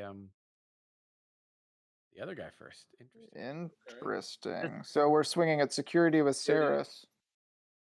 To rest that guy. And then we'll swing over it with Gobblemon. But we are checking the security. Do we get the punish, flip up the Kari? Oh, it's also resolving Argomon level 5's effect too. It does come in suspended. There we go. No punish. Oof. The greed is rewarded. This is the problem with me being a red player at the moment. Is like I'm just like, look at all that security I can check. I can I can put him at 1 right now. Well, but there is a way. There's a thought about like if I can leave you at 1 security, right? And I put another body or 2 on board. True. You do not have enough Tamers to clear all that board. You just don't. It's true. Yeah. Yeah, it definitely. You don't always have to be 100% fearful. And knowing that he missed the ultimate and potentially Tamer last turn because he played an Agumon, there might be multiple pieces to this puzzle that are missing. That means 1 draw is not going to do it all for him. Yeah, because even if he could potentially go into Rise and Shine, that's still lethal on board because he can he'd probably be able to clear out the 3 rookies, or just Sarismon. Question: do you think Digimon made Rise Greymon a level 5 and Shine Greymon a level 6 so that people would say Rise and Shine? I think Digimon as a whole did that, absolutely. Yeah. All right, fair enough. I mean, if you they look existed before the card game, but the people who designed Rise Greymon and Shine Greymon definitely did that on purpose. So when you hear somebody say it out loud the first time, you're like, oh, dang, yeah. Oh, yeah. I never thought about it until I got to the point where I was playing it in the card game, and I was like, wait a minute. I'll go Rise, Shine. Oh, Rise and Shine.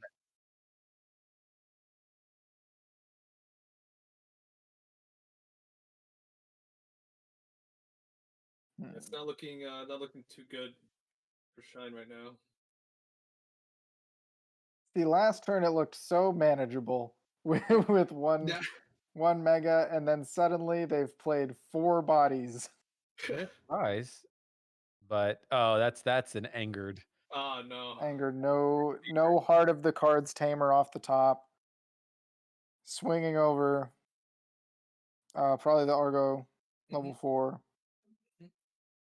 And then do you throw it? Does he run Shakumon?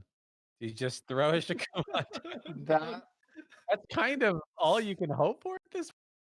Even then, Shakuamon gets rested by Saris pretty easily, yeah. and then that's still. I So he's mean, gonna kill two delete rookies. 2 of the rookies. Yeah, that's all you can do. It's not game on board. Unless we see a Mega Gargo drop off of an HPD. Oh no, that's still not it. We would have to see. No, yeah. If we play rookie, HPD into Mega Gargo, Yeah. then that could be game. I mean, since you don't have game on board, I guess what you do is, you swing Saris into the Shine, delete it, and that one has the ability to bring another body on board, right? So, geez. Yes. So cool.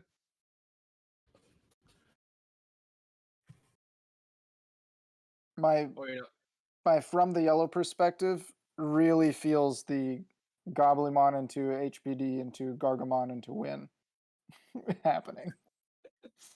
But I don't know if it's the truth. Okay, he just gonna go straight for the swing then.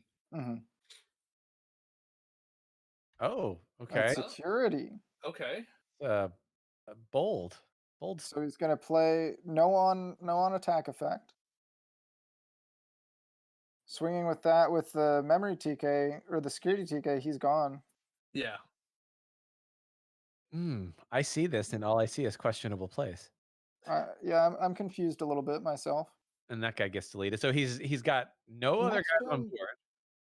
And next turn, Saris can just get swung over. Yes. I feel like Green had a huge, really solid board, and it all disappeared. I mean, I guess if you're Green, though, you're thinking, like, unless he finds another blocker, the Duden raising that I have.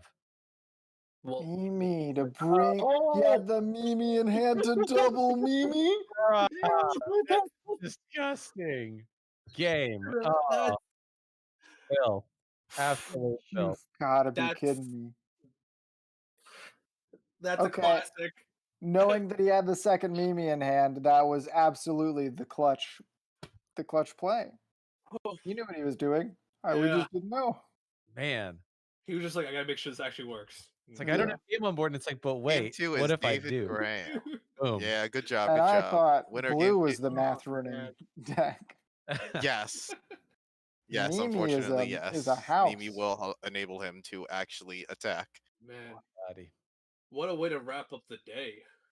Yeah, look, if anyone has ever doubted Green's ability post restriction, all of their cards are still broken. They just have a few less of the really, really good ones.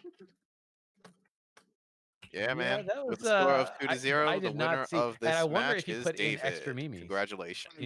If that was He had to have, right? Yeah. There's no way he just saw two of Mimi. Strange things. Honestly, though, in Green, you draw through half of your deck, so maybe you can just play those 2 ofs and get away with it. I definitely sometimes you play against people and you feel bad because oh, I only have 2 of this card, like Skull Greymon that deletes blockers, and they're like blocker, and you Skull Grey, and they're like blocker, then you Skull Grey. Like, are you kidding?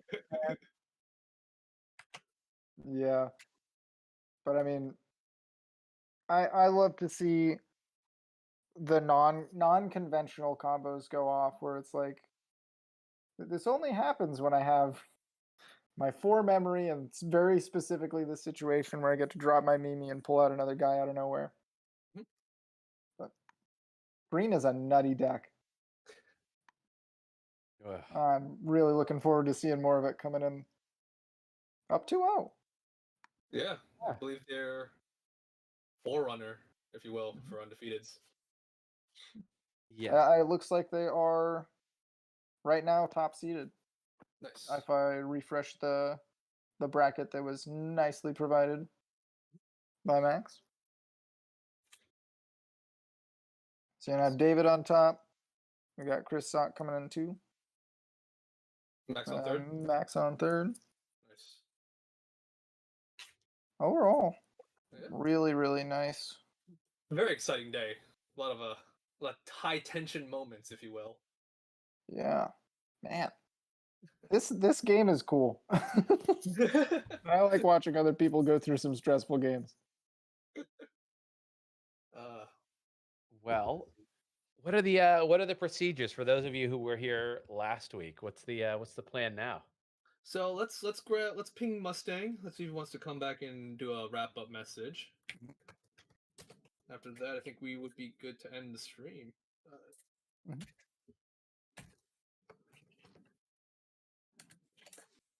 Sweet. Ping him real quick.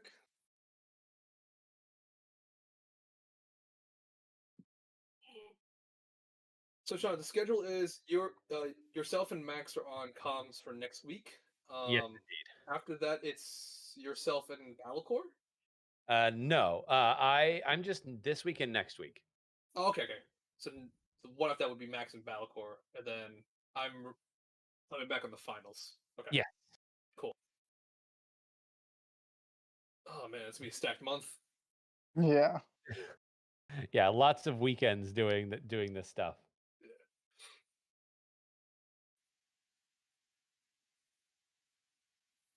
We're wondering if Mustang and Josh want to do like a wrap up message, but I think Josh is.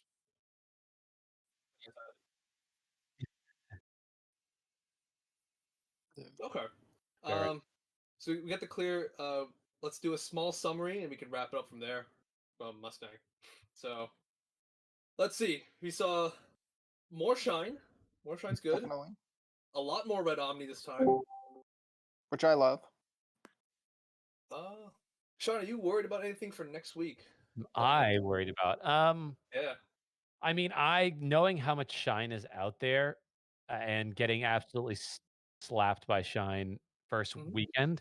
I'm personally with Red Omni a little worried about Shine. I honestly think Blue Imperial, Rookie Rush, Sarismon, like none of those feel particularly bad for Red Omni. They can all certainly win, but Shine for whatever reason right now is feeling like it could be very bad. I think the hardest thing about it is that TK is always glued to their hand, and it's so much harder for Red to play through TK when Shine decks are deleting everything you have as they go. Yeah. And I mean, to that point, maybe it's just adjusting it to say like leave something in raising and try to put something in raising that has like security +3. Yeah. You've really got to melt through it, and maybe a couple ties are going to help out at the end of the day. But And so like, yeah, I mean, luckily my base deck does have that capability if I draw into it.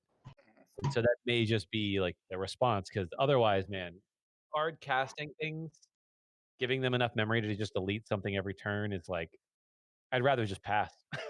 It feels bad. It feels bad. But it's definitely not impossible. There's some lines in Red. I feel like the memory disparity is the biggest thing that really tips the matchup sometimes. Yeah. That's gonna do it. I see there's a few other people who've joined. Yes, so I, Joshua, am joining.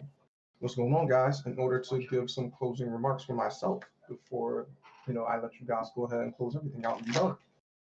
Mind you, we are still live for the record. Thank you for participating. I thought the day was pretty good. I got to catch Gyro Sean's game. I got to catch I saw some really good games. Benjamin, good game, man. I apologize for I feel bad because you was really looking forward to playing the green guy, and then like he showed up. Like he showed up. So that was disgusting display of green. But yeah, the reason I'm here is to let you guys know and to let everyone know who's watching the stream that tomorrow on April 4th we will be hosting a online locus tomorrow. So we're going to do that every weekend for the entire month of April. So we will be having the digital locals. The entry fee is $7, and the prizes are packs of 1.5. So for those of you watching who want to join, if any of you commentators want to join, we will be having this local tournament tomorrow and every weekend in April up until the end of April. So first place will receive 6 packs of 1.5, second place will receive 4 packs of 4.5, and third place will receive 2 packs of 4.5. So feel free to stop by. And next, while I'm here, outside of just getting your thoughts for the day. So Yeah, it was crazy, crazy event. I still love what sideboards do to this game. And Yes. look, I can attest to that. So none of you guys were in my game on. None of you guys were in my game on stream too, but I got destroyed. Like absolutely got destroyed game one. I was one card away from winning. He hit a hammer spark on defense, and it just ended the whole game for me. Game two, I sideboarded. I'm not going to talk too much about it because I don't want to, give out my opponent's strategies, and I don't want to tell anyone about my deck. But I sideboarded, like not a response to him, but just to make my deck more efficient because I felt like it was a little slow. And then I won. Game three, I went and sideboarded again. So, and honestly, both games of both of those changes actually did like a lot to help me to secure the W for the day. So sideboards add a lot of strategy to the game. I wish more tournaments would do it. I think PPG Tour does like a 5-card sideboard sometimes. And honestly, sitting in there as a judge, like I listening love to the y'all idea as of you it. side I don't deck know. is amazing. I really don't know how I feel about it being the mainstay, but I love the idea. I love little wacky off-format things. Like I love the idea of draft. I love the idea of like pauper stuff. I love the idea of sideboards when they're not normally included. Right. Just adding more ways to play the game that's already really sick is awesome. I would actually enjoy if sideboards were a mainstay, and the only reason I say that is Vanguard doesn't use the sideboard because like it's a best of one game in general. But for the most part, typically games that are best of 3 have sideboards. Like Yu-Gi-Oh has a sideboard, Buddy Fight has a sideboard, Vice has a sideboard. I'm just surprised that Digimon, being like built as a best of 3 game, does not have a sideboard option. Does Magic have sideboards? Magic has I don't play sideboards. Magic anymore, so I'm not sure. Okay. Yeah, Magic has sideboards. Pokemon does not. Pokemon does does not. Okay. Magic's the only one that is really big that I have paid no attention to because I have an addiction to shiny cardboard and I want to still have a place to sleep at night. Deny that addiction. So Magic is not the game for me. I tried Magic at one point, but I'm with you. I like shiny cardboard, and 2, Magic was just a hard game for me to follow. With all like the it has some very intricate things that you can do and very intricate rules and very intricate interactions, and I just couldn't grasp all that. I played the blue-black infect deck for a little bit, and it just didn't work out that well. So I was like, oh. I would say Magic is really good for Commander format. That is kind of the casual format that I partake in, if you will. Right.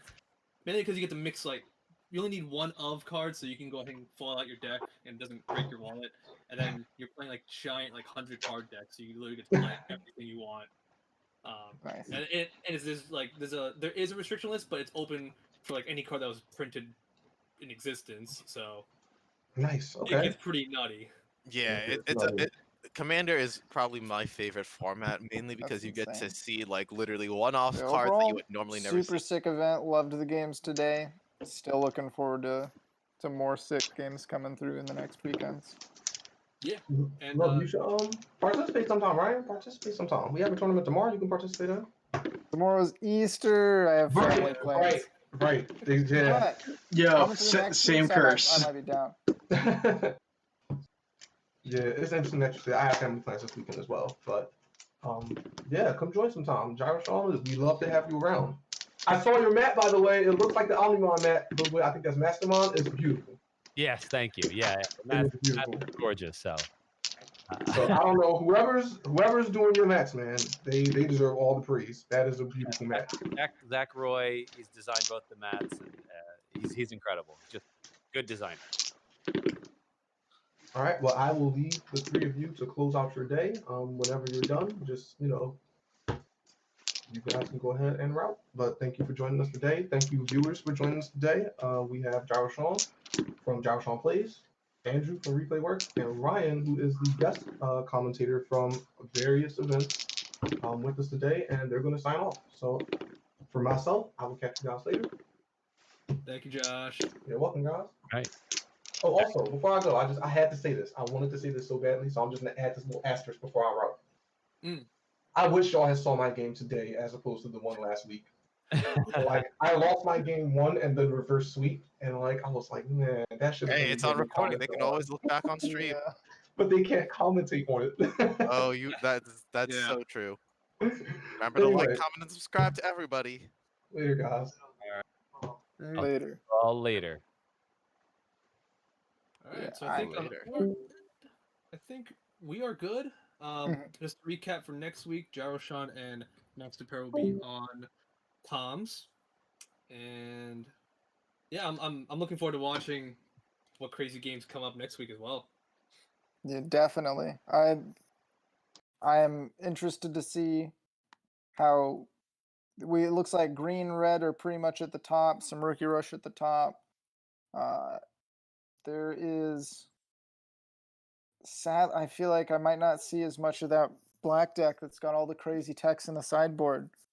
But there's all kinds of different. The sideboard is just I'm never ready for what changes get made. It's exciting. Right. All right. I think we're good to sign off. I don't know who's running the stream, controlling it, but okay. All right, cool. Thanks everyone for watching. Yeah, thank you. Good luck next week, Sean. All right, thank you so much.